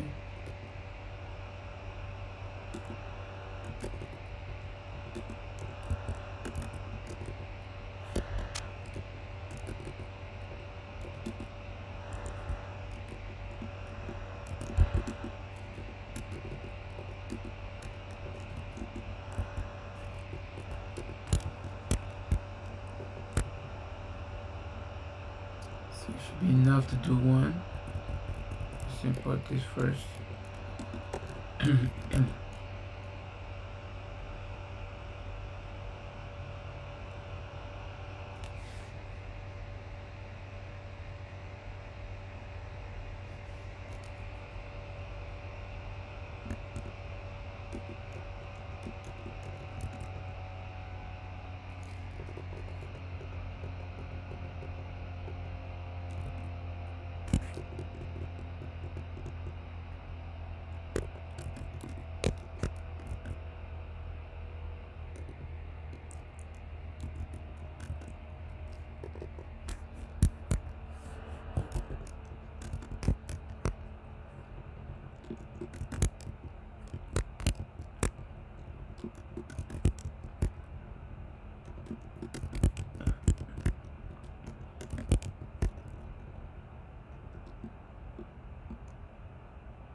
In fact, the first one,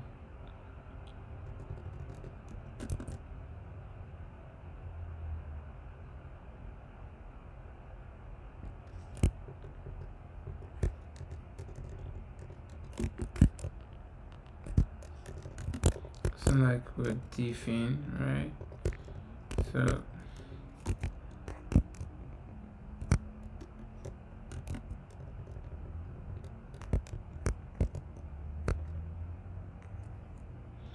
although it can be helpful to see what changes occurred over time, but still,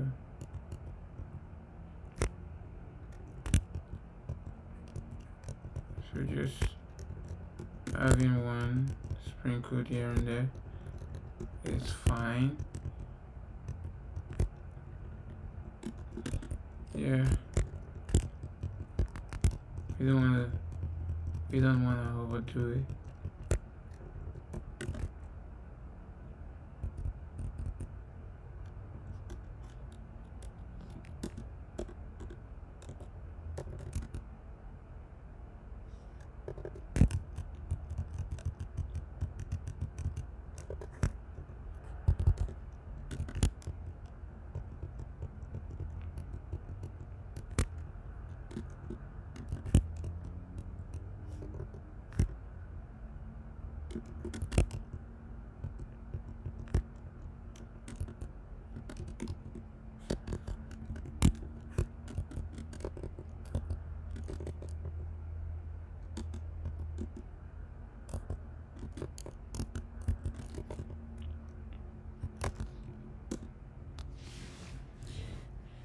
Ooh.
Oh, interesting. Why does this fail with next test?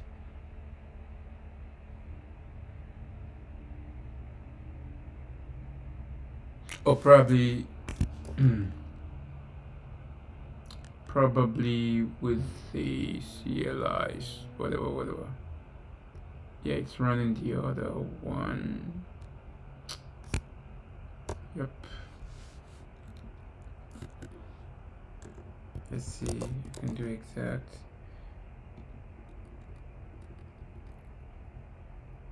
Is it like exact?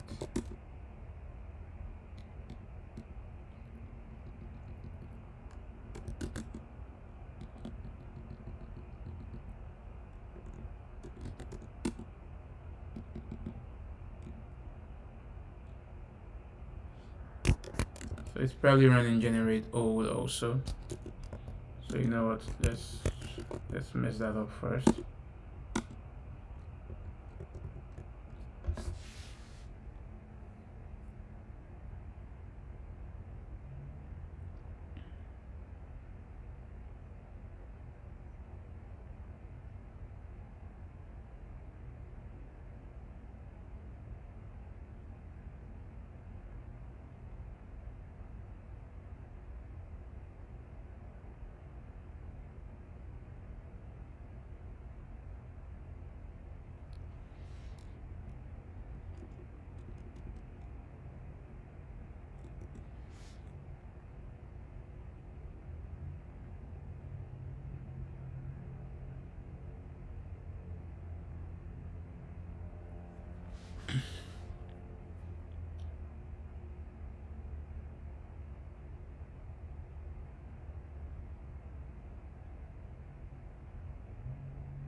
What's failing? Oh, CLI tests. I don't know why it keeps running that, but whatever. We're just gonna discard it. Why did I even do that? I didn't have to do it. Oh, I messed this up a little bit. I should have. Let's discard that. I should have at least committed this before messing things up. Now my editor is frozen. Oh shit.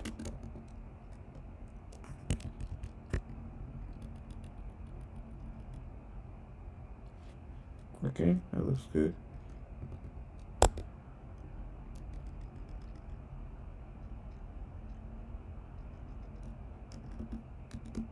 That's two.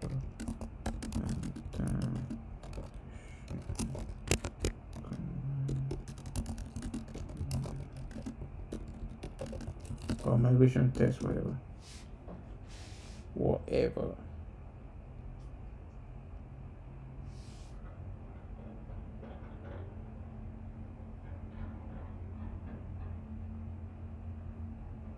And I know that something's wrong, and I'm afraid that you're moving on, and I can be when you're my way. I need this thing. Yep, we've tested a bunch of edge cases. Actually, almost every edge case that I can think of. We've tested renaming, delete strategy, explicit renaming, implicit delete and renaming strategy. We've tested not being able to rename from existing name for the same field name or for any other field name. The right stuff. And woo, oh boy.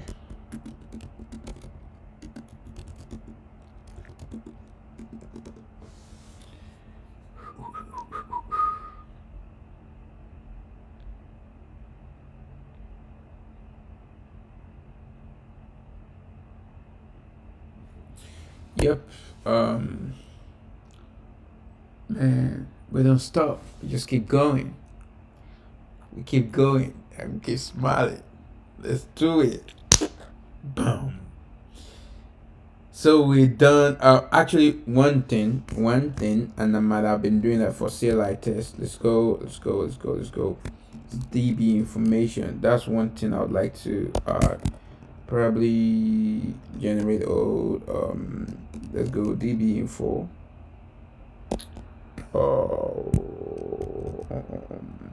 Yep. So as you can see, I was getting the database information here, which is kind of cool because you can then like check and assert what the database state would be at a point in time.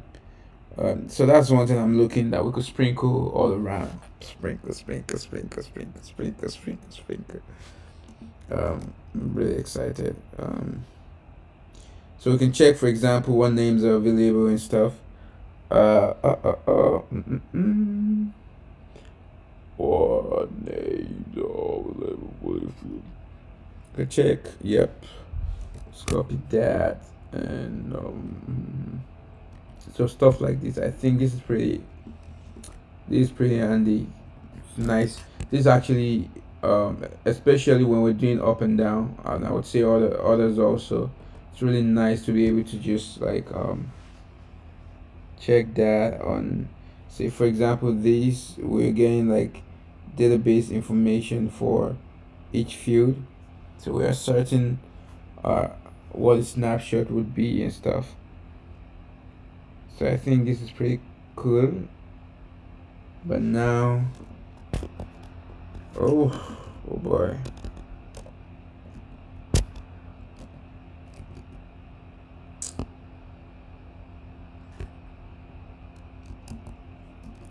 I can live without money. I can live without the rain.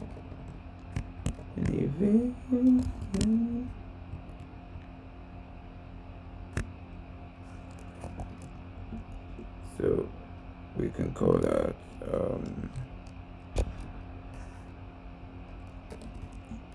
you can take it out from me.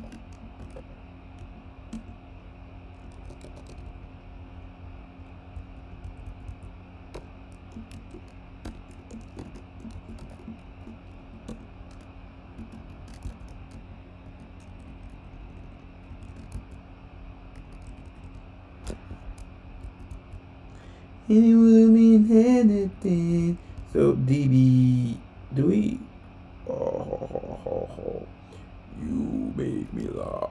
So we get self, the reference to self, and don't let us be selfish. We can do self. I believe we should have DB. No, what? Oh well, we get migrate and yep. Looks good. Wait, we have to make it a sync first, and info for has to be imported, and get data.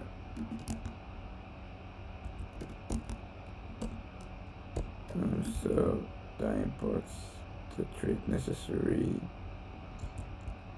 So this returns an option. Yep, so we can make that an option then.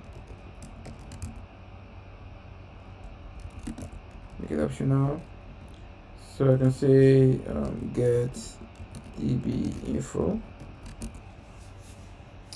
Yep. It's getting hard for me to breathe. How about the second helper method? So this is field info. Let's copy that. Which other do we have? Get files meta. We don't really need that because we have better. Get files meta. The base name and content. We don't really know this stuff. We'll probably just delete them because we have some better. Select all migrations and checking the database.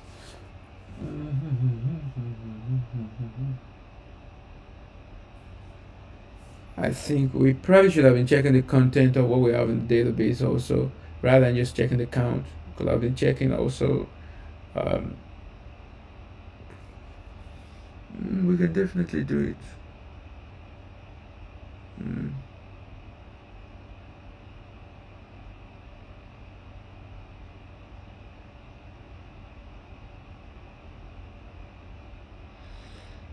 You can take it up fine. And you wouldn't mean anything.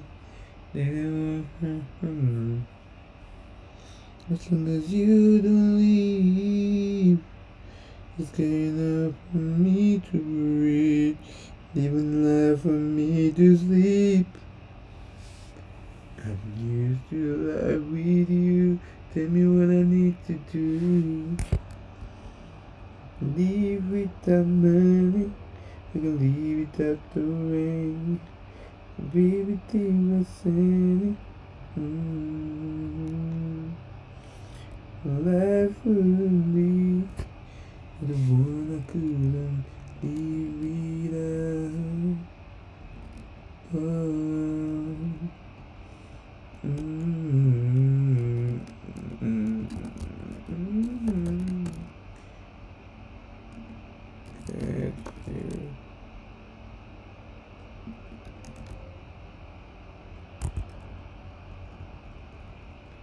If I was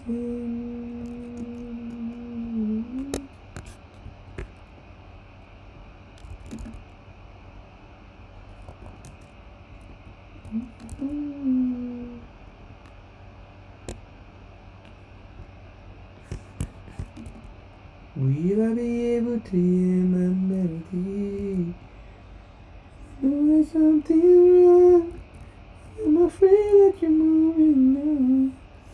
I give up when you marry. I need space.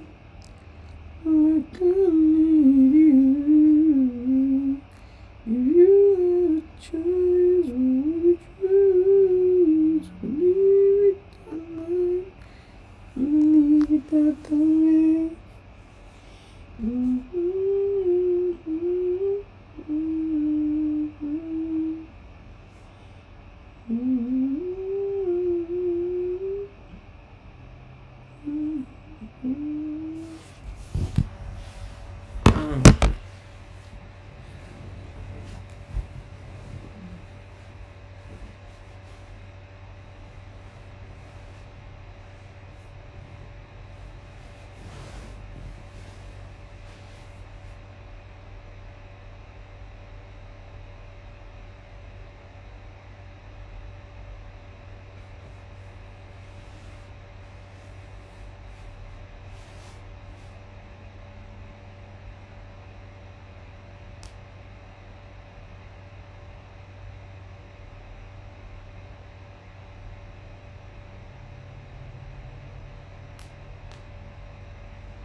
Ooh, I'm back again.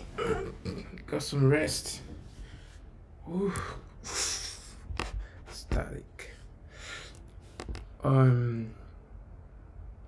So actually, that was a mistake. This should probably be or maybe I'm just gonna take snapshots of different faces and just call it a day.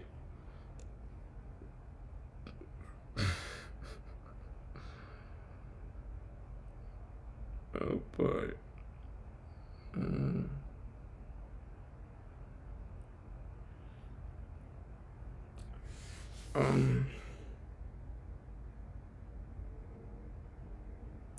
Yep.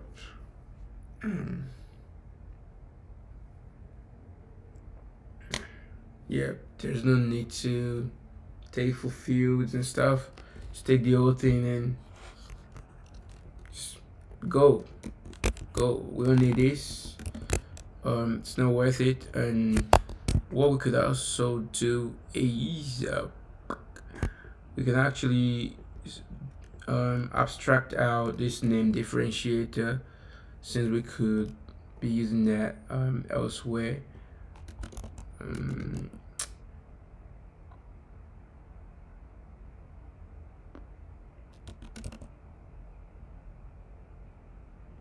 So we can do pub or private. Just do name differentiate derive, or just name differentiator.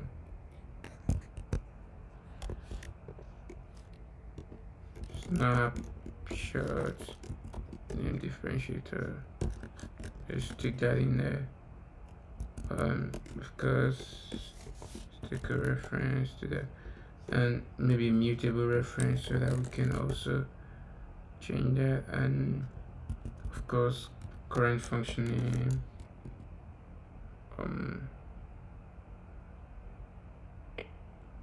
Stop. Is that a thing in Rust? As function name.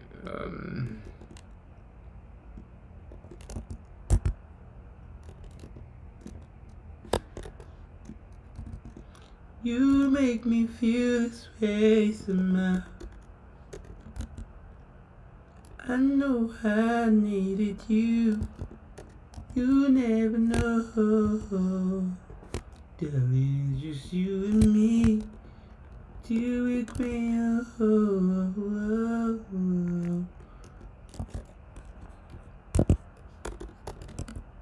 So we can come here and do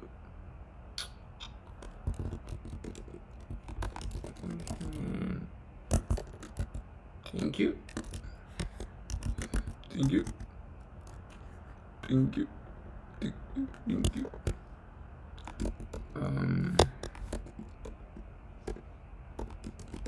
String. Yep.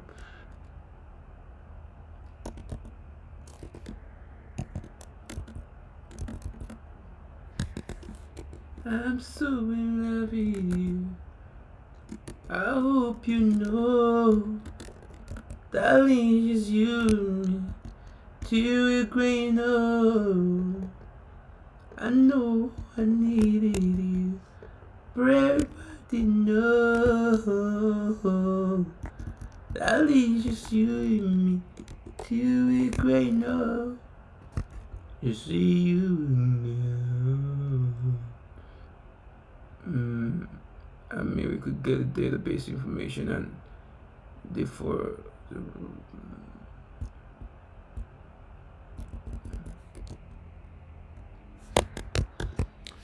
we could get it and maybe get a snare here, but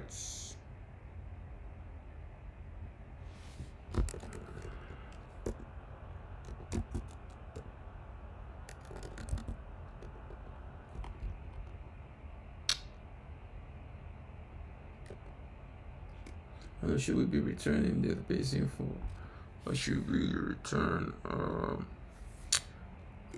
guess we could be info.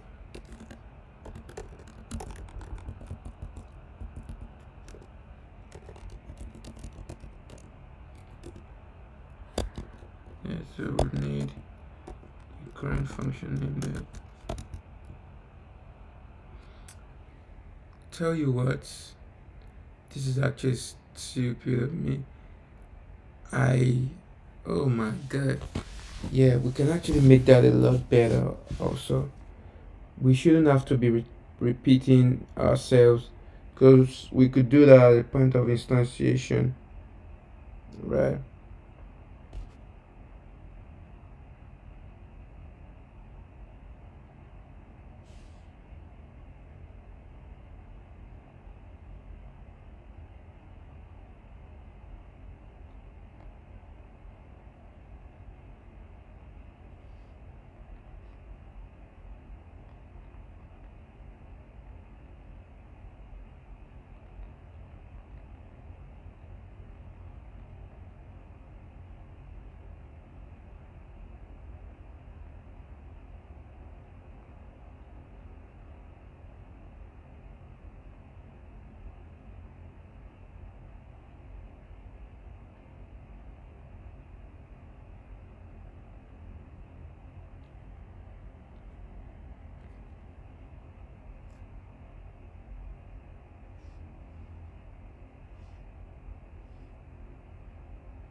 So actually we should be doing this once. It doesn't make sense that we're doing it repeatedly.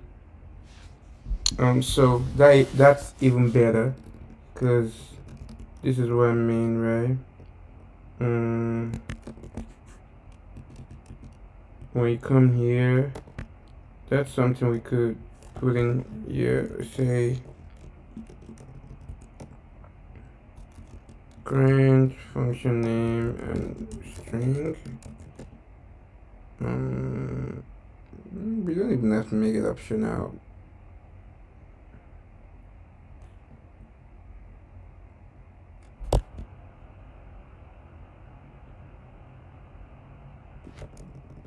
So we'll say migration directory, we could just say there or the new. So now we're gonna do current function name.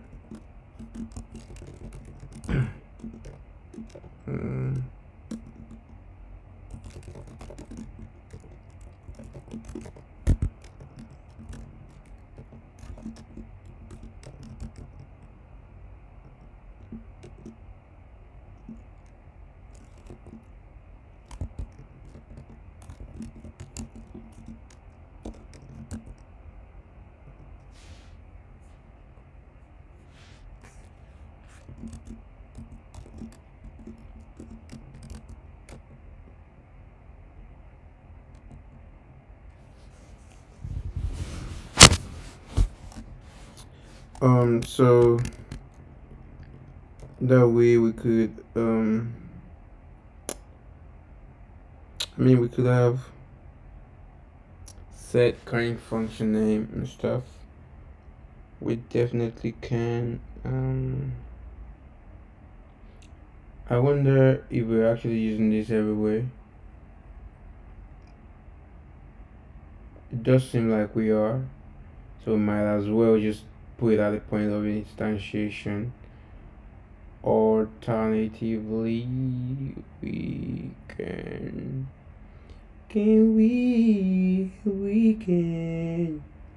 keep each other company. Can we can keep each other company.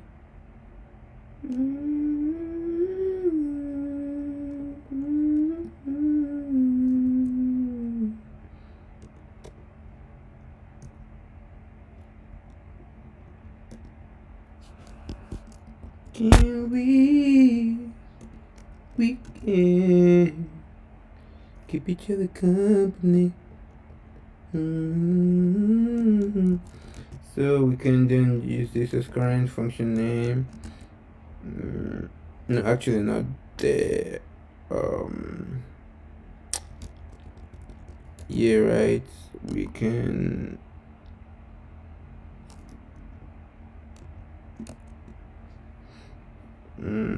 current function name. It could be more stuff. I think the function name is probably current function name. Be fine.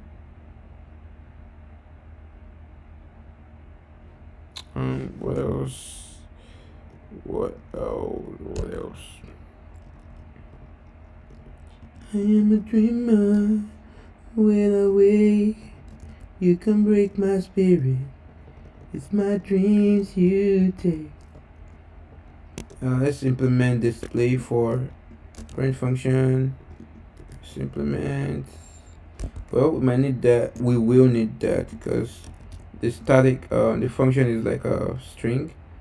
Slice. Are we gonna need string? No, I don't see us needing that. Let's implement display instead. Thank you, almighty AI. Ooh, AI. Mighty AI. Ooh, AI. So what's this complaining about? Current function name and scope. Well, this should now be coming from the instance. And tell you what, we actually don't need to do that anymore. Yeah, let's save ourselves some strokes, and this will not take db info. Of course, that's to be debug asserts. But now we don't have to take this as an argument anymore. So that's current function, which should now be this, and since it implements a display, we can take that off, and that is fine. We don't need it there anymore either. We don't need it here. Take it off.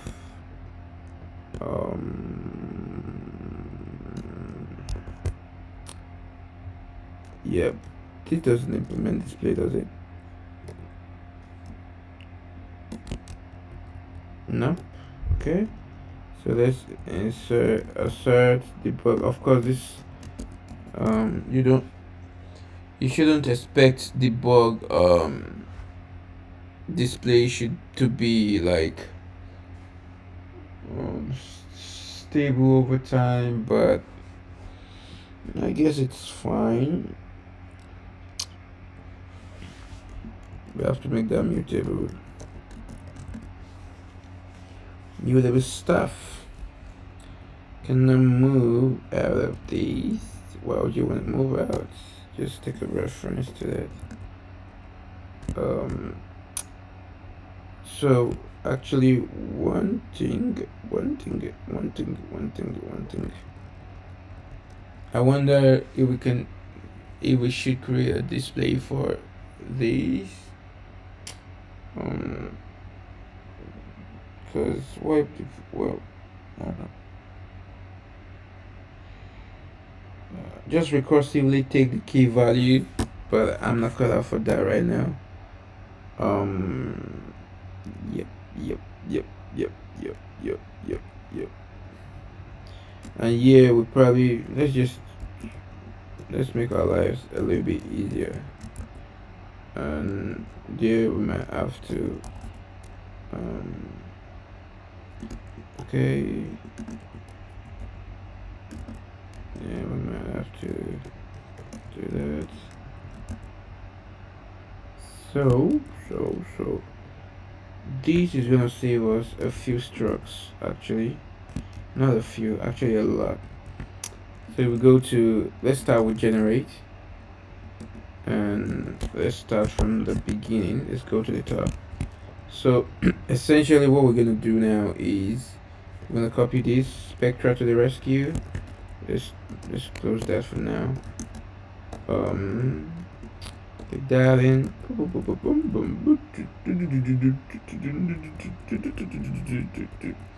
So essentially what we want to do is maybe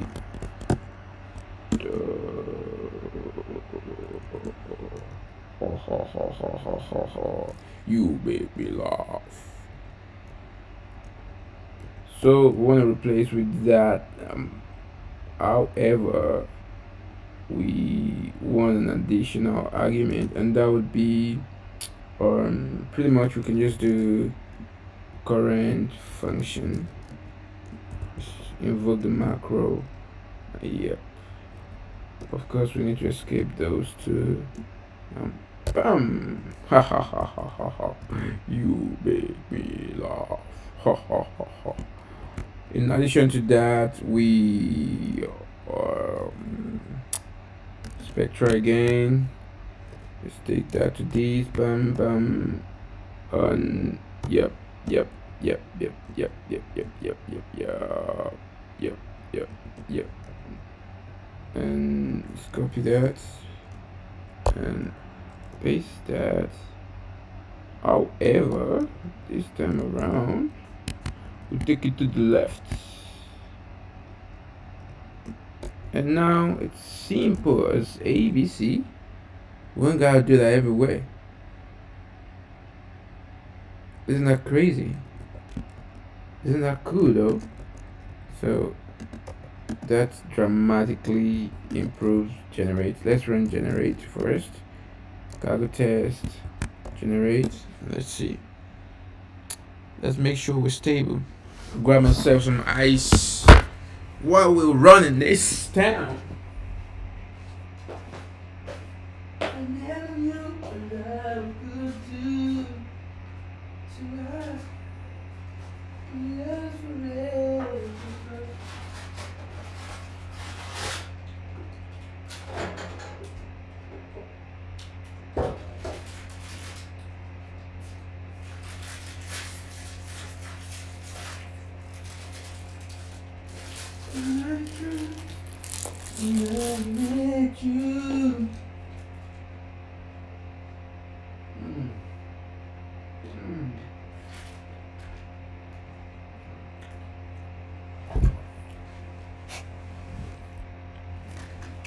Great.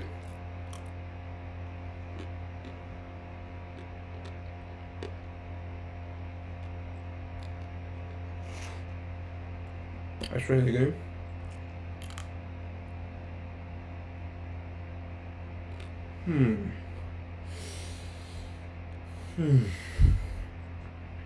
So good.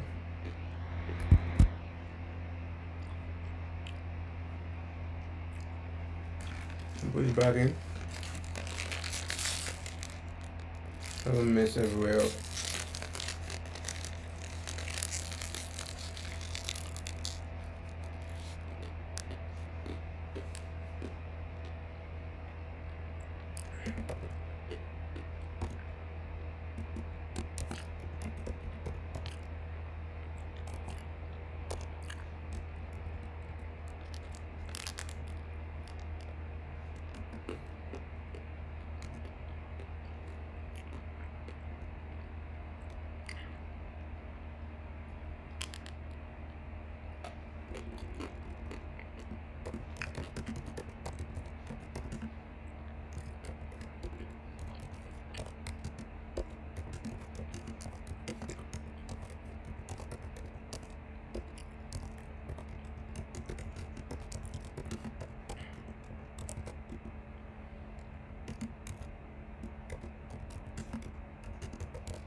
Great.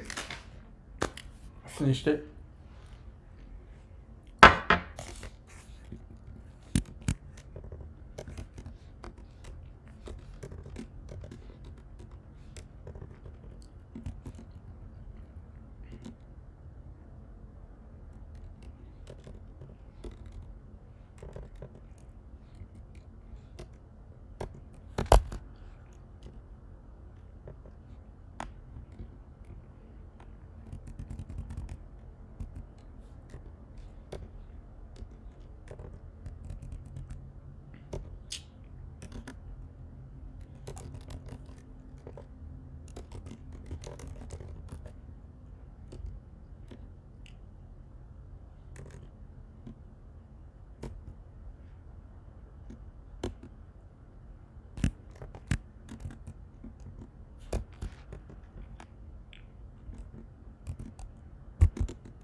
That's good.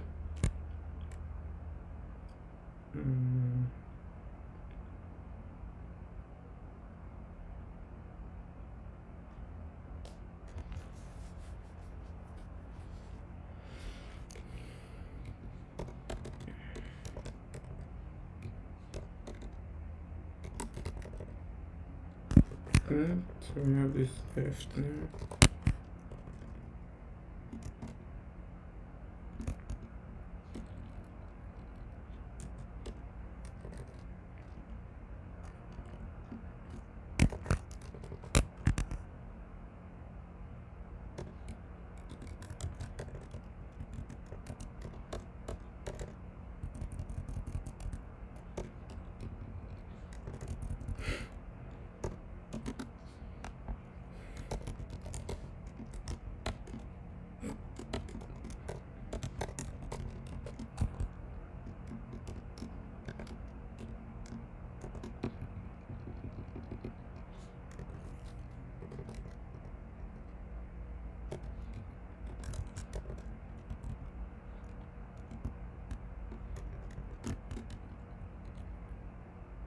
Oh, actually,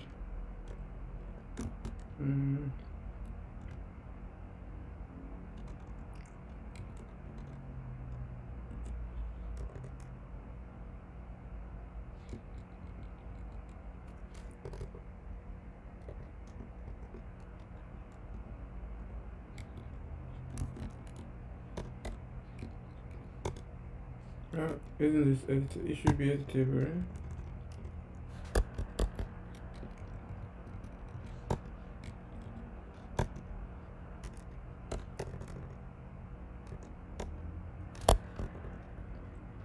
I swear I could edit this.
Oh my god. Let's do. um.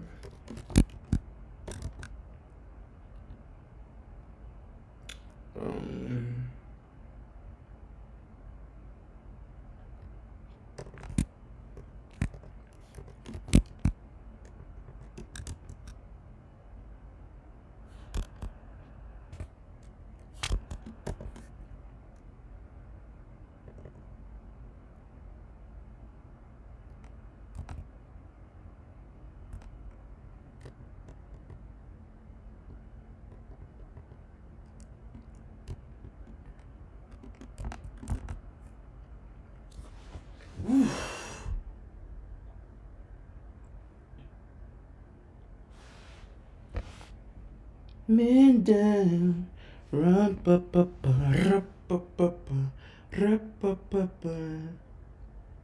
Hey, my mama, papa, I just shot a man down in Central Station. in front of a figure. Ooh, ooh. Hey mama, I just shut me down.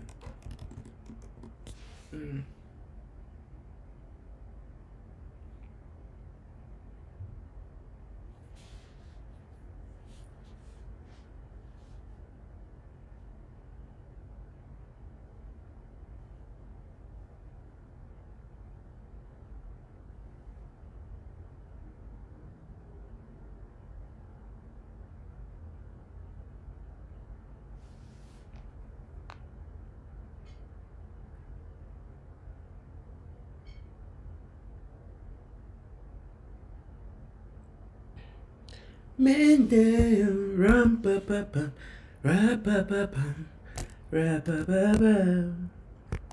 Man down.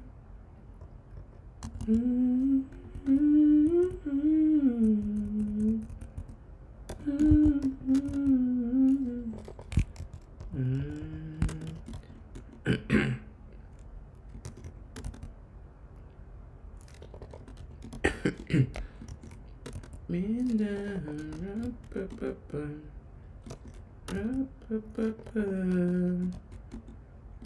Man down, ra pa pa pa. Hey, mama, papa.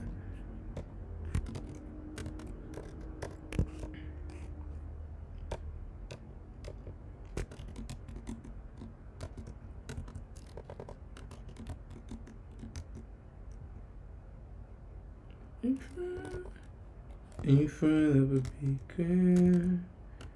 Ooh, ooh.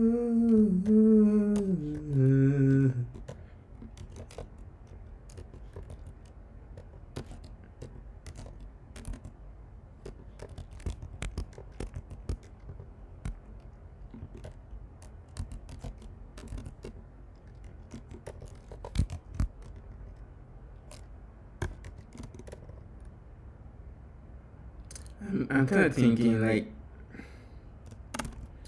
it's actually kind of silly that I've been instantiating this migration there like everywhere, cause that doesn't even make sense. But we'll get back to that, cause there's no reason whatsoever why I need to be doing this, except like there's really no reason why I should do it. So that's kind of silly. Because I'm basically repeating the same thing everywhere.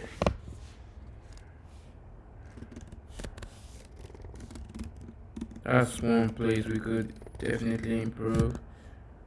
Let's take a tree. Yeah, this is why it's actually just ridiculous that we're having to do this everywhere.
So I think that's something we could definitely improve, but I'll probably.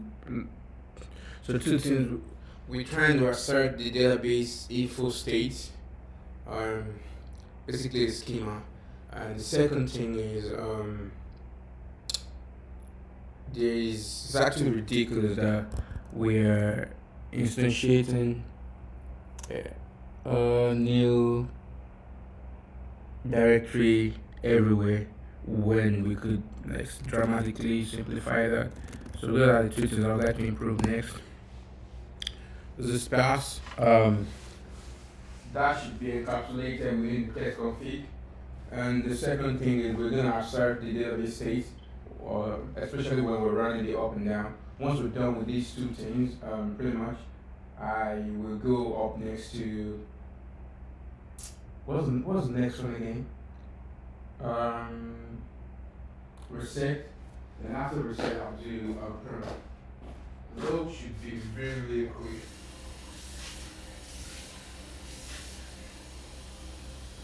I'm spending more time on these ones because they are the critical ones, and they're the ones I expect people would would use a lot more. Like you would be generating migrations, right? You would be running up and maybe not running down though. But it's good to at least ensure like the integrity of things when you're running down, when you're reverting. It's important that you assert that things are going well and you don't mess it up.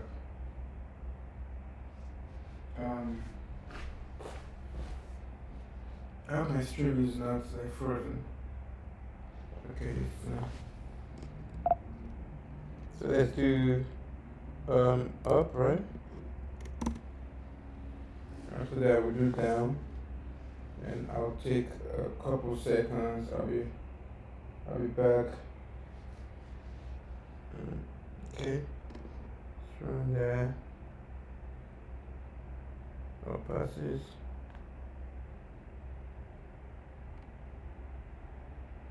Now let's run down, and I'll be back now in a second.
Hey mama, I'm sharpening them in Central Station. In front of people. Need to eat some cereals because I'm writing some cereals. I ate cornflakes. It's been a minute. It's been a minute. It's been a minute. It's been a minute.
So let's do those real quick. The first, simplifying the way we're working with the migration directory, so we don't have to do it all around everywhere. The second thing is to actually assert the database states.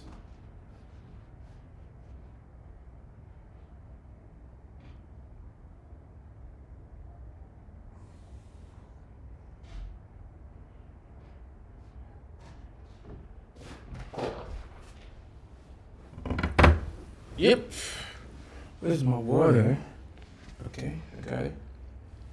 I'm gonna make a little bit of noise, so because of that, I'm gonna reduce the volume a little bit so I don't like.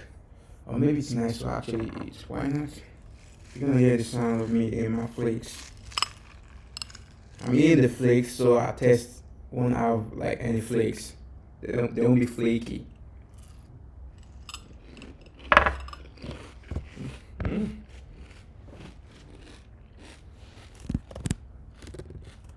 Good.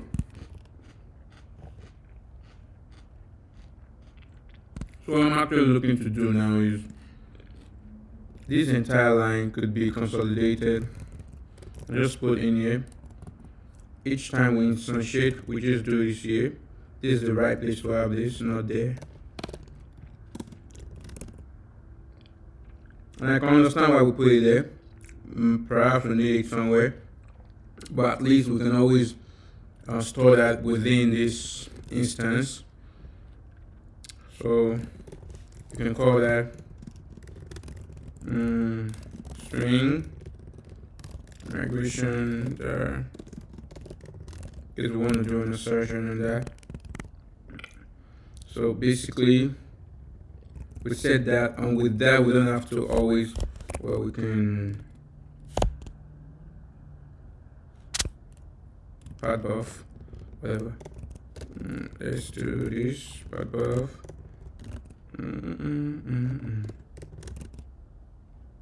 Yep.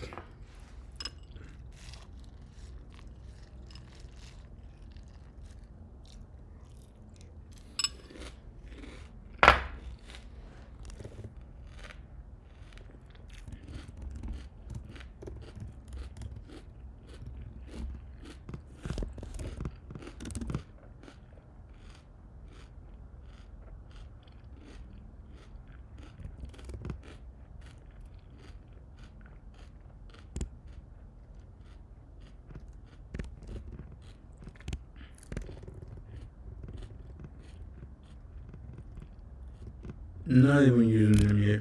I thought I was actually.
Actually, let's focus on one first. Yeah, we can be sure that everything's fine before we do some crazy.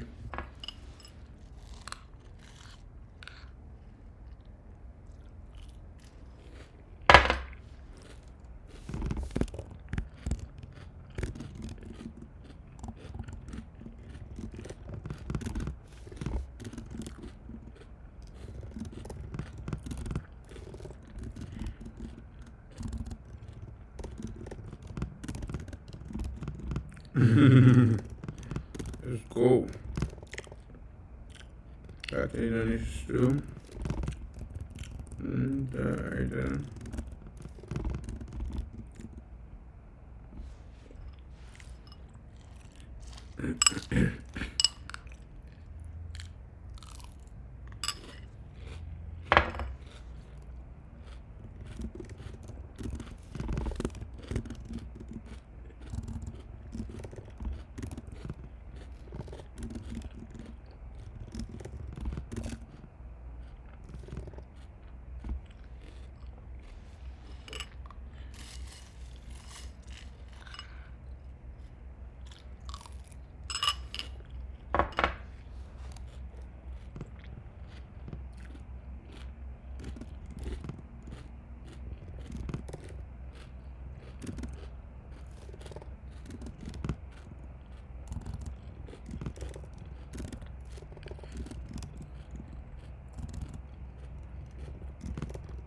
okay. Now let's run up.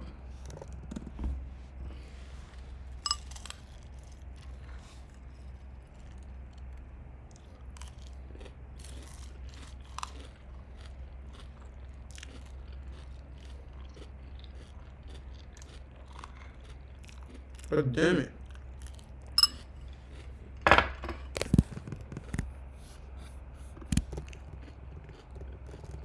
So I think I remember why I was doing that. So this, at the end of this, it calls the drop function, and it drops the temp there.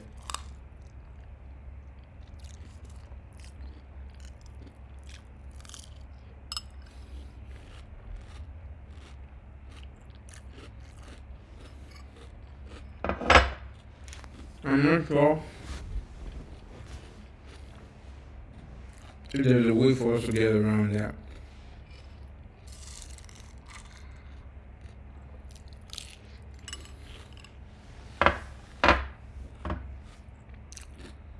To extend its lifetime.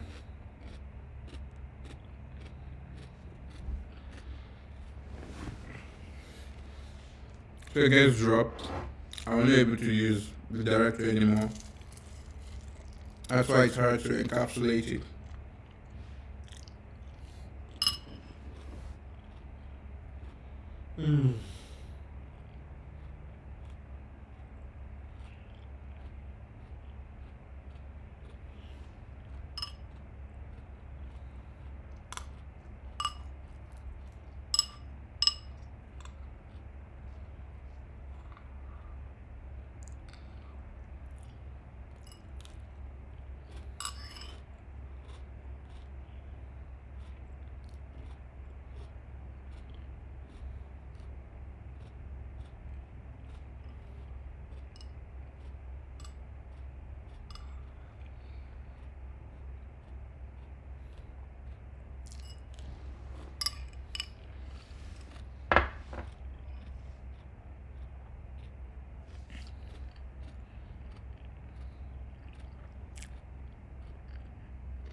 Oh, that's not the solution, but whatever.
Anyway, so we can go to and focus on database information after the little data we just had.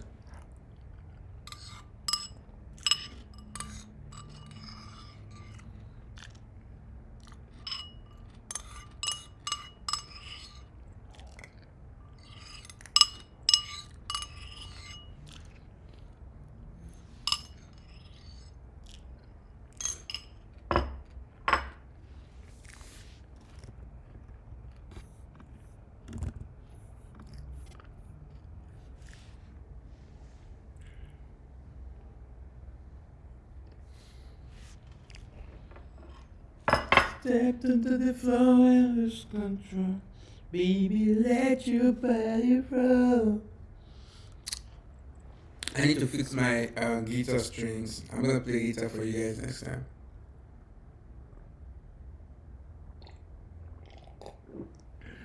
Here you go.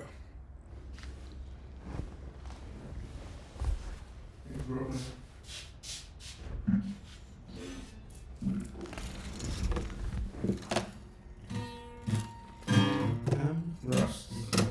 I'll play it next time. I fix the strings. Still feels like a best night together. Feels like the first kiss. It's getting better, baby.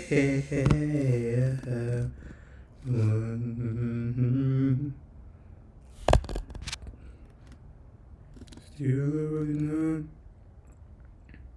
You're the number one. First time I asked me, simply enough, yeah. Really feels much stronger.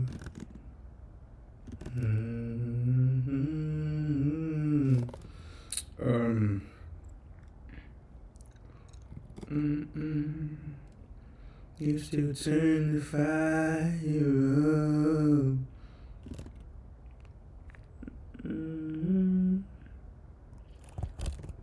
Feel it only dawn.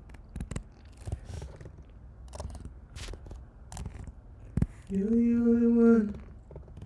I have no one.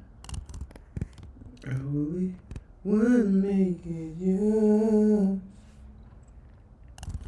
So if I love you, little more than I should.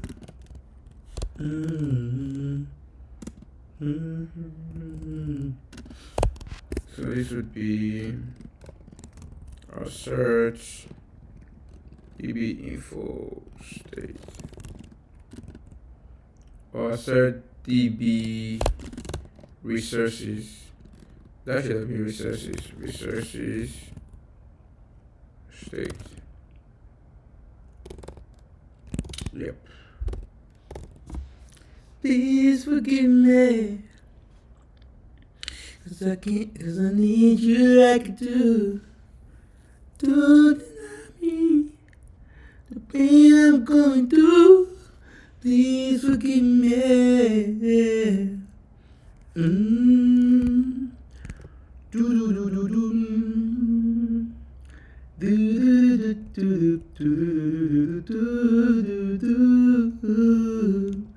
Still feels like our best night together.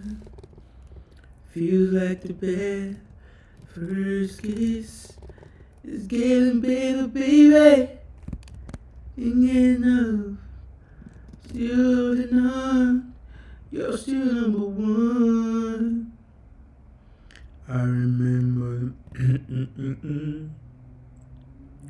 I remember everything. I remember how you move. I remember you, yeah. I remember the night, you know I still do. So if you feel lonely, don't. You're the only one. I know one, yeah. I only wanna make it, yeah. if I love you a little more than I should. Please forgive me. I don't know what to do. Please forgive me. 'Cause I can't stop loving you. Don't deny me the pain I'm going through. Please forgive me. 'Cause I need you like I do. Ooh, baby, the word I say too. I can't stop loving you. Do do do do. Do do do do do. Do do do do. Still feels like our best night together. Feels like the first kiss, yeah.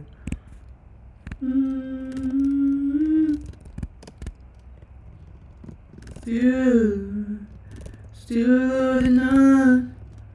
You're still number one.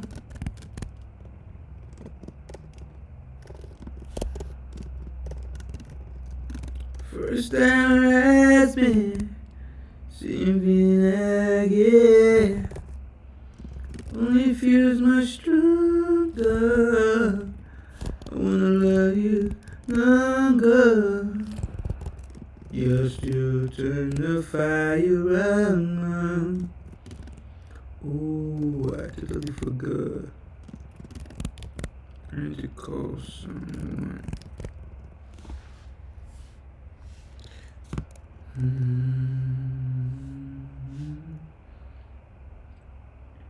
I remember everything. I remember all your moves. I remember you, yeah. I remember the nights you know I still do. Did you feel me too? You're the only one. I'm the one. Should I actually even do? No, it's probably too much trying to do that every iteration.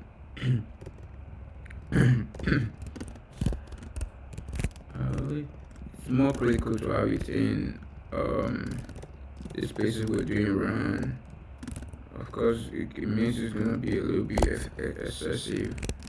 I think it's better to still have it. These are panicking though, so I don't know. It's worth it. We can put a couple. These are panicking. So maybe we put one in the beginning and one at the end. One in the beginning, and does that panic also? No, it doesn't. So we were so good together. Why to say goodbye? Drive me aside. You and I, goodbye to you. Ooh, that's quite a lot.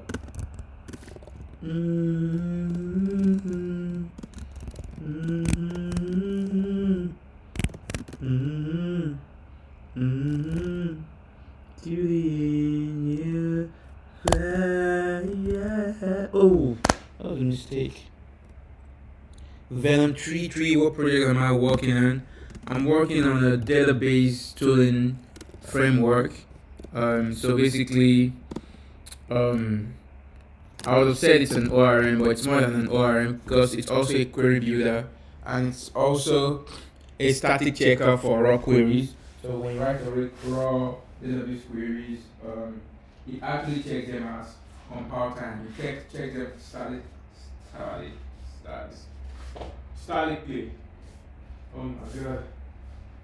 And 1 second.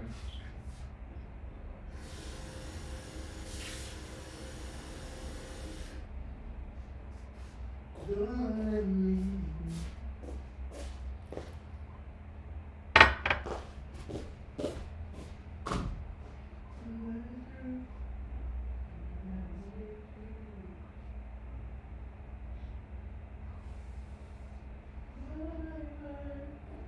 Oh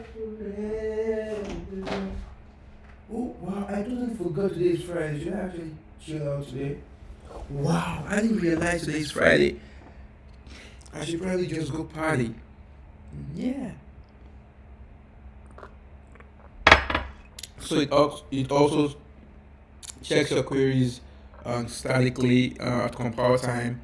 At the same time, it's a migration tooling. So at first, this started as an experiment for me, and it's an experiment I love. I started with a graph database called SurrealDB, but the plan is to expand to other databases in the future, in the nearest future. So I'm supporting SQL databases like um, Postgres, MySQL, and NoSQL databases, also supporting Mongo, Cassandra, and whatever possible. And other graph databases also, but I want to support the popular ones, especially Postgres, MySQL, and SQLite, and those would be quite similar in terms of their implementation details, with slight differences. But yeah, it's a database framework or library or however you want to say it. But I would say it's more of like a framework because it's like more holistic. You get me? You feel me? Do you get what I'm saying? Cargo, does that answer your question? Now must you, baby, don't you cry. Everything will be right.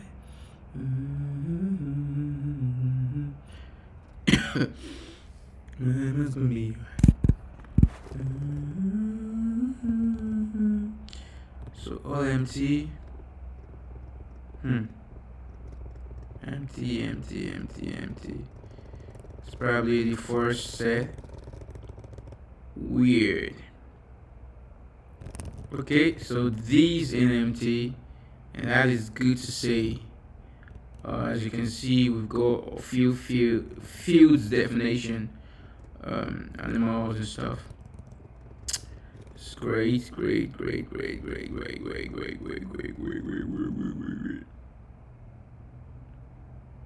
Keep going.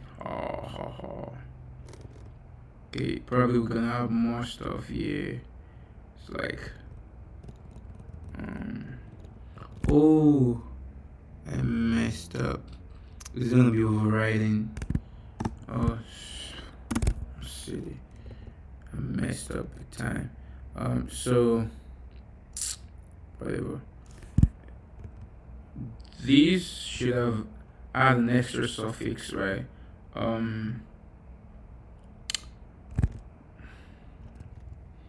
We could have used maybe the current function name here also. Or oh my god, I messed up. But I can discard it anyway. I can do implement of function. Yeah, do that. And this would help to disambiguate that. Source the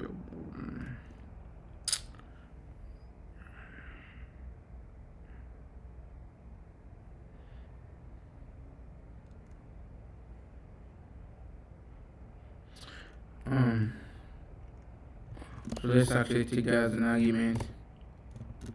Implement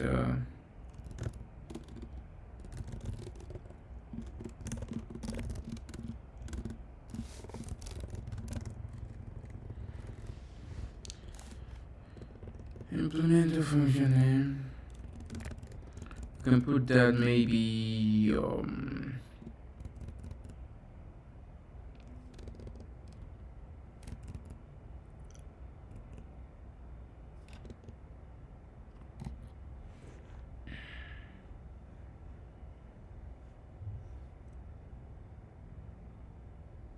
but this will cause a lot of them to update actually.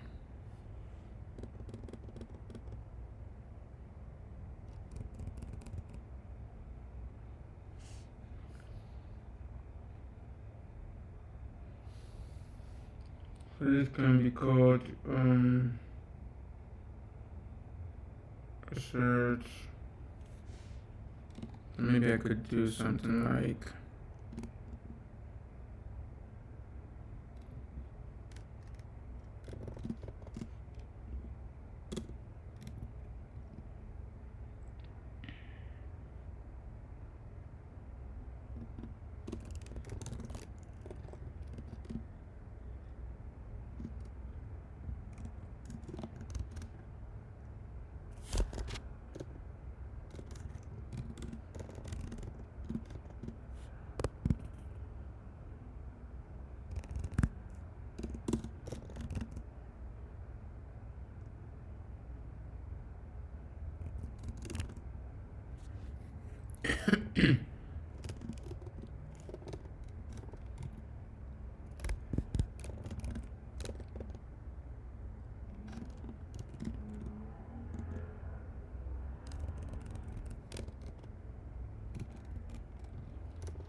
yep.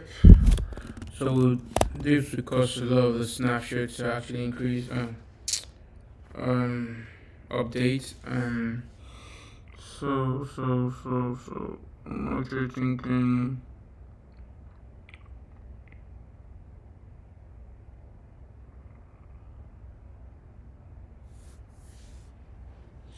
I think it doesn't matter.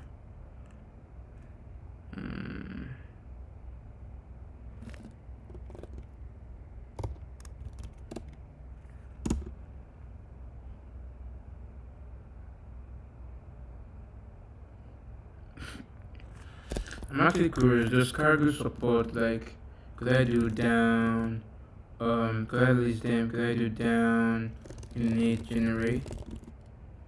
Or could I use comma separated? Hmm. Hmm.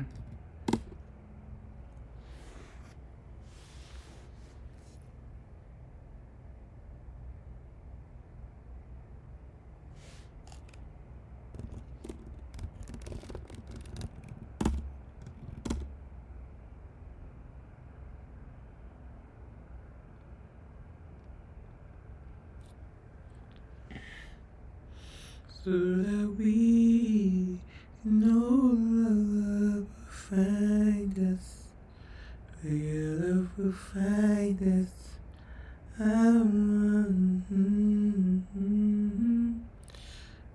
know you will believe me.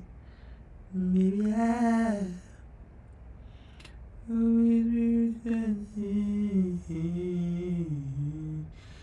so I can give the innocent that you give to me. I will know all the things that I've done. Never knew one day you would come. One day you will come.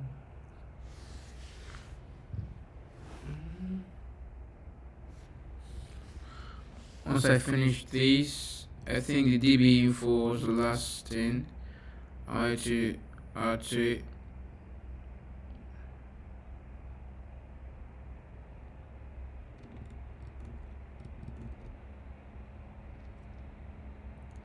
When the breeze of life blew you to me, my angel, I thought it wasn't lasting love. He was.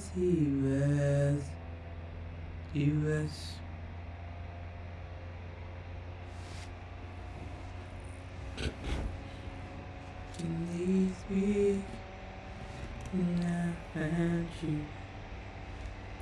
Oh, my heart is broken.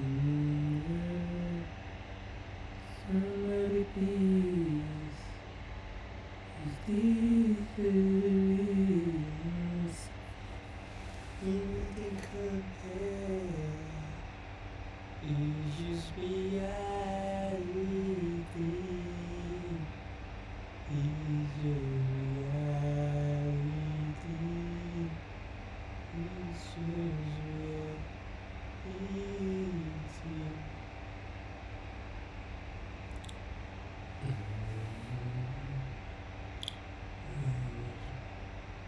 Was just reality.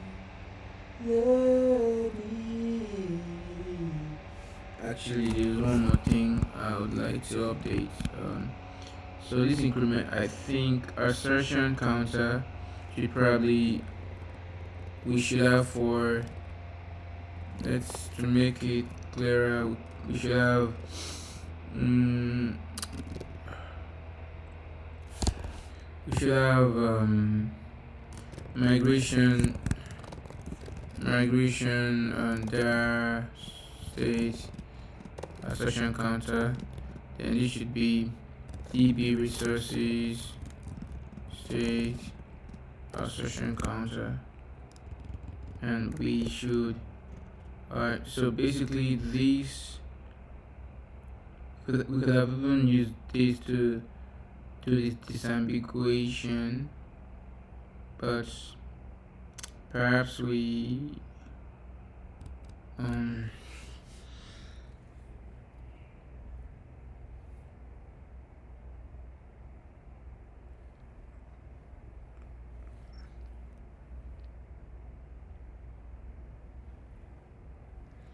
I could be famous, travel around the world.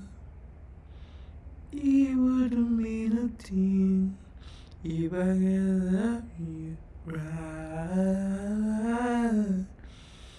If I keep loving you, I think this could easily be like the counter should be sufficient to disambiguate them, because I feel like so we just pass assertion counter. The reason is nah, it's not. Then we could be having collision. So we should have implementer name, but at the same time I feel like we should have also assertion counter, and that's gonna be, let's say, U32 in, let's say, U8, and we shouldn't have that much. And in fact we don't have to do that here. And now this is gonna be, oh yeah, we're gonna be taking that as an argument, and rather than doing that here, what's gonna happen is we go up there, we could use self dot db resource state assertion counter, and just increment that. And after incrementing whatever, after incrementing it,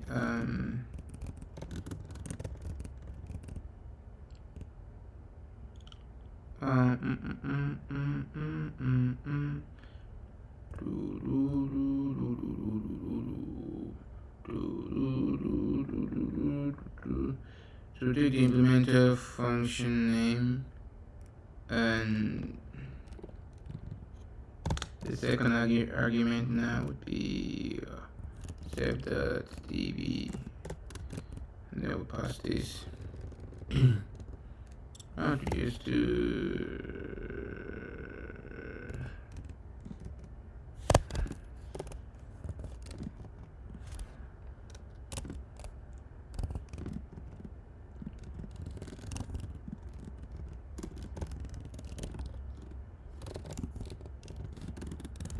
I could be famous, travel around the world.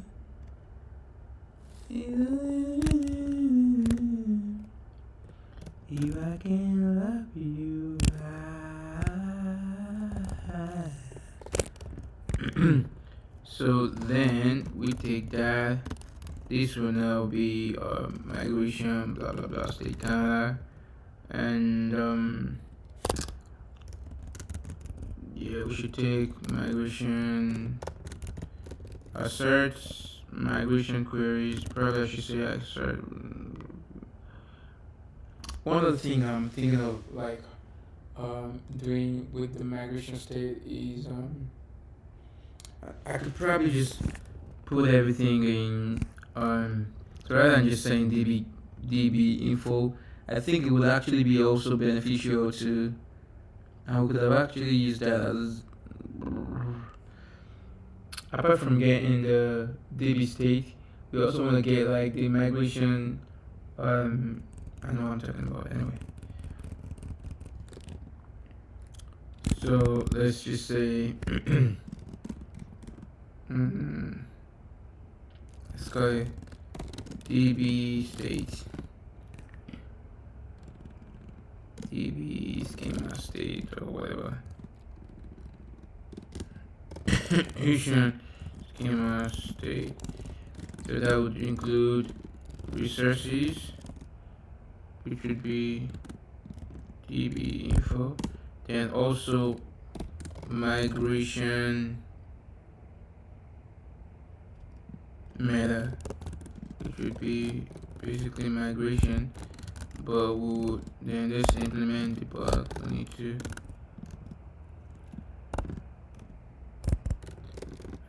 We need to implement debug by default.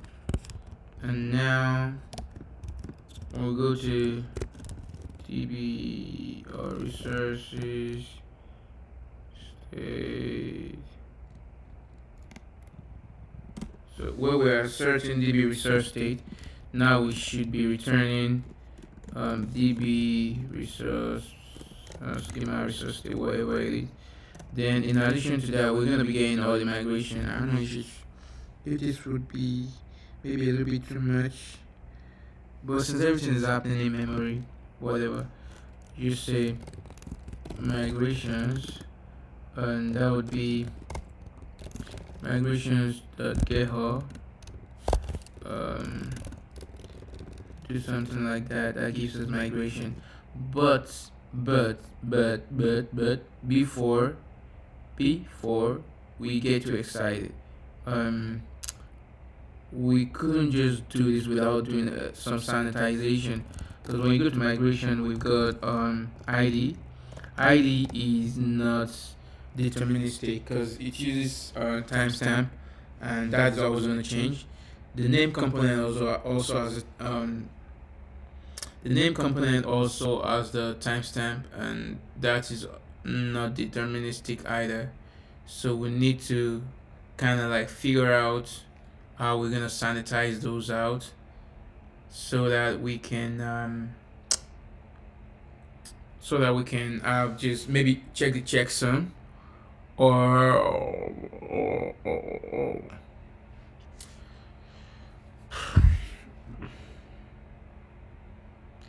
then if we, I guess maybe checking the count is enough. Checksum might actually be something worthwhile checking. Actually, checksum is, I think it's worthwhile, since we also expect that checksums would be deterministic as 0 point, but we won't be able to check the timestamp. and even other component, because they are gonna change. I mean, we could probably convert the name to file migration file name and get the base name and see if the base name actually is what we expect. So what we could do is, let's go to DB migration state, and we could have another one called maybe streamlined migration, right? So essentially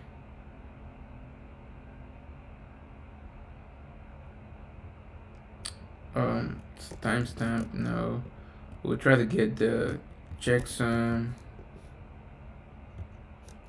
up, checksum down.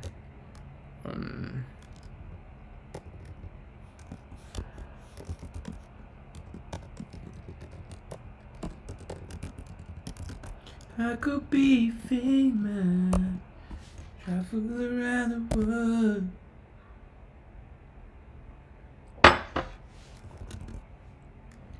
It doesn't mean a thing. You are just loving you, right?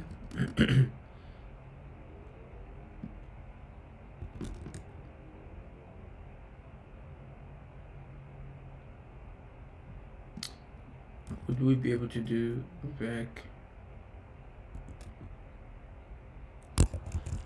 Hold on.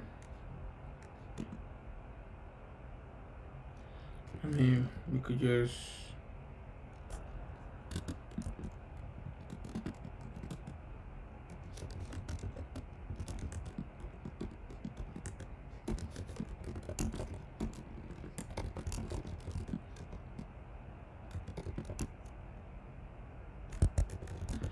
okay.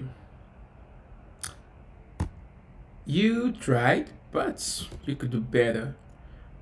So basically, the way to do that is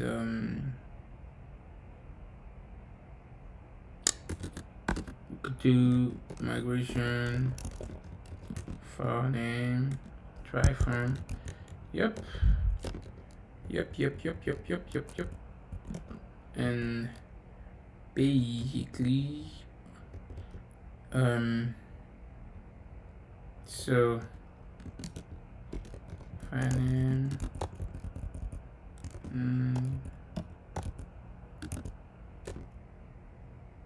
yep, base name, this would be M B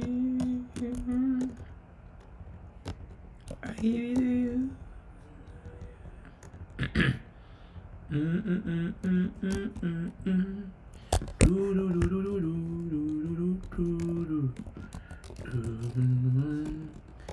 Use the extension. Extension. Bring it in. Then checksum could just be, well, checksum. Checksum.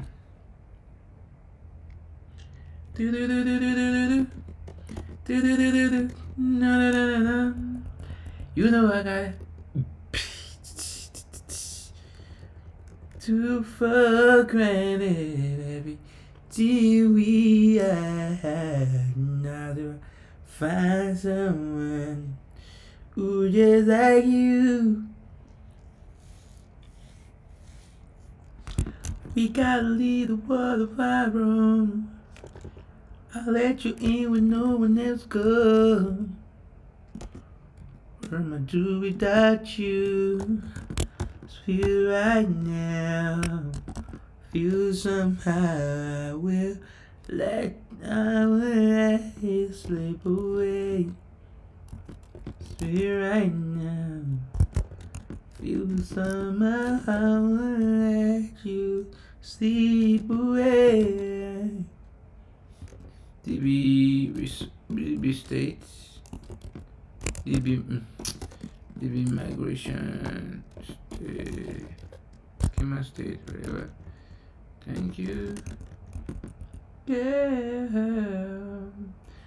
we got the lead of what the vibe from. I tell you things no one else know. I'll let you in when no one else goes. But actually, DB information should always return something. It might be an empty object, but it will always return something. So we can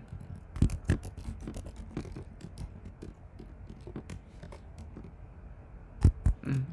Let's put that just to satisfy that. So now we got these.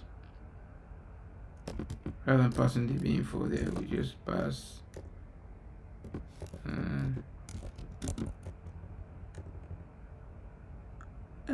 things I've been looking for, always been here inside my door. A lot of times I'm looking for something new. What am I do without you? Feel right now. Feel somehow I would let you sleep away. Feel right now. Feel somehow.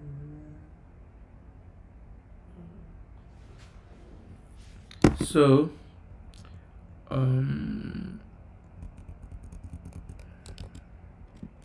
we'll have to make that private, public, and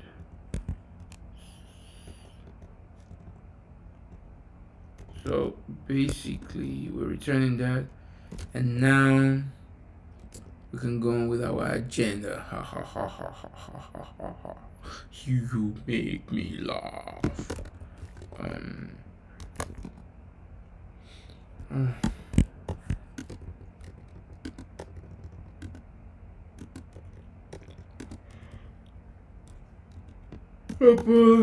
Looking DB migration, schema, state, and test opera. Oh, quite tired. I just need to sleep a lot.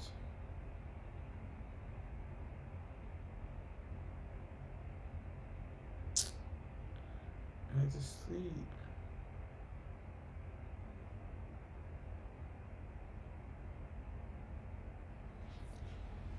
I'm afraid of something, and I'm afraid that you're moving on.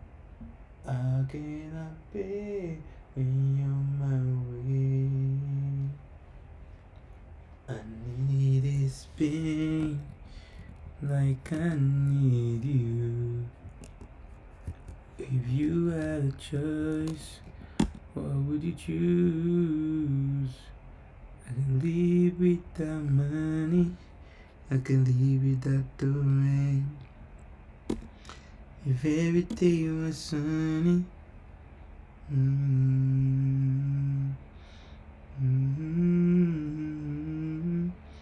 I would go right back now, but I wouldn't leave you. Breathe out. You can take it all from me, and it wouldn't mean anything.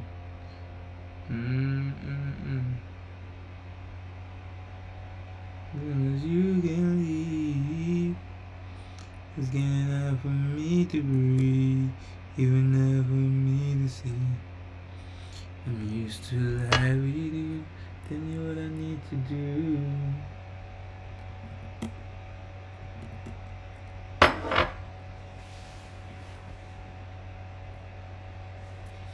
I can live without money, I can live without the rain. And if every day was sunny, I wouldn't leave anyone I couldn't live without.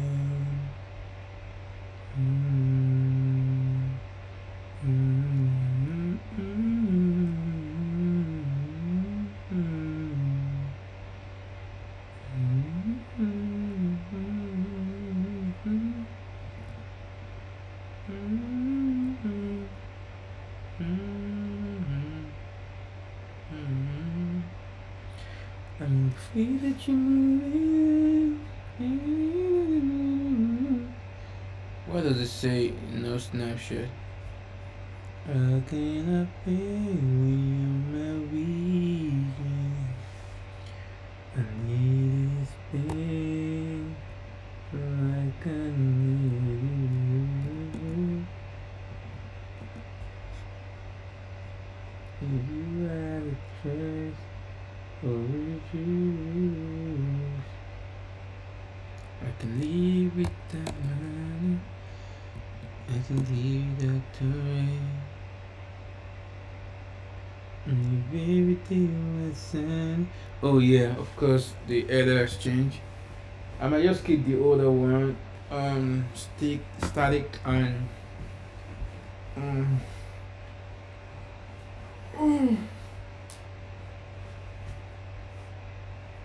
Oh my god.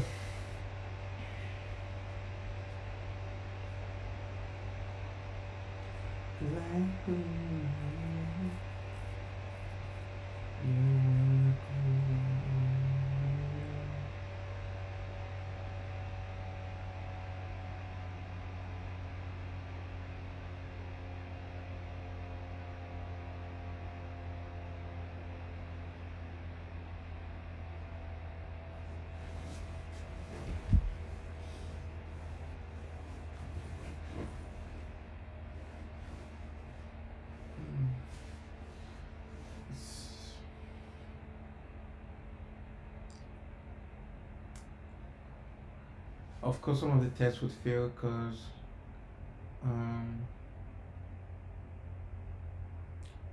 the headers would have changed, and we are hard coding some of those. So we might keep these older snapshots as they were, and only change the new one.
Yeah, guys, I think I'm gonna take a little break. I'll take a nap. I appreciate you guys. Thanks. Have a wonderful night. A wonderful weekend. Also, I was gonna go out, but I really need sleep. I need sleep. Thanks. I appreciate you.